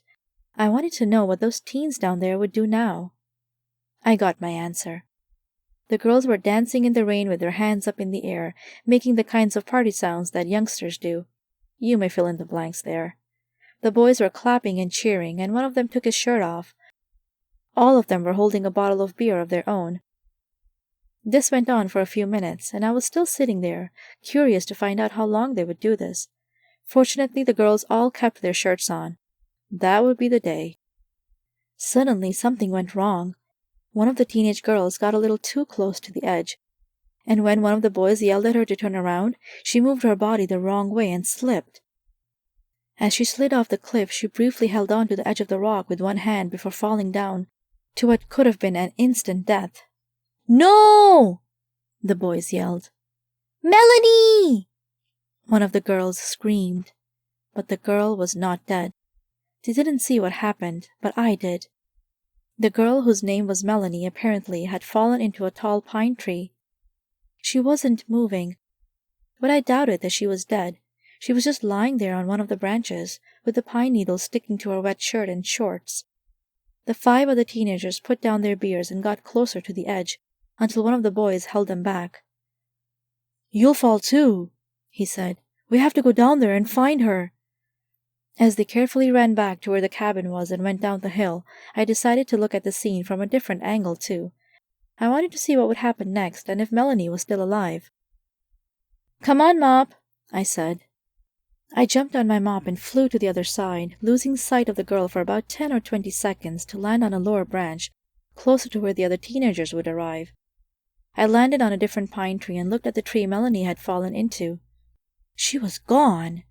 What the? Where did she go? I uttered. Thinking that she might have fallen down even lower, I hopped back on my mop and flew around the tree from a different angle. Then I landed on the ground, searching for the girl. How could this be? She was just here, and now she just vanished into thin air. What was going on? I looked up. She was not in the tree anymore. I looked around. There were footprints in the mud, but they were large. Was Melanie wearing boots? I couldn't remember. I heard voices. The other teens were coming. I was okay with being at the scene, but I didn't want them to think I was weird for carrying around a mop, so I told my mop to fly away and perhaps pick me up later. When the 2 girls and 3 boys arrived where I was at, their mouths fell wide open. "Who are you and what are you doing here?" one of the girls asked. "Where is Melanie?" the other wanted to know. "I was wondering that myself," I said. "My name is Cammy. I saw what happened. I just happened to be here. I don't know where she is now. She was hanging on her back in this tree over there." "You saw what happened?" one of the girls asked. So where is she now? A guy asked. "I already told you, I don't know. I thought she would either still be in the tree or on the ground, but she must have run off." You did something to her, didn't you? One of the boys said. "Oh, come on, Steph. What would she do to her?" a girl said, defending me. "Look at her. It's not like she's a witch or something. Then again, what were you doing here in the first place, Cammy?" "I was only going for a walk. I have a tent on a camping ground a few miles away from here. I know, I shouldn't be in a spooky forest late at night. I mean, if only I were a witch, right? Then I could just fly around on my mop and not worry about getting lost." You mean on your broomstick, Steph said. "Yeah, that's what I meant. Anyway, it seems like Melanie is gone. I don't know what happened, but I'm willing to help you find her." "Melanie!" one of the girls shouted. "Where are you? Melanie!" They listened. There was no answer. I don't get it, Steph said. Why would she run away? Wouldn't she just wait here until we arrived? "Well, it seems obvious that she must be alive," I said. "That's at least something. Now we just have to find her." "This is serious," Steph said. "We need to find her before anyone else does. You never know what could happen here in the middle of nowhere." I agreed. We should go to the police and report her as a missing person. Or at least send out a search team after the storm, I suggested. "No, don't do that," Steph said. "Why not?" I asked. All of a sudden we heard an unfamiliar voice behind us. "Because then the police would find out they were drinking," it said. I turned around and we all looked at a man in a sheriff uniform with a flashlight. Through the pouring rain he was walking towards us. He was wearing a brown hat and had a gun in a holster on his hip. "Isn't that it?" he asked. "You don't want to go to the police because you would receive a fine for drinking underage. That's it, isn't it?" The teenagers were silent. I guess I was right after all. They were teenagers, and they were drinking alcohol, even though they were not supposed to. And they knew it. They were guilty of that. As the sheriff came really close, he looked at me and said, "You look like you are 13 years old. What are you doing here with these 18-year-olds? Aren't you a little young for a drinking party?" "Excuse you," I said. "I am 23, and if you haven't noticed, I didn't even drink. I wasn't even with these people before that girl fell off the cliff." He looked surprised. "We'll see about that," he said. "I'm going to have to take you all into the station. Let's do a little test and see who will tell me the truth and who won't." "But what about the other girl, Melanie?" I asked. "We will look into it. The storm is too severe right now. We can't go looking around here for someone. For now, I will just be satisfied with the 6 of you." No sooner said than done. He made us follow him to the car. Under protest, we all scrunched up in the back seat, and even though one of the girls pointed out that it was illegal to have that many people on the back seat, he shut the door, locked it, and sat down. Then he drove off, leaving the back road and getting into the street that led into the small town I had noticed from the sky. Great. I got myself in trouble for wanting to help out. Now what was going to happen? Chapter 4. We were at the police station of the little Californian mountain town in a heartbeat. When we arrived, the car stopped, and the sheriff opened the door for us. He told us to get out and follow him into the police station. None of the teenagers seemed adventurous or criminal enough to make an attempt to escape. So like lambs to the slaughter, they all followed the sheriff, with their heads down. The sheriff told us to sit down on a bench in the hallway, right across a desk where he reported us as drinking teenagers. Within minutes, another officer came out and had us do an alcohol test. When the test result was negative, the sheriff apologized. He separated the others from me. "I am sorry," he said. "I thought you had been drinking too. Where are your parents?" My mouth fell open and my pupils widened. "Are you serious?" I said. "My parents are on the other side of the country. I have my own place. You can check that. I told you I was 23 years old, so even if I was drinking, you would still have no reason to keep me here. Besides, I wasn't with these teenagers when they were partying. I was going for a nature walk until I saw that girl, Melanie, fall into the pine tree." "Where is your ID then?" "I don't have it with me. Come on, I am on vacation." The sheriff raised his eyebrows. Then he asked, "If you weren't with them and you've never seen them before, how come you know the name of the missing person?" "Well, I assumed that if someone yells, 'Melanie,' it means that the person who fell down into a tree is named Melanie, but I could be mistaken." He thought for a moment. Then an older woman, a female police officer, tapped him on the shoulders and whispered in his ear, "It looks like she's telling the truth. She doesn't appear to be 13 or even 18. I know she has a baby face, but you can tell from the way she talks and acts. She's more mature than that." "You can check my records," I said. "My name is Cammy Whisper. I am from Sunset Village. I'm not holding anything back. Everything I told you was the truth." Suddenly I realized I had told a lie, just to cover up my identity as a witch. "I didn't go for a walk. I went for a flight, or well, if that's what you call it. Who cares, right? Details." "Betty," the sheriff said to the woman, "find her name and address for me, please. Something isn't right here." I was getting a little nervous because of his suspicion. He knelt down in front of me. It wasn't making me feel particularly comfortable that he came so close, but at least from this angle, he had a worse view on the slight cleavage my soaked dress was unintentionally displaying, so I tried to see the benefits of being on the same level with this creep. He looked me in the eyes and asked, "You were going on a walk?" "Yes, sir." "Really? In the middle of a storm?" "Yes, well, no. It wasn't raining before I started. It began to rain as I was walking." He frowned. "So let me ask you something, Cammy. Or shall I call you Ms. Whisper? How come you haven't seen where the girl went? I mean, you were there, weren't you? You saw her fall into the tree. What happened to her after that?" I avoided eye contact and tried to make something up. My story was falling apart. Hey, how did I become a suspect all of a sudden? I had to think of something. I couldn't tell him that I hadn't been walking but flying on a mop, and that I saw everything from a treetop, not from the ground, and that the girl disappeared as I flew around to see her from a different angle. Think, Cammy. You can do it. It was weird. I looked the other way and took a few steps into the direction of the sloping hill, because I thought the other teens were coming down. So when I did that, I lost sight of her. Then when I came back, she was gone." "Aha," he mumbled. "So you didn't see anyone else there?" "No, sir, nobody." "Got it." He probably thought I was lying, but he had no proof, so there was no point in questioning my made-up story. The woman came back and verified my identity. "She's telling the truth, sir. This is Cammy Whisper. She is 23 years old.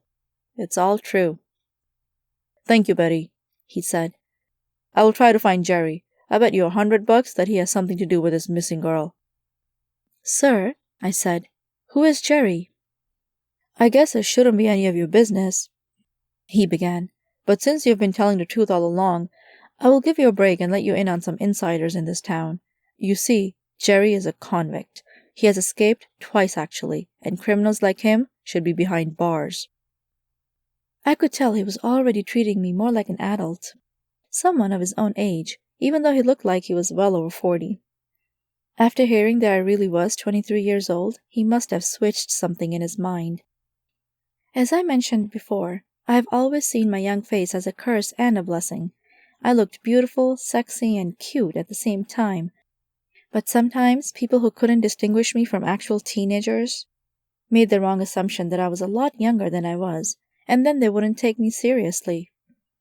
The evidence he got apparently changed his mind. "Do you have any idea where he may be?" I asked. "No, but if you want to help me find him, I'd be happy to have you accompany me," he said. "Two people have a sharper mind than one." I was a little excited and scared at the same time. I thought the sheriff was a weirdo. He creeped me out. At the same time, he was the sheriff. What was there to be afraid of? And now he invited me to join him? What a change of mindset indeed!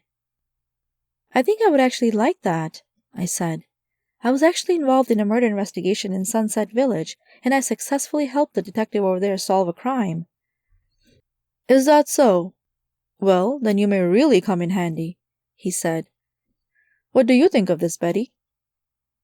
"I think it's a great idea, sir. She was not with the others, and she has shown to be trustworthy, I would say. Plus, she was there when Melanie disappeared. She might remember something or find something that helps us find tracks." The sheriff thought for a moment. "It's settled then. By the way, my name is Sheriff Raven. I am married and I have 2 children. My children don't live here anymore, but I can introduce you to my wife later." "Good to meet you," I said. "What will happen now?" "If you want, you can go to your tent and spend the night there, or you can come to my place. The wife will be happy to meet you too. Perhaps then you can let this outfit dry and put on something that's not so wet." I had to think about that for a minute. This guy was strange, and I didn't know anything about him. Finally, because of the friendly wink from Betty and the calm look in Mr. Raven's eyes, I consented. "I will come," I said. "Going back to my tent doesn't sound pleasing with this rainstorm still being there. I don't want to impose, though, only if it's all right with you." "Oh, no problem," he said. "Let me check these emails on the computer and then we'll go." "What about the teenagers?" I asked. "They will deal with them. It doesn't seem as if they were involved with the disappearance of Melanie, because, like you said, they were still on the rock when she fell down. They'll probably ask them some questions, but the worst they'll get is a fine for drinking underage." "Makes sense," I agreed as I nodded. I waited until he was done. I drank some water and took a glance at the police station with all its desks, chairs, and computers as I stood up and wringed out the bottom of my purple dress on the mat in front of the entrance. When he was finished, he beckoned me to follow him, but this time he accepted that I would sit next to him. We talked back and forth about all kinds of things, hobbies, family, and the places we lived. He admitted that he had lived in Sunset Village before, but that he liked the mountain area better. It was quieter and less touristic, and the people who lived there were more his type, he said. The more we talked, the less creepy he became, and I began to think that my intuition had tricked me, or that I had just been offended for being mistaken for a young teenager. I was feeling more comfortable by the minute, and when we pulled into the driveway to his garage, I felt even better. His home was lovely. It had nice finishes and moldings, flowers and plants, and a cookie-cut shape that was typical for family homes. We stepped out of the car and closed the doors. My thoughts went to Shadow. Would he be okay with me staying somewhere else? Or would he worry? Oh, what was I talking about? He never worried about me. He was always doing his own thing. Sometimes I hoped he would be a bit more concerned about me. He was going to be fine. I mean, he was a cat. What could possibly go wrong? As I thought of it, I startled myself, hoping I wasn't jinxing it. The sheriff opened the door and let me in. I stood in the hallway, still dripping. He took off his boots and shouted to the kitchen for his wife to come greet me. "We have a visitor, Maggie! Please come help us!" Before I knew it, a cute short woman with black hair came running at me. "Oh, you poor thing! You're all wet! Here, let me get those boots. We'll put them over there. Do you want to take a shower? I'll show you where the bathroom is. You can take this off. I will throw it in the washer for you." She was a little too handsy to my taste. She began taking off my dress, but I stopped her. "Madam, your husband is still in the room." Jeepers, woman, weren't you going a little fast? What was with the handsy quick undressing thing? This woman was awkward. Oh, yes, of course. Ha! My bad. Okay, you can take it off in the bathroom then. Just leave it at the door. I will go find you something else. With those remarks, she ran off to another room. I saw the sheriff was trying not to stare at me when I tugged to roll the bottom of my dress down again, covering the top part of my legs. Sorry about that, he said, snapping out of his own world. My wife is very spontaneous, and she loves people. She's not crazy. Ha! Just go over there. That's where the bathroom is. You can take a shower there. She'll put the clean clothes in front of the door. I have to go out again anyway. There is something else I need to do. I was okay with that. I'd rather be taking a shower in a house with only a woman than with a strange man, even when the door was locked. It's just that safety feeling I always looked for. I said goodbye, and after he left, he closed the front door. I went through the hallways straight to the bathroom. There I took my dress and underwear off and jumped into the shower. The hot water felt so good after the cold rain that I stayed longer than I would if I were at home. I hoped they didn't mind me wasting their water. Yeah, crazy wife. What was she thinking? Undressing me in front of her husband? Weird. I heard a knock on the door. Who is it? It's me, Maggie. I put a clean towel and some clothes for you near the door. You can come get them whenever you want. Sorry about earlier. I don't know what I was thinking. It's okay, I shouted back. I am almost done. After showering, I opened the door to a crack and looked both ways, making sure nobody would see me naked. When the coast looked clear, I stepped into the hallway and picked up the towel and the clothes. Then I immediately stepped back into the bathroom and locked the door. Apparently she had picked out a bright orange shirt and turquoise shorts, an awful combination in my opinion, but at least the fabric felt as if it would be comfortable. The underwear was okay, except for the bra, which was way too small for me. Unfortunately, it didn't say on it which cup size it was. The tag had been removed. After trying to close it and squeezing my big breasts in for about 5 minutes, I gave up and tossed the bra on the floor. Very well then, I would go without one that evening. Hopefully they wouldn't notice. I put the shirt and the shorts on and hung up the towel. After I left the bathroom and entered the living room, Maggie greeted me. See? I knew they would look good on you, she said. I silently disagreed, but gave her a smile in return for her hospitality. I sat down on a chair after she invited me to, and I looked around. The whole room was decorated with teddy bears, plush and porcelain dolls, and soft stuffed animals that looked like they came from a toy store. They were all lined up in different patterns. There was a lot of pink in the room. I didn't understand why the sheriff would want a living room like this. Was it the kids' doing or Mrs. Raven's initiative? Wow, I said quietly.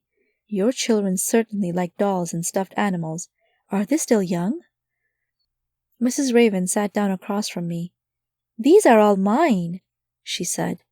The kids have left the house. They are older now. One of them is married. We have been empty nesters since 3 years ago.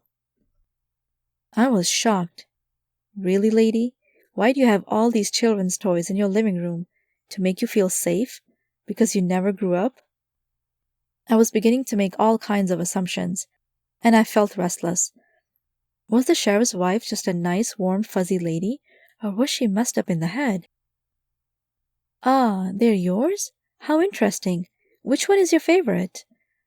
That one, she answered rapidly, pointing to a giant purple teddy bear in the corner of the room. Do you want to see it? Sure, I said hesitantly. If you want. She picked up the teddy and handed it to me. I looked at it for a few seconds and then asked, So why is this one your favorite? Playing it cool.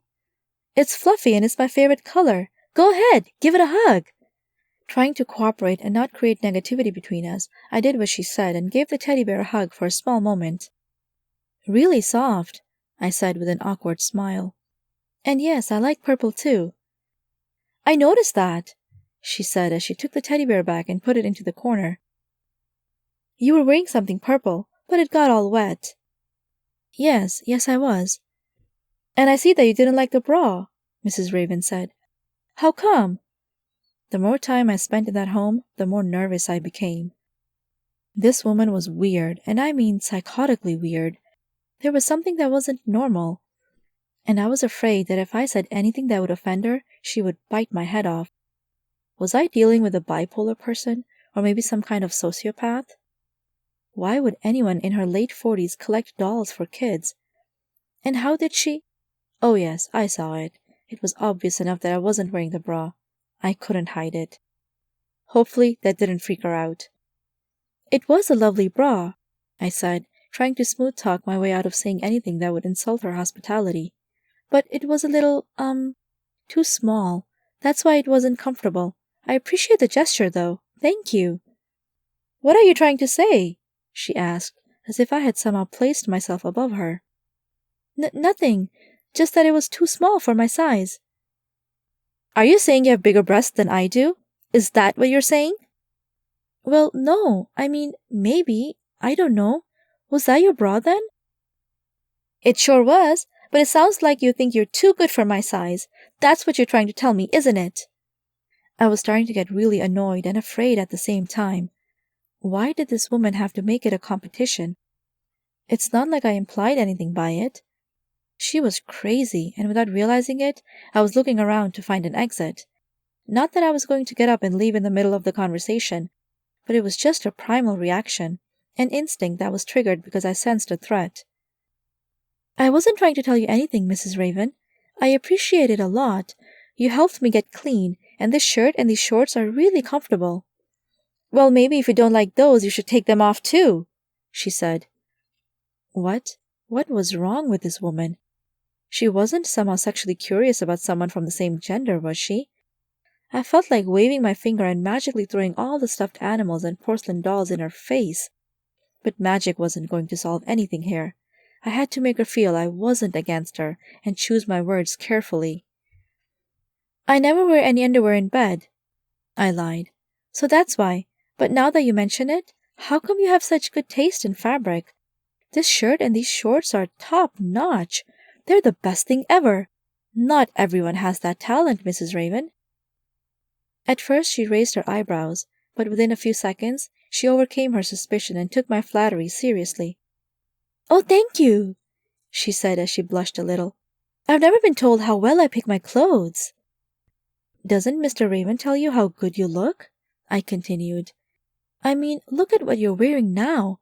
The whole thing just works. It brings out your eyes. Stop it, you. I know, I can see it. That's it. She was a narcissist, wasn't she? The flattery touched her inflated ego. That was the way to get her to stop harassing me. I just had to keep it up. And the clothes you gave me, you still fit into those, don't you? That's fantastic. I mean, you'd have to be pretty skinny to fit in there. You haven't gained any weight at all in the past few decades. I guess I was going too far, because suddenly her facial expression changed. What do you mean? Are you saying that you're so skinny and that I can hardly measure up to you? Suddenly our conversation got interrupted. I was saved by the bell, if you will, by her husband who walked in. Now, Maggie, that's enough. I'm sure Cammie's not trying to compete with your looks. She just barely got here. She's from the coast, get it? He winked at me. All I could do was smile. Then I realized that his wife had noticed I wasn't wearing a bra, so he would probably see it too. I put my arm in front of my chest to cover up the shape that was poking through and got up. Well, thank you for everything, I said. I am really sleepy. If you could show me my room, that would be great. No problem, Mrs. Raven said. Follow me. She went to the hallway and turned left. There she turned on the light and pointed at a made bed. And of course it was surrounded by stuffed animals and dolls. It looked creepy. I didn't know if I was going to be able to sleep here, but I pretended there was nothing wrong. There, I made it for you. I put some of my friends in your room, so you would have some company and sleep better, Mrs. Raven said. Oh, thank you, I said with a fake smile. I will see you in the morning. Sleep tight and don't let the bed bugs bite. Ha! She closed the door and I was left with all her creepy dolls and animals. I stared at them for a few minutes. Some were missing an arm, an eye, or a head. Others were entirely intact, cute bunnies or penguins, and I was shocked to see a shark, a crocodile, and a spider animal between them. No matter how innocent these predators looked, since they were made for children, it still added to the eeriness of the room. This woman was completely insane. She had to be. I almost felt like escaping through the window, but I took comfort in the thought that I could defend myself, if needed, with some serious magic spells. I sat down and looked at the door. There was a poster of a clown on there. I shivered, and it startled me when there was a knock on the door. "Who is it?" I asked. "It's me, Sheriff Raven," a voice said. "May I come in?" "Of course," I said, as I quickly covered myself with a blanket. He opened the door and stood in front of me. I looked up and watched him shove a few dolls off a chair and sit on it. "Listen," he began. "I forgot to warn you. My wife is—" He stopped himself and listened carefully. Then he went on. "Okay, she's in the garage. Anyway, what I was trying to say is, don't be too scared of my wife. She means well. She would never hurt a fly. It's just that she has been diagnosed with borderline personality disorder. Now, don't get me wrong. Not everyone with that disorder acts like her, but combine this with some severe childhood traumas, and you get the idea. This makes it so that in a way, she is stuck in her childhood sometimes, and takes offense too easily. She also doesn't understand social cues as well. That's why she tried to take off your clothes when I was still in the room. Don't worry, it's not like she can help it. I love her very much, and anyone who tries to harm her, well, never mind. Just don't feel threatened by her. She is fine, and she will leave you alone." I sensed how protective he was of her. What a calm, understanding man, that sheriff. I saw him in an entirely different light now. This guy had put up with his wife for so long and probably always chose to remain calm. I wondered what had messed her up in the first place. Was it neglect? Abuse? Or maybe just a combination of the two? Either way, I felt a lot safer with him there. Sometimes I can be such a bad judge of character. When he said good night and left the room, I locked the door just in case. But after his explanation, I was more likely to fall asleep, knowing that he would contain her if she did anything crazy. Not long after that, I did fall asleep, but this would be the only night. The next day, I would head back to my tent. I hoped I pinned it down enough that it wasn't taken and blown away by the storm. That would be frustrating. Chapter 5. In the morning, I woke up by the sound of birds outside my window. It was almost like a fairy tale. I stood on my bed and opened the window and looked at a few sparrows singing a loud song. One of them was flying back and forth to a nest full of young baby birds.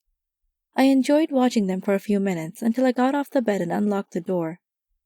But when it opened, I flinched and stepped back. There she was, right there in front of me, as if she had been quietly waiting for me all that time to come out. "Oh, Mrs. Raven, you scared me a little," I said, taking a deep breath. "Good morning, darling. Would you like some eggs for breakfast?" she asked with a fake smile. "I would love to, yes, not a problem." As I followed her to the kitchen, she said, "I washed that horrible dress of yours. I don't know if you want it back. Man, that thing was ugly. And I made sure the underwear is clean, too." I was annoyed. Why did she have to say that? That was one of my favorite outfits. The more insults I had to swallow, the more I wanted to strangle her, or better, get out of there fast. "Yes, I would like it back," I said softly. "Okay, suit yourself." When we arrived in the kitchen, I was happy to see the sheriff there. Being alone with his wife gave me the chills, just the thought of it, despite of what he had told me. I sat down and looked at my plate. Eggs on my plate had little pieces from the shell in it. I swallowed and dreaded eating it.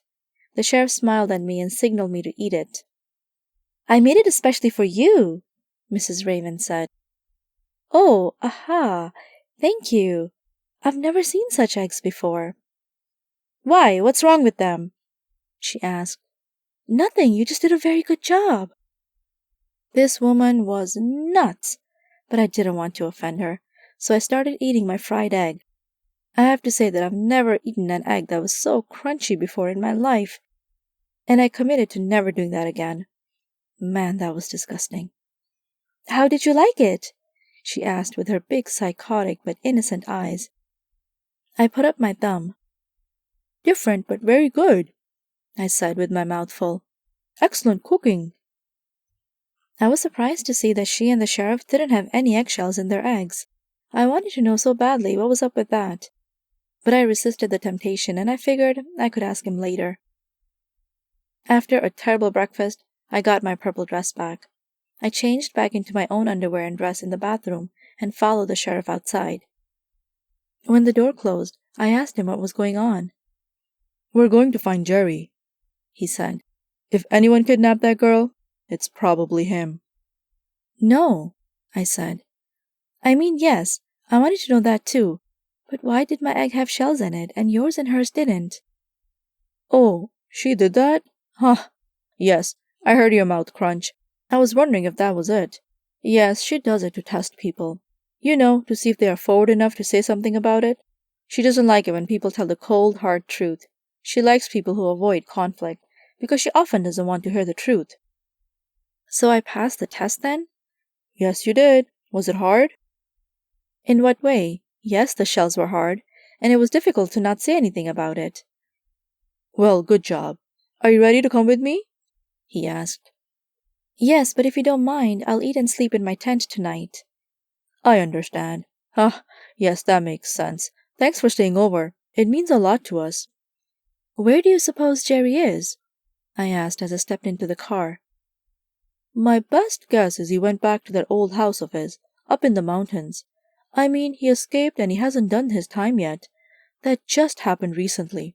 It wouldn't surprise me if he kidnapped one of those girls for a ransom. What was the crime that got him into jail? I wanted to know. That was just it. It was only theft. He broke into a car twice, and then he ran from the cops. I know the punishment seems harsh, but we couldn't trust him. We still had to figure out what to do with him. And then he escaped, huh? Weird. It was silent after that. We drove to the east side of the mountains, where I hadn't been before. This was a completely different landscape from my little beach town I had just moved into. Out here, nothing was open. There were trees everywhere, and all kinds of animals and criminals could be lurking beneath them. It was definitely a better place to hide for someone who had escaped from jail.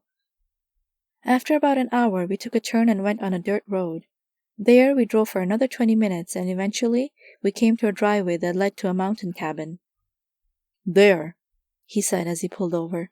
I suspect he must be in there. Some people told me they saw someone in there. It has to be him. Good thinking, I said with a smile. What's the plan? Oh, you better stay here, the sheriff answered. It can get heated in there. If he got his hands on a gun, I wouldn't want to put you in danger. But I had to choose my words carefully. I didn't want to tell him I was a witch and could handle myself fine. But I didn't want to stay in the car either. Actually, if it would come to a life-or-death situation, my magic would come in handy. I thought for a moment and then said, I'll just stay behind you. Can I come then? His pupils got bigger. If you think you're going to be okay. But yeah, don't move ahead. I will protect you with my gun. Look at this one. It's a beauty. My father handed it to me when he got fired. I'm sorry, did you say he got fired or that he got fired at? He got fired. For no reason. It was the dumbest thing ever. They claimed he had stolen money from the retirement funds. I remember he was bitter about it. He showed me his bank account. He never got that money. Anyway, that's a story for another time. I inherited his gun, though. I really like this gun. What was it with guys and guns? Or with guys and swords? Boys always played with some kind of weapon, trying to act like the hero. I guess I would never understand. But then again, boys probably would never understand why little girls liked ponies, princess dresses, or taking care of baby dolls. The funny thing was that some boys never grew up.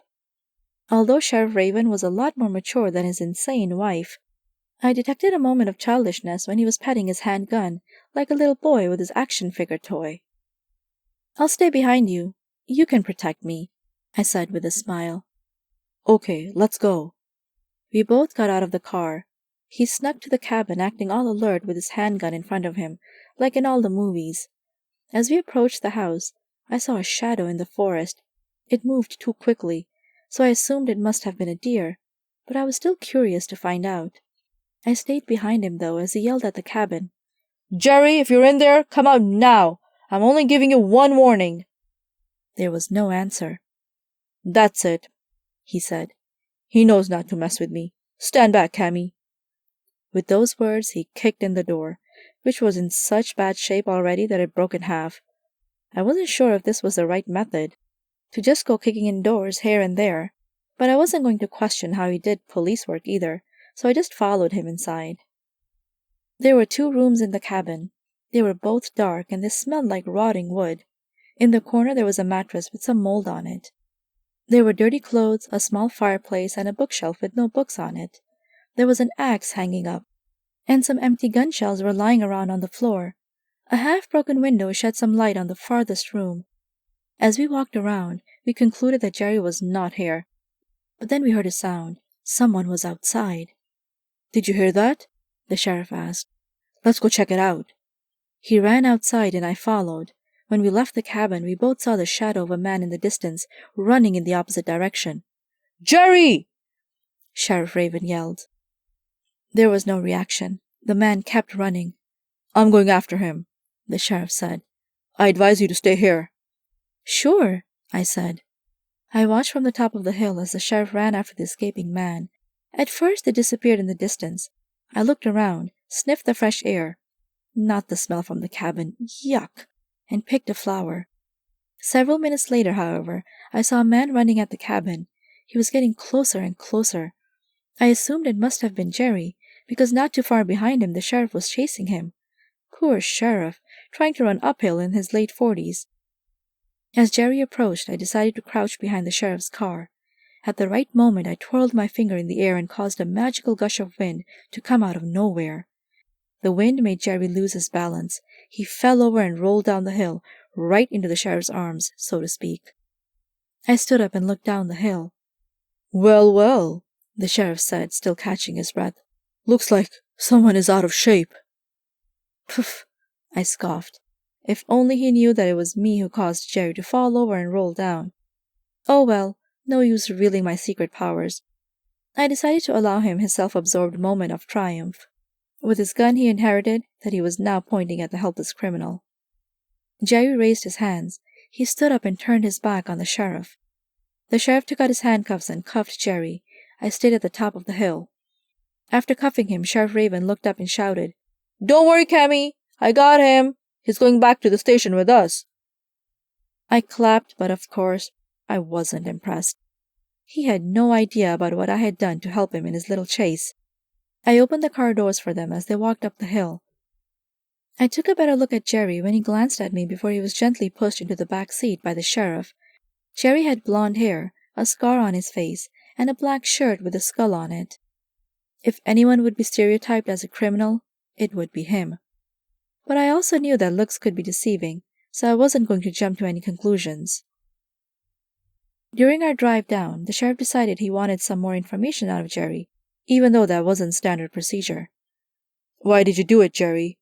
he asked. "Do what?" Jerry replied in a low voice. "Kidnap that girl. You didn't think we wouldn't figure it out, did you? We know you're hiding her somewhere." "Girl? What are you talking about? I know nothing about a girl." "Sure, we'll get it out of you. I mean, escaping from jail, I understand. But why kidnap a teenage girl? Don't you have enough on your conscience already?"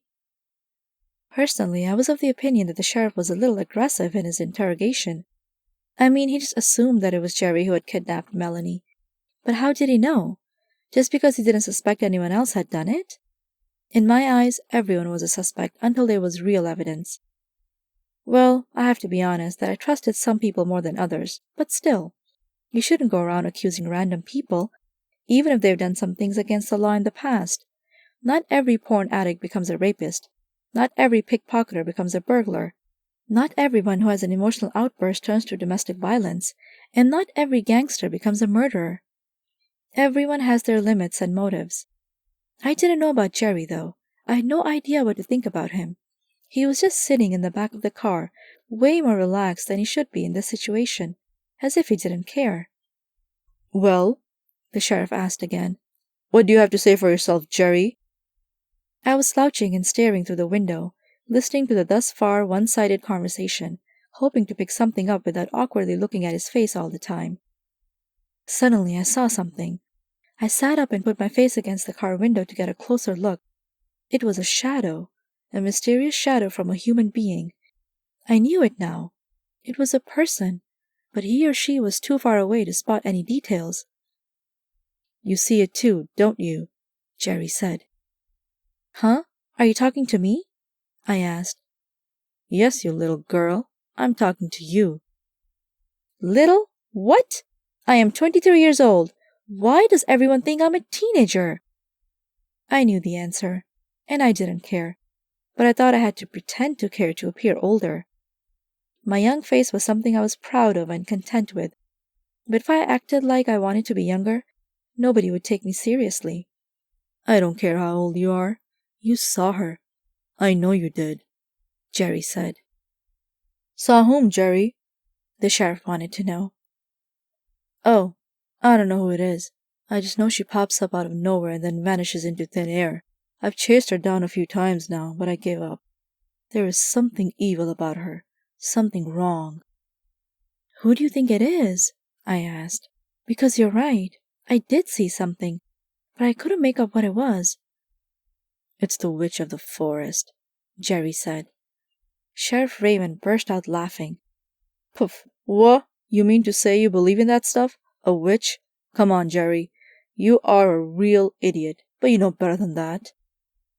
You can laugh all you want, Jerry said as he looked out the window. I've seen her with my own eyes, and your little sidekick here has seen her too. Is that true? What did you see, Cammy? The sheriff asked. Just a glimpse, a vague shade in the distance in the forest, way back there. Could be just another person who lives there, the sheriff said. What's it to us? We know you kidnapped that girl, Jerry.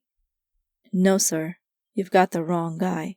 I may have stolen something in the past to cover my living expenses, but I wouldn't kidnap a girl. Never. That goes against who I am. You're a worthless thief, Jerry, the sheriff said. That's the only thing you will ever be. Wow, that sheriff was a little judgmental, especially for someone who had a wife that was a little cuckoo-cachoo. I guess he wanted to separate or distance himself from whom he simply considered to be a lowlife. It made sense, but I still disagreed. People can change, and it didn't seem like this Jerry was such a bad guy. Rough on the outside, sure. And not that I would ever be romantically interested in someone like him, but there are just some people you can look at, and then you can find some goodness easily. You can think what you want, Jerry said, but I didn't kidnap nobody. Personally, I suspect the witch of the forest did it. Ridiculous, the sheriff said. Typical for someone like you to make up a fairy tale and blame it on that. I kept silent. I knew, of course, how real witchcraft was, but I also realized there was good and bad witchcraft, the white and the black magic. They were both out there. So naturally I was planning in my head to find that mysterious shade in the woods and figure out if it was really a witch, like Jerry said, or if it was just a regular person, and he was making the whole thing up. Sure, some people are just delusional. I believe that too. What's going to happen now? I asked. I'll drop him off at the police station, and then I'll drop you off at your campsite, the sheriff said. It was nice to have you accompany me, but this got a little too intense. I apologize for putting you in harm's way. I almost chuckled, but I kept it in. Thank you, was all I said. Little did he know. I stayed in the car when the sheriff opened the door and forced Jerry to go inside the police station. I opened the door to give my feet some more space. Sometimes I just do that. When I was younger, I hated road trips. I didn't experience many of them, because my mom would always fly me everywhere on her broomstick. But hey, I had the occasional school trip or family trip where we took a car halfway across the country, and I always hated it. I loved the people. I didn't mind being bored, but for some reason, my feet and legs got hyperactive. I needed to stretch them more than the average person. So sometimes I just had to get up or ask the driver to pull over, so I could walk around. Annoying, but that's just how my body worked. Even there, next to the police station, I got a little itch in my legs. Eventually, when it took over 15 minutes, I just got out of the car and leaned against it, stretching my arms and legs. I heard a voice behind me. "Have you been running?" it asked. I turned around and looked into the eyes of a big guy with a strong jaw. His face was shaven, he had dark hair, blue eyes, and he was wearing a halfway buttoned blouse, jeans, and large boots. He was walking by, I could tell, and decided to comment on my interesting stretch moves. "No," I said. "I have just been sitting in the car and wanting to stretch my legs." "That's your car?" he asked. "Are you a cop?" "Yes, can't you tell?" I said sarcastically. "Cops nowadays walk around in purple dresses. Didn't you know?" He smiled. "You're funny. What's your name?" "Cammy, what's yours?" "I'm Jack. And don't laugh. But I am a lumberjack." "Jack the lumberjack," I said while rubbing my chin and moving my eyes to the top right corner. "How ironic. It's not your last name, is it?" No. That would be a little far-fetched. My last name is Phillips, but I'm not that interesting to talk about. What about you? What are you doing here in town? I've never seen you around." "I'm on vacation," I said. "And yet you're stretching against a police car. Interesting story." "It's a long story," I said. "The short version is that a girl named Melanie got kidnapped. The sheriff invited me to join him to hunt down the person who did it." "Are you fit to do that?" "What are you implying? That I'm too young?" "Oh no, I don't think you're too young at all," he said, hoping to not offend me. "How old do you think I am?" I asked with a curious smile as he stepped closer. "I would say 19, maybe 20 or 21. I was impressed. "Very close. I am 23. Most people estimate me to be 13. "I can see that you're not 13, he said. "You can just tell that you're more mature than that. Don't worry. No, what I meant was, is that something you're at all interested in? To be a little sleuth? Or did the sheriff do a lot of convincing to get you on his team?" "I actually solved the murder mystery in Sunset Village, where I'm from," I proudly said with a smirk on my face, crossing my arms. "What do you think about that?" "Impressive, I guess. Well, good luck. Either way, I just wanted to ask you, just to be friendly, do you want to have dinner with me and my dad sometime?" I looked surprised. "With you and your dad? Huh? Yeah, sure." Was this guy still living with his father? I didn't understand, but he noticed the shocked look on my face. "I've already left the nest," he explained. "It's just that in this season, he and I teamed up to get more work done. When we have enough lumber, he'll go back to his place, which is in Sacramento." Ah, that made more sense. I smiled and nodded. "Good. How about in 2 days, in the evening?" "That sounds great," I said. "That gives me some time to—" I was going to say figure out what to wear, but I stopped myself. "Yes, that will give you some more time," he said with a smile. "Let's see which time. I will text you the address. What is your number?" I gave him my number, realizing that I had left my phone in the tent, and that it would be a disaster if it got wet by the storm the day before. Oops. He put my number into his cell phone and said, "Well, nice to meet you, Cammy. I gotta go." He shook my hand and kept walking. "Good to meet you too, Jack." The lumberjack. Ha, what a name. But what a nice guy. I was looking forward to that dinner, even though it was with his dad. Ha, couldn't he just get rid of his dad and say something like, "Hey, Dad, why don't you go hang out at the local supermarket in town for an hour while I have a date with a hot witch?"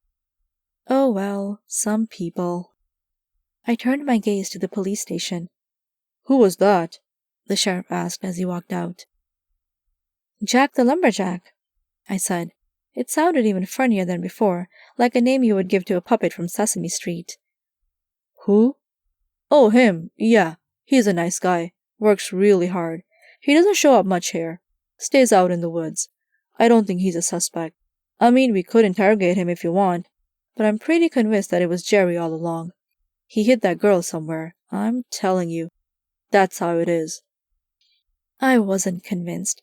In fact, in my opinion, he had it all wrong. I wanted to gather all the facts first. We got in the car and I told him where my campsite was. During the drive there, we were mostly quiet. A few times he mentioned how much he hated Jerry for what he did, but when he saw that I wouldn't say anything about it, he decided to focus on the road and allow his thoughts to wander off in his own little world. "Thank you," I said when he dropped me off. "Are we going to continue the search tomorrow?" "Yes, we are. I just got a notification from one of the officers at the station that they heard gunshots at the top of the mountain. Supposedly there is a family camping there, but they're not at a campsite. So I don't know what is up with that. We'll look into it tomorrow." "Sounds good. Pick me up whenever you're ready." "Will do. See you later, Cammy." I got out and stretched again. Wow, what a stretch day. This wasn't normal. I mean, even with my background, it was becoming a weird habit or something. As I walked onto the campground, the lady at the desk greeted me. She was too busy and too occupied with her phone to notice that I had been gone for a whole night, but that was okay. When I arrived at my tent, I was relieved it was still there. It was pinned to the ground in a sturdy way, and I complimented myself for doing such a good job by patting myself on the shoulder in my mind. My cat came out of the tent. Shadow. I picked him up and gave him a hug. Let go, let go! You know how much I hate that stuff," he said. "What, hugs? Oh, come on, I missed you a little." "Yeah, where did you go? Next time, let me know when you're going on a survival trip. I had to try to find my own food." "Oh, sorry about that. Did you find something?" "Well, I can't open cans, but yes, I saw some fish in the river. And even though I hate water, I managed to catch one. There are lots of birds here too, but they are more skittish than in the city. I had a hard time catching one." "What about mice?" "I think I smelled some of them, but I could be wrong," Shadow admitted. "There are so many smells here, it's confusing." "I know what you mean," I said. "As to where I was invited over to the sheriff's house. A girl has been kidnapped." "Really? Wow, that's terrible. And I'm not even being sarcastic. And, you don't have any clue who did it or where she could be?" "Nope. I mean, there are some people in town who could have done it. And I saw a suspicious shadow in the forest, but other than that, I have no idea. She was with a bunch of underage teens who were drinking alcohol, but I know none of them have done it." "Strange," he admitted. "Well, girl, what are you still doing here? Go on your mop and fly around. Perhaps you will find some clues." "Good idea," I said. "Wanna come?" "I am not going on that thing unless I absolutely have to," he said. "You know I hate flying." "Yes, you do. It's okay. You don't have to come. And you're right. I will fly around and see what else there is. But first, let me change my outfit. I mean, this one got cleaned, but I still prefer something else." I went into the tent, followed by Shadow. I took off my dress before I realized he was there. Standing in my underwear, I suddenly noticed the silly cat. "Hey, get out!" I shouted. "I need some privacy." Okay. After he left, I zipped up the tent door halfway, which was good enough in my mind, and then continued to change. I picked up a yellow summer top from the ground that had fallen out of my backpack and put one arm and my head through, but then I felt something on my arm. Was that a bug? Yes, it was. It was crawling on my arm. Ugh! Quickly I tried to pull off the shirt, but it was stuck. "Eee!" I screamed. I didn't even know what it was, but it was big, and the feeling was horrifying. In panic, I kept trying to pull it off without seeing where I was going. I tripped and fell through the top opening of the tent door, onto the grass still halfway in my underwear. "Eee!" I kept screaming. I stood up and ran around in a circle or two before I was able to pull the shirt off. When I tossed it on the ground, I flapped my hands in the air, expressing my disgust. "Yuck, yuck, yuck, yuck! What was that thing anyway?" I crouched down and picked up a stick. With the end of the stick, I lifted up my yellow top to see what had been crawling on my arm. Out of the sleeve, a huge cockroach crawled out.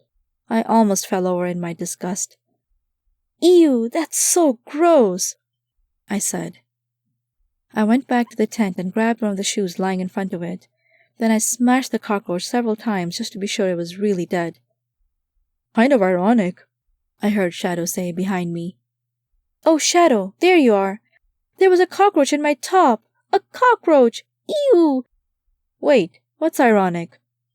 "Ironic that you sent me away from the tent because you were in your underwear and I wasn't allowed to see you, yet here you are, running out of the same tent in your underwear for the world to see. What message are you trying to convey, Cammy? Oops. He was right. I was still in my underwear. I had been so focused on the cockroach that I hadn't noticed. Nervously, I looked around to see if anyone else was there. Fortunately, there were no other campers close enough to see the crazy things I got myself into. I sighed in relief. Sorry about that, I said. I was too focused on that bug. Again, ew. Anyway, I'll go change into another shirt and shorts inside the tent, but I'll double-check this time before I put anything on. Good idea, he said with a smirk that was too satisfying in my opinion. Oh, that cat. He was always trying to make fun of me. One of these days I would...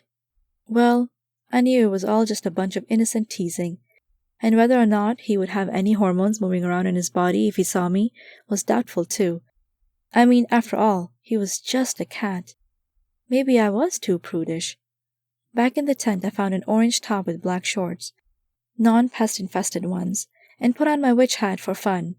I checked some messages and put my phone into my pocket. Let's go do some detective work, I said. Mop! Mop! I whistled and my mop came flying to me. Did you miss me? I asked. It was almost as if the mop was nodding, but I couldn't tell for sure. Let's go! Zoof! And without further ado, the mop took off with me on it, ready to explore the area with me. The weather was gorgeous. The sun was beginning to set, which lit up the sky like a blazing fire. I loved how this light turned the mountains into a picturesque scene. And still hovering on my mop in the sky, I reached inside my pocket to get out my phone and take a picture of it. When I held my phone in front of the sunset, however, a little square appeared on my phone, indicating to zoom in on someone's face. Huh? I said. A face? Is there someone there? It was a tiny square, but when I lowered my phone and squinted my eyes, it confirmed what my screen detected. There was a man there, not too far away. Wow, that's a nice phone, I said. I'm glad I got this one. A phone that's able to detect a person from that far away is worth the money. I took the picture anyway and put the phone back into my pocket. Then I ordered my mop to go to the person in the distance. We whooshed down, and as I held on tightly, we reached a tree not too far away from the man. Slowly but certainly, the mop descended to a height where I could hop off without breaking my neck. It was still far enough from the man to not be spotted. I stood behind a tree, watching him from a little distance. The man had a beard, he was cross-eyed, and he was talking to himself. I couldn't understand what he was saying, since he was mumbling so much. He was chopping wood with a giant axe. I already got a weird vibe from this man, who could have been a hermit for all I knew. At first I was a little scared. To walk up to a strange man in the forest who looked a little off is not something a young woman should do without having the protection of magic. Realizing what I could do just by snapping my finger if needed, I took a deep breath and stepped forward from behind the tree. Hey there, I said. How are you? He looked up from the wood he was chopping. Huh? Who are you? He asked. My name is Cammy. What's yours? My name is Bronx, he said. Bronx? I asked. What a strange nice to meet you. He raised one eyebrow. What do you want? He asked. Well, we lost someone in the forest. Her name is Melanie, and she has been missing for a full day now. You wouldn't happen to know anything about that, would you? What, a girl missing? No, I haven't heard. Do you live here by yourself? I asked as I came closer and realized that the beard guy, Bronx, stunk beyond reason and was accompanied by some of his friends. Flies. Yes, I do. What of it? With the flies surrounding him and the body odor getting less endurable by the minute, I took a step back to safeguard my nose. I looked at his boots. They were muddy and dirty. This guy looked like a hobo. Nothing, I guess, I said. I'm just trying to figure out where Melanie is. Do you know of anyone else who might have seen her? No, I don't know anyone. Ah, do you mind if I take a look around? Just in case she's hiding somewhere around here? Hiding from whom? I don't know.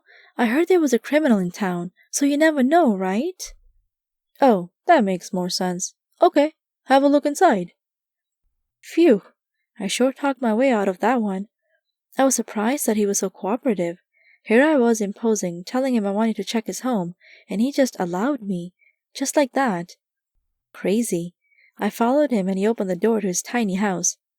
"Go ahead," he said. After you," I said. "No, no, no, no," Bronx said.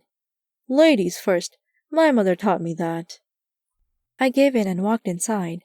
The stench was even worse in the house, as if he hadn't taken a shower in years, and had been spraying his sweat all over the house, drenching every inch with his repulsive body odor. I wanted to pinch my nose, but I didn't, out of politeness. The home reminded me of Jerry's place. If that cabin was even his, except for the fact that this guy, Bronx, was a hoarder. His newspapers, plastic cups, and outdated technology were stacked to the ceiling in some places. And was that a dead rat? Yuck! I was beginning to dislike the outdoors. Did a lot of people in the middle of nowhere treat their living spaces like this? On the floor there was an old dog that barely looked up when I entered the house. When it saw me, it fell back asleep within seconds. There are lots of places to hide around here," I wittingly commented. "Not really, though," he said. "You can't hide anywhere, because there is stuff in every corner." "Good point," I said with a sheepish smile, pointing at him briefly with one finger. "So where would you go if you were by yourself in this forest?" I asked. "If I were a helpless little girl or vulnerable young woman, I would get to town as soon as possible," he said. Okay, that was creepy. What was he trying to say? Was he referring to me? That was it. I had to leave here soon. I had seen enough. This guy was weird. If anything, I could see him kidnapping a cute teenage girl. But the problem was that I had no proof, and maybe I was wrong anyway. I pretended to do my job as I wasn't even an official detective, just a self-assigned amateur sleuth, really. Either way, I checked underneath some tables, showing that I was looking for Melanie or anything suspicious. I looked in the closet. There didn't seem to be a basement. It was just one tiny living space. "Okay, everything seems fine," I said in an official voice. "I will report this to the police station." "Do however you please," he said calmly. "I didn't do anything, but if I were you, I wouldn't hang out in the woods by myself for too long. The sun is setting. Strange things can happen in a dark forest." "Like what?" I wanted to know. "Huh? Oh, all kinds of stuff can happen, like that shadow I've been seeing lately. Some people say she's a witch. I don't know if I believe in that, but I usually go inside and lock the door to keep me and my dog safe. And if anyone tries to come in, I can shoot them with my gun." "A gun?" I said. "Have you fired your gun recently?" "No, madam. I haven't used it in weeks. Last time was probably about 3 or 4 weeks ago when I shot a deer." "Okay, I just wanted to verify that. It must have been someone else." "Yeah, I heard those gunshots too. They came from that direction," he said, pointing eastward.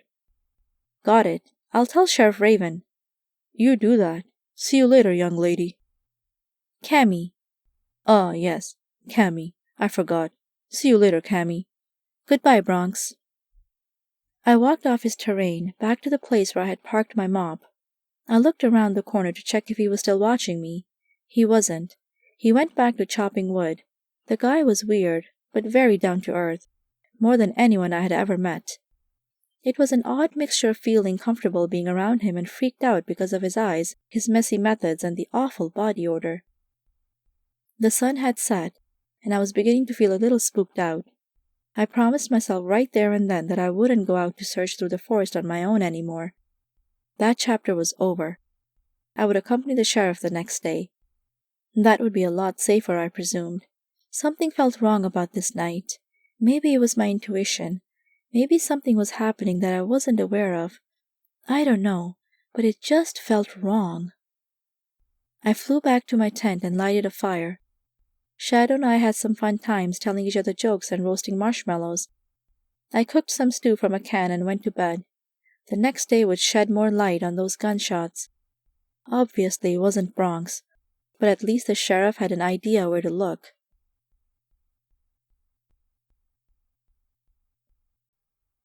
Chapter 6. The next day I slept in. I was super tired. Nothing could wake me up. Not the singing of the birds, nor the loud snoring of my crazy cat. Not the babbling brook, nor the rustling leaves from the trees.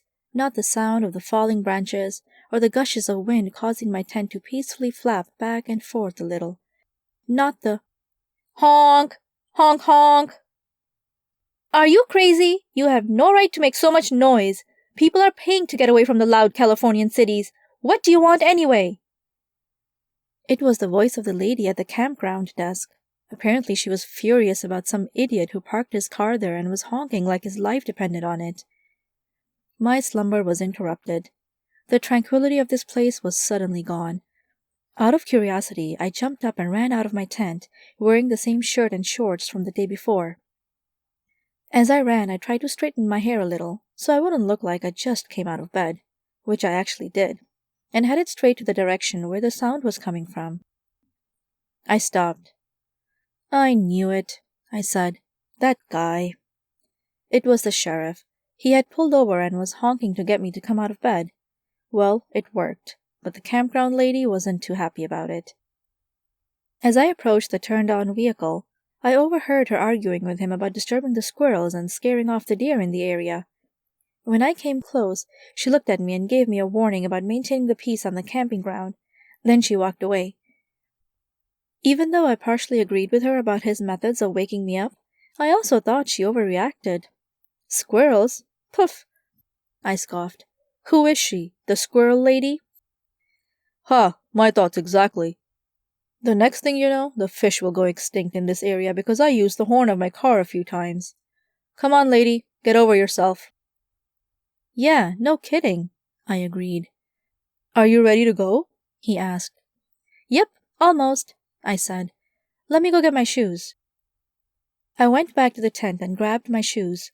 As I put them on, I ignored a teasing comment from a black cat about dating the sheriff and ran back to the car. Then I got in and we drove off. Remember those gunshots I was telling you about? The sheriff asked. Yeah? That's where we're going, he said. Something else has happened too. The other 2 teenage girls got taken yesterday evening. What? How is that possible? Yep, they were staying at some rich person's house, probably their aunt or uncle or something, because those kids were not from around here, but maybe it was their family member that led them to this area. Then footsie, gone, just like that. Now we have 3 girls missing in this town. And the boys? They're fine, but it scared the heck out of them. I'm sure they won't leave the house until they're ready to go back home. Huh. I find it somewhat disturbing that you think this is amusing, I said. 3 girls got kidnapped. That's rather serious if you ask me. I wasn't laughing about those girls, just about the boys acting all tough when they're drinking and then, bang, they have no guts whatsoever. They're wimps after all. I guess that teaches them, I agreed. But you have an odd sense of humor, Sheriff. It will be okay. I doubt anyone will harm the girls. One thing is for sure, though. It wasn't Jerry. I was wrong. Couldn't help it, but I made a mistake. Sorry about that. Oh, that's quite all right, I said. Everyone makes mistakes. I often tell people to stop worrying, but this time I had the feeling that the sheriff wasn't worrying enough about the girls. Abusive horror stories of kidnapped girls have been all over the news for the past few decades. I didn't understand why he was so calm about the situation. Wasn't he anxious about what could happen to those girls? What the kidnapper could do to them? Maybe it was just me being paranoid, but if my daughter had been kidnapped, I would have freaked out. Of course, these teens weren't his daughters, but you get the point. After a while, during our drive to the other side of the mountain, I saw the shadow again. "Stop!" I shouted. "Stop the car!" "What?" he said as he hit the brake. "I gotta know who or what that is," I said. As soon as the car stood still, I unbuckled myself and ran to the spot where I had seen the mysterious shade of a human being. When I arrived, to my surprise, the shade was gone. I looked around, still panting a little, hoping to figure out where it went. "There!" I said after a while. The mysterious person had descended down the hill, and now he or she was far from me. As I began to jog down, I became severely annoyed. Running downhill isn't the most pleasant thing when you have a double D cup size and no sports bra. It's a bad combination. And that's an understatement. As I kept running, I rebuked myself for forgetting such a valuable item, and sucked up the slight discomfort my bouncing breasts were causing. When I arrived at the spot where I had seen the shady figure, I looked around and was shocked to find out that it had descended even farther. What? I said. How come it's so fast? Is that even human to go so fast? Now the sheriff was yelling at me from the top of the hill. Cammy, are you okay? I'm fine. Let me go down just a little farther. I think I almost found what I'm looking for. Okay, I'll be waiting here, he shouted back. Here we go again, I said to myself. As I forced myself to make it to the next rally point of my personal chase, bouncing bosom or not, I was determined to catch this mysterious person, so I kept running down until I hit the very bottom of the hill. The shade was gone. Figures. I looked around me. Nope, it was entirely gone, probably hiding behind a tree and laughing at my ordeal with the sloping hill. Coward! I yelled. Show yourself! It was dead silent. I looked at the hill and dreaded going back up there, but I talked myself into it by claiming it would help me stay in shape. The long, tedious walk back to the top of the hill had, fortunately, less bouncing time, but was that much more exhausting. When I arrived at the top, I fell down on my back, in front of the sheriff. What did you find? He asked. Just give me a moment, I said, trying to catch my breath. Have you ever walked up this hill? It's a good workout. Huh, you're quite the character, Cammy. I don't know what you saw or what you thought you saw, but you were pretty determined to go get it. I'll give you that. I'm always determined, I said, but you can tell anyone in this town of yours who wants to lose weight that this is the way to go. Saying that, however, I don't know what I hated more. Going downhill or uphill? He raised his eyebrows. Why would you hate going downhill? He asked innocently. I stared at him for a moment. Really? I asked. You don't get it? Oh, never mind. I forgot. You're a guy. You wouldn't understand. Let's just keep going. He shrugged and got back into the car, opened the door for me like a real gentleman, and waited until I got in. Then we drove to the spot he was talking about. It wasn't a campsite, but someone had pitched a large orange tent there, and around it there was a small girl, some camping chairs, some pots and pans. 3 children, 2 boys and 1 girl, were playing with sticks behind the tent, and they alerted their parents in the tent of our arrival. When we got out of the car, the father came out of his tent and asked, What is the meaning of all this? He looked furious. Sir, the sheriff began, do you have a permit to camp here? Permit? Why would I need a permit? I thought this was a free country. It is, but you can't just camp anywhere you like. There are park laws and designated areas for that. Can you imagine how bad it would turn out if anyone would just start an open fire in the middle of nowhere? An entire forest would disappear because of a fire. Oh, don't worry. I don't do anything like that. We just have a grill, that's all. Can I see your ID, please? The sheriff inquired. Sure. Am I going to be in trouble for this? The guy wanted to know. That depends on your cooperation, sir. The man went back into his tent and came out with a driver's license. The sheriff nodded and gave it back to him. I will just leave it at a warning this time, he said. Pack your bags and go camp at a campground. They are specifically designed for camping and have protection from the state. Okay, we'll do that, the man said. Sorry about the inconvenience. We didn't know. Hold on, sir, the sheriff said, putting his hand on the man's shoulder as he turned away from him. I have a few more questions. We heard gunshots in the area. Do you own a gun? Sure, but guns aren't against the law. This is America, the guy protested. I know, but certain guns are outlawed. Some are permitted and others are not.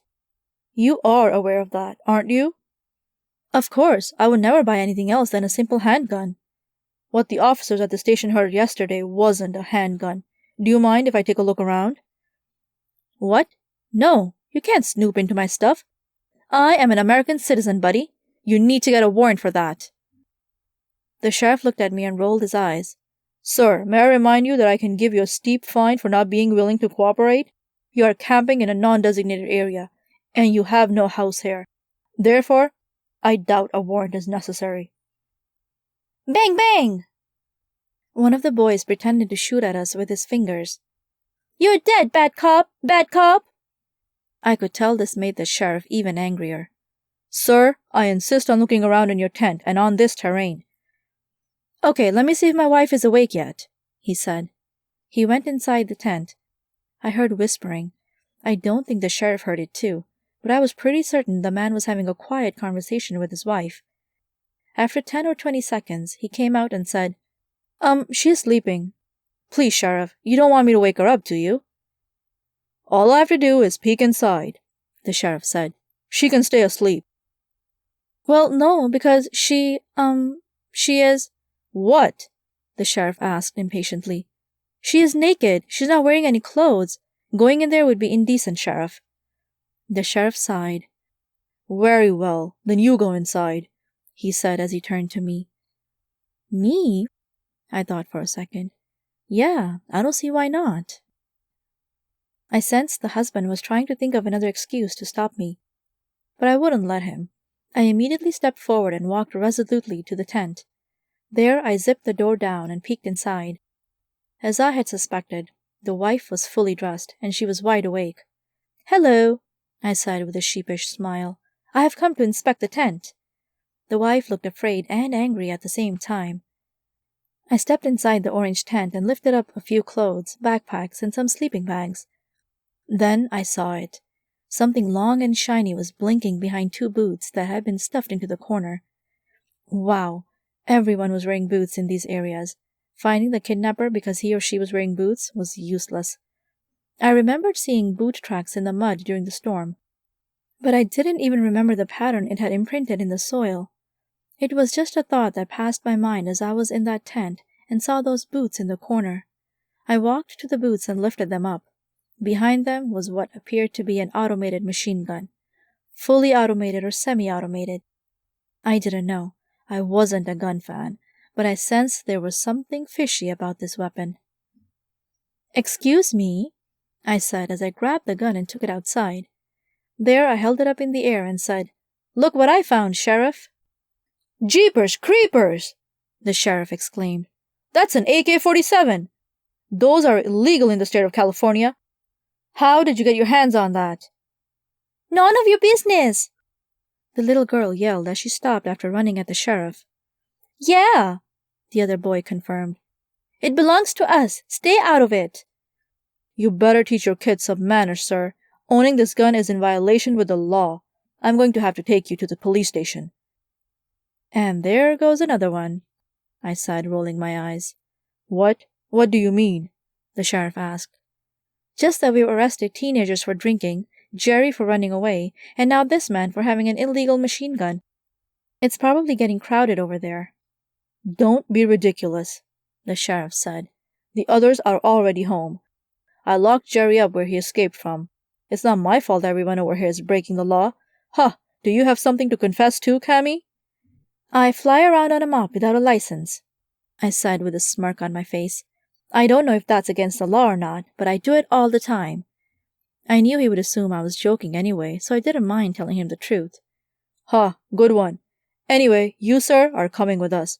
Your wife and kids can, in the meantime, pack up their tents and meet you at the police station. After that, you'll be obligated to relocate. The man was angry. I could see it in his face. He got caught and he knew it. There was nothing he could do. I didn't know what the penalty was for owning and firing off illegal firearms, but I was glad I wasn't him. The man got put in the back, and I sat in the front next to the sheriff, who was driving us all to the police station. When we arrived, I did the same thing as the day before. I waited in the car until I couldn't anymore. I got out and stretched my legs. This time it was taking way too long. After about a half hour, I got impatient. I looked around and spotted a little restaurant on the corner of the street. Then I searched in the glove compartment of the car to find a piece of paper and a pen. Within seconds, I found some. I will be there at the restaurant on the corner of the street, I wrote sloppily. Then I stuck the note on his wheel, locked the doors, and closed the car door. When I came closer to the restaurant, I was surprised. My mouth fell open. A Thai restaurant? Here? In the middle of nowhere? No way! I loved Thai food, especially their Penang curry and yellow curry. I hurried inside and sniffed the air. The various scents from the Asian region were very enjoyable. I already knew what I wanted for lunch. I couldn't wait. "Madam, we are closed," the Asian waiter with an accent said as he approached me. "We will open again at 4 p.m. "Oh, really? I don't like that. I was looking forward to this."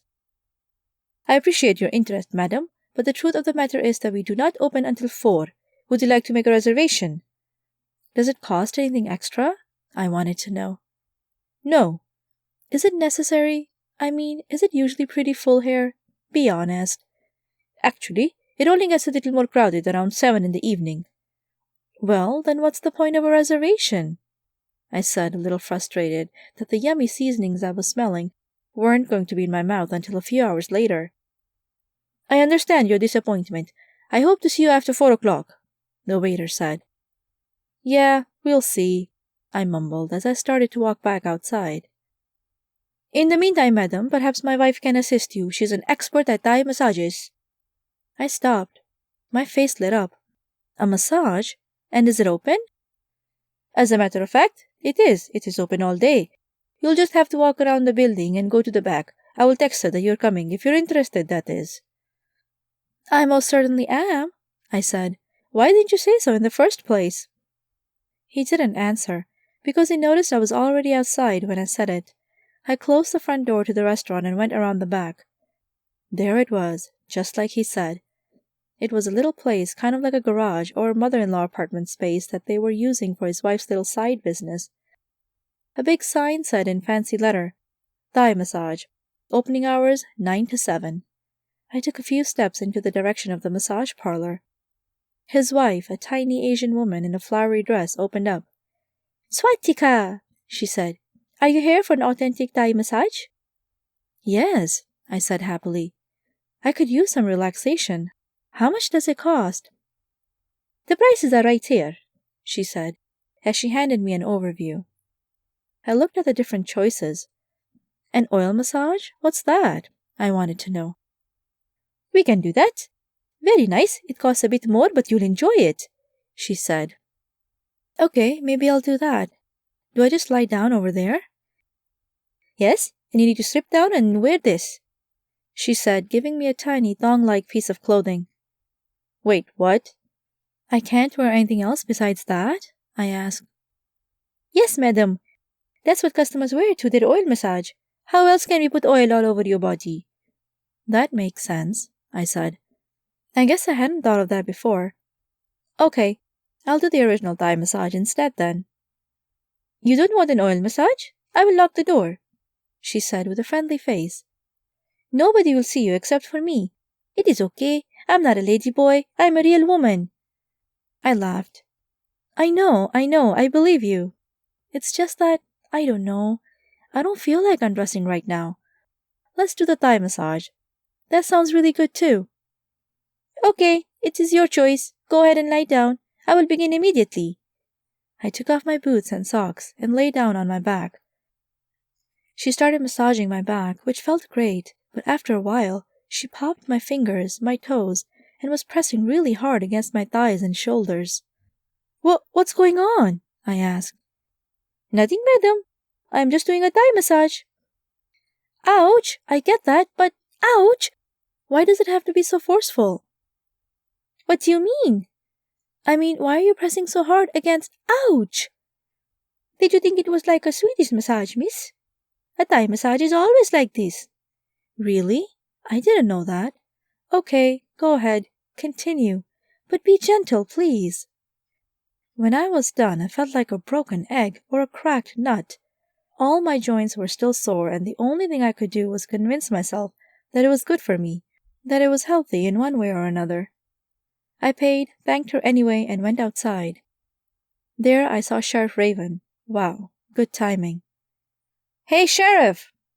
I shouted as I waved. He saw me and walked over. "What are you doing here?" he asked. I was getting bored. You only took about, an hour and a half? "Yeah, sorry about that," he said respectfully. "I should have sent someone outside to warn you. We had a lot of questions. We talked to the guy with the machine gun for a long time." Did you find anything worthwhile? "Just where he got his gun, and some other shady things he was doing." What about the 3 teenage girls? I asked. "Oh, that? No, he didn't know anything about it. We can do some more research tomorrow. Do you want me to take you to your campsite?" Yeah, I was going to eat at that Thai place, but got a massage instead. "Did you get the oil massage?" he asked with a smirk on his face.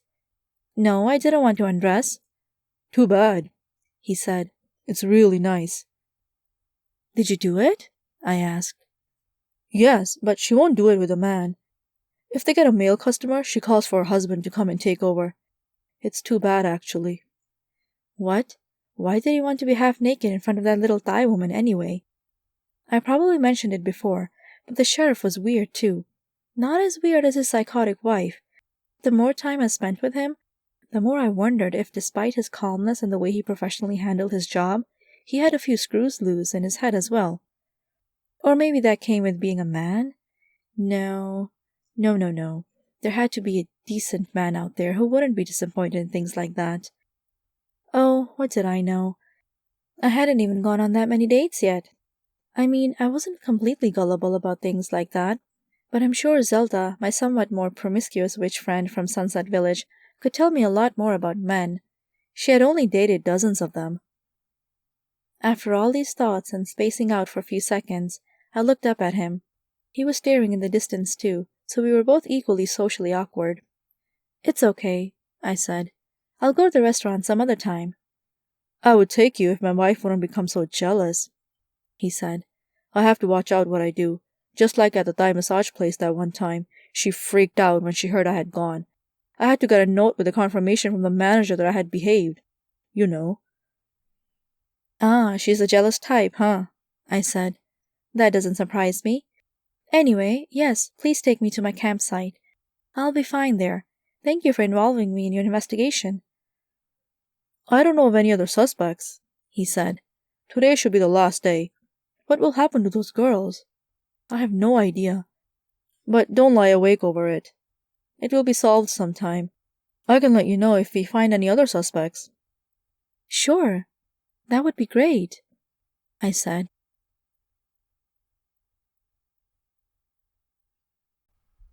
Chapter 8. The next evening, the time of the date came, the dinner with Jack. I was excited to meet with Jack.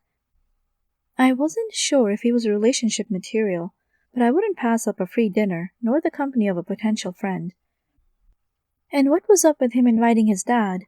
What kind of guy does that, anyway? I would find out soon. I got a text from Jack. "Do you like Thai food?" it read. I was thrilled. I love Thai food. I immediately texted back. We agreed to meet at the restaurant I had been longing to go to. At my tent, I put on the small amount of makeup I had brought into the mountains, did my hair, and selected an off-white top and pink skirt. I put in some small earrings and put on a necklace. "Where are you going?" Shadow asked when he saw me getting ready. On a date? "With that weird sheriff guy?" No, someone else. His name is Jack, and he is a lumberjack. "Huh, that's funny. Where do you find all these single men, Cammy?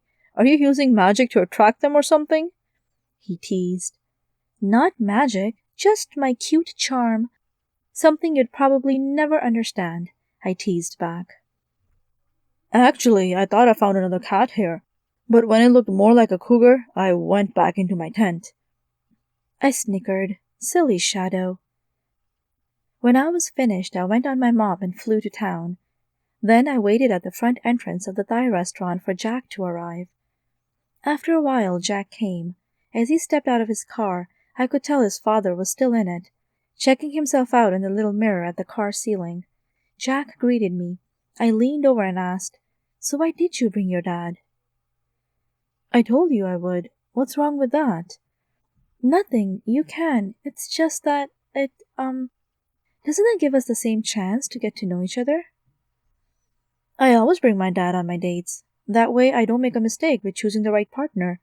My dad is an excellent judge of character, and I have all the time in the world. I'm only 37 years old. And you're still single? Yes, like I said, I have all the time in the world. Ah, there's my dad. Hey Dad, meet Cammy. She's from the coast. Although I was shocked that he would take his father on all his dates, it was certainly less surprising that he was still single. I was beginning to think that Jack was a little weird. His father was nice enough, shaking my hand with a sincere smile on his face, but it was still awkward to me. We went inside and we ordered food. I ordered Penang curry, my favorite dish, and Jack and his dad ordered noodles and spicy steak. When the meals arrived, Jack looked a little confused. I didn't think the peppers would be this big, he said as he scratched his head. I thought they would pepper the steak, not have peppers on the side. Why don't you chop the peppers into little pieces and put them on your steak? I suggested. That's a good idea, he said. He grabbed one of the peppers and broke off little pieces with his fingers, which he then sprinkled on his gigantic steak. Are you sure you want to do that with your hands? I asked. I don't see why not. I know how to handle spices. Okay, just don't touch your eyes. I don't want you to get hurt. Don't worry about it. I got this. We talked and ate. I was happy to see someone else liked spicy food as much as I did. In a way, it was attractive, since it made him appear tougher. What wasn't as attractive was how hard he would laugh about his own jokes each time. I was not certain what to think of him. He really was kind of weird, bringing his dad on the date and being socially awkward like that. Potential boyfriend? Forget it. But at least I was having a fun time. Jack excused himself and went to the bathroom. I talked to his dad about what I did, asked him some questions about his life, the lumber business, and his relationship with his wife. After a few minutes, Jack came back, but something was wrong. What's going on? I asked him, seeing in his face that he was in pain. I don't know, he said. Something doesn't feel right. It burns. He was jumping up and down as if there was a fire in his pants. Suddenly I put two and two together and asked, Did you go pee? Yes, why? And did you wash your hands before you touched your, Suddenly his dad caught on. He laughed. Ha! Go wash your hands, son, with soap, and wash yourself in other relevant places too. Jack ran back to the bathroom. We heard him moan a little as he turned on the faucet and began to wash the designated areas on his body. His father and I both laughed our heads off. That Jack! He had forgotten all about the peppers. You should never crush extremely hot peppers with your fingers and then touch certain places when you go to the bathroom before getting rid of the spice on your hands. Luckily, nobody else was going into the bathroom area, and after some time, Jack came out.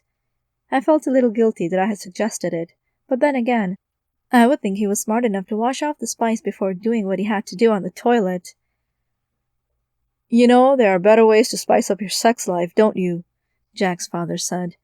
Jack was embarrassed, but he was cool about it. He laughed at himself with us, because of the mistake he had made. Fortunately for him, the burning feeling was soon gone. We talked some more and ordered dessert. How is the investigation going? Jack wanted to know. We looked into some things, found some suspects, but nothing is really working out yet, I said. It's too bad. I don't know how we're going to solve this case. That's disappointing, Jack agreed. Yeah, and who knows what the kidnapper will do to those girls, his dad said. I read this article online some time ago. There was a kidnapper who held a woman prisoner in his basement for over 12 years. She never saw the sunlight, and he frequently went downstairs to beat her up and violate her in various ways. Things like that can happen. It's terrible when you hear about it, and some of us don't want to be confronted with the harsh reality of such inhumanities, because we feel unable to do anything about it. But if you can do something against stuff like that, I think you should do whatever lies in your power to stop it. It made me think. That sounded awful indeed. I had read or heard about situations like that before. Fortunately, they were rare, but I wasn't stupid. The last thing he said touched me. Was I really doing all I could to prevent the girl's terrible fate? I mean, I was sitting here having a lovely dinner instead. I felt bad that I wasn't putting all my efforts into finding them. I knew some people were heartless enough to commit crimes even more extreme like that. It was sickening, but it was true. Okay, Dad, that's enough. We all know that terrible things happen in this world. We can only do our part, Jack said. See, his father continued, some people just don't want to hear it. I understand, I said. There is a balance between trying to avoid it and dwelling on it. I guess it depends on how close to your home those things happen. If a victim is someone you know, it makes you that much more upset, doesn't it? Exactly, Jack's father said as he nodded. You're right, Cammy, Jack agreed. It's not the most glamorous topic, but to pretend it's not there is like an ostrich putting its head into the ground. It's not good to pretend that nothing is going on. There are so many issues in the world today. It's good to be aware of how good we have it when there is so much suffering you see all over the news. Thanks. Yeah, that's how I look at it, I said. Anyway, I just brought it up because I am concerned about those teenage girls, his dad said. Ever heard of Dutroux? The Belgian guy? Yeah, that really happened with those girls. Or Ted Bundy, the psycho serial killer.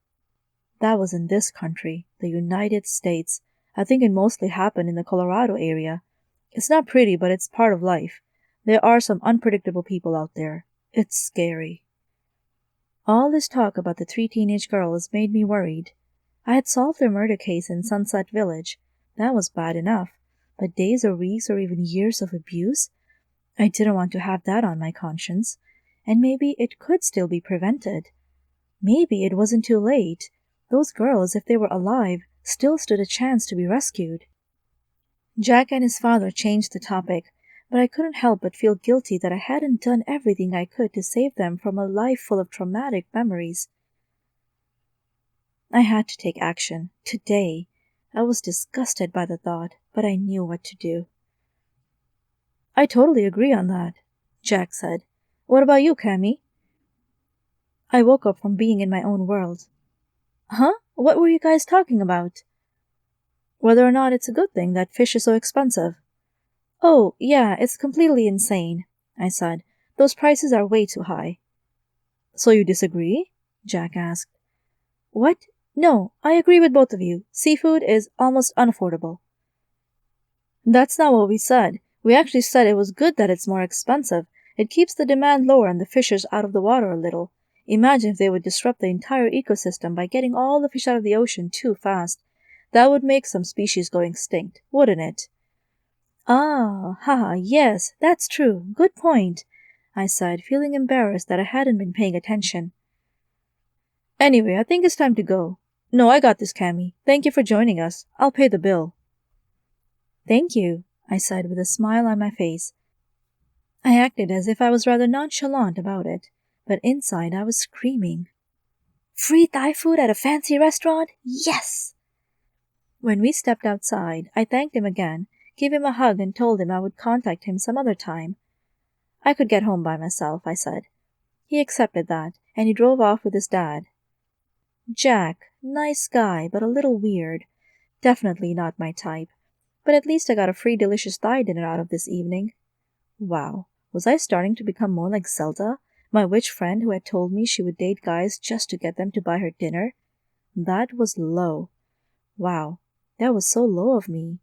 Ha, no really, did I just do that? Come on, Cammy, you're better than that. Next time, we go Dutch. That expression means you each pay for your own dinner, right? Yes, that's what I'll do. Moving on. There were more urgent things to think about now. I knew that after that conversation, I was determined to do something else, something more life-changing. I didn't want to do it this way, but I had to. What else would happen to those 3 teenage girls? Oh, if only I had paid closer attention to Melanie when she fell into that tree. I could have prevented the whole thing or spot the kidnapper right there and then.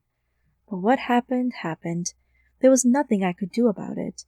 I doubt that there is a time-reversing spell. Although, maybe I should look into that sometime. But now it was too late. I had to bring those girls to safety if they weren't dead already. I had to do what was necessary.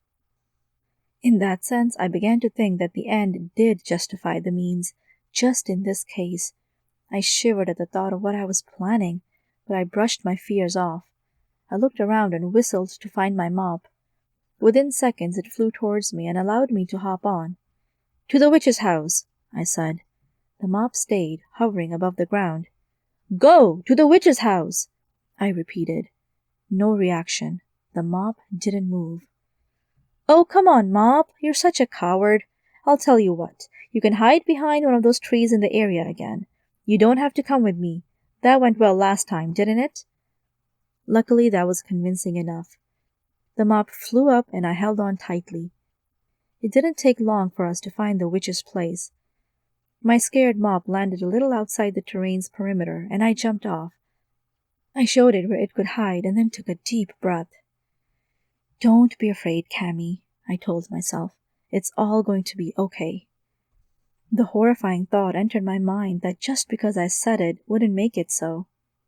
I said it because I had my doubts, and that wasn't a good thing. Slowly but certainly I approached the old witch's home. When I was about 20 feet away, she opened the door as if she had heard me. "I knew you would come crawling back," she said with an evil smirk on her ugly face. "It's not what you think," I said, "and I am not crawling."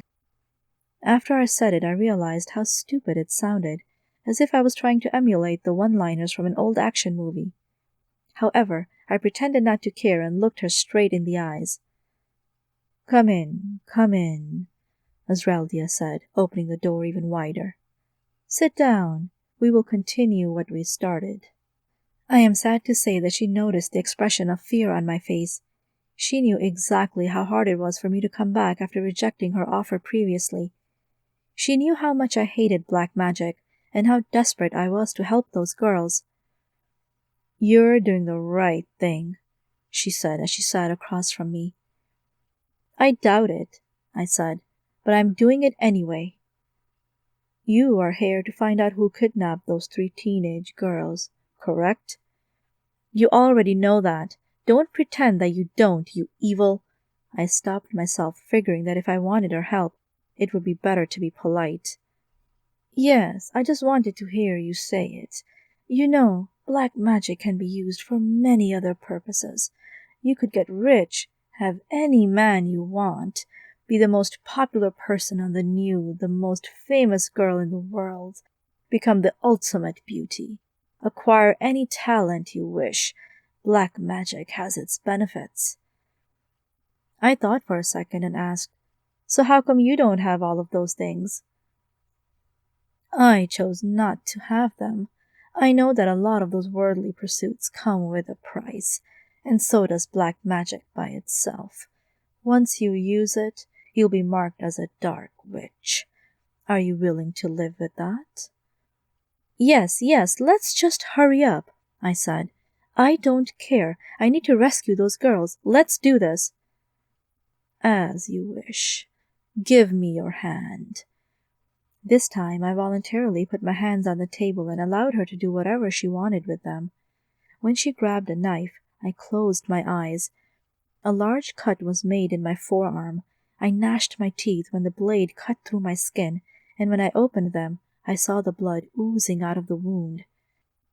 "Give me both of your hands," she said. When I did, she chanted some spell I had never heard before and squeezed hard. Suddenly I was knocked out. I felt as if I was in a different dimension. My mind raced through strange clouds and ended up in what I thought was in the past, a moment I had not witnessed. In the vision, I saw the 3 teenage girls. This was definitely before they were kidnapped, because they were freely roaming the streets of the little mountain town. Of course they were drinking alcohol, which didn't surprise me. Why they did this or how they got their hands on liquor, I couldn't tell. They were laughing and telling jokes. Some of them were really not that funny, but they thought they were because they were drunk. At first they were just having fun by themselves. Since it was late in the evening, there wasn't another living soul in town. Everyone was at home. Everyone except for Mrs. Raven, who was walking on the sidewalk. She was wearing a bright pink shirt and skirt with Dora the Explorer on it. With the ribbons in her hair and the goofy glasses, I could already sense that she would be a target. "Hello, Mrs. Raven," Melanie said in a teasing voice. "Are you headed to the playground?" "No, I'm going home, actually." "Are you going to play with your dolls?" another teenage girl asked. "Why do you want to know? As a matter of fact, I'm going to watch TV." "Huh!" the third one laughed. "What will it be this time? Bubble Guppies? Teletubbies? Or wait. How about Peter Pan? He never grows up either." "Ha ha ha!" The other girls laughed too. They were cracking up. "Leave me alone!" Mrs. Raven said as she kept walking. "Hey, come back!" Melanie said while she rushed towards her and blocked her way. "We want you to join our party." "Yeah, you haven't tried any beer yet." "I don't want to drink right now," Mrs. Raven said. "Let me go." "Come on, silly," Melanie continued. "It will probably help you become more mature. You have to develop those hormones." "Or grow a new set of breasts, ha!" another girl joked. "Go away!" Mrs. Raven sneered. "Don't you have something better to do?" As she said it, she whacked the can of beer Melanie was holding out of her hand. Melanie's facial expression changed in a whim. "Hey, wench, you're going down! How dare you!" she said. "Come on, girls, help me out. Looks like we need to teach this woman a lesson." The three teenagers grabbed Mrs. Raven and pinned her to the ground. As she was struggling, lying on her back, one of the girls was pouring beer into her mouth. She coughed and spat out as much as she could. The three girls were laughing their heads off as Mrs. Raven was almost choking on the beer she had involuntarily swallowed. After about 10 or 20 seconds, they let go of her. Mrs. Raven cried and ran away. The teenagers were cracking up and high-fived each other as they watched her escape their evil clutches. Then I saw a shady figure behind a fence in someone's yard. When I looked closer, I noticed it was none other than her husband, Sheriff Raven. Suddenly the vision was over. I woke up with a jolt. I looked at the witch, Esraldia, across the table. She had woken up as well. She slowly let go of my arms. I glanced at them and noticed a black mark that had appeared at the very spot where the wound used to be. "What is that?" I said in panic. "What did you do to me? Is that a scar or something?" "I told you that you would be marked. Now you're a dark witch. Whether you like it or not, this is the price you have to pay." I was shocked. I didn't know what else to say, but I knew now who had a motive to kidnap those girls. "You saw it, didn't you?" the old witch said. "You know now. Do you see what I meant, Cammy? Not everyone you trusted is so trustworthy. We all have black souls, and it only takes a spark to ignite a person's deepest infernal fires of vengeance. They deserve it, don't they? So now, you don't know what to think of them, or the sheriff. They all have as much dirt on their hands as any other human being. The only question that remains is, who deserves it more?" I sat back and removed my arms from the table. I looked at the black mark one more time. It was almost like a star, as if it were a symbol of evil. I was ashamed. I felt guilty and relieved at the same time. At least now I knew who the perpetrator was. But why wasn't I able to figure that out earlier? I blamed myself for not seeing the signs, and I was frustrated that I had to come to this to see the complete picture. I got up and said goodbye to Esraldia. I wasn't going to thank her. I didn't know what she got out of this. That was still a mystery to me. What was the witch's motive? To get more people to do black magic? Like a multi-level marketing company? Did I just sign up underneath her? However, the thought didn't stay in my mind for long. I had a task to perform. I walked out of the witch's house, hearing the evil laughter in the distance. I hated her, and yet I needed her to solve the mystery. I was disgusted by myself. and I felt I had to compensate for my mistake by going after the sheriff. It had been him all along, and I never even suspected it. So much for being a clever sleuth. Using black magic felt like cheating, but it was the only way.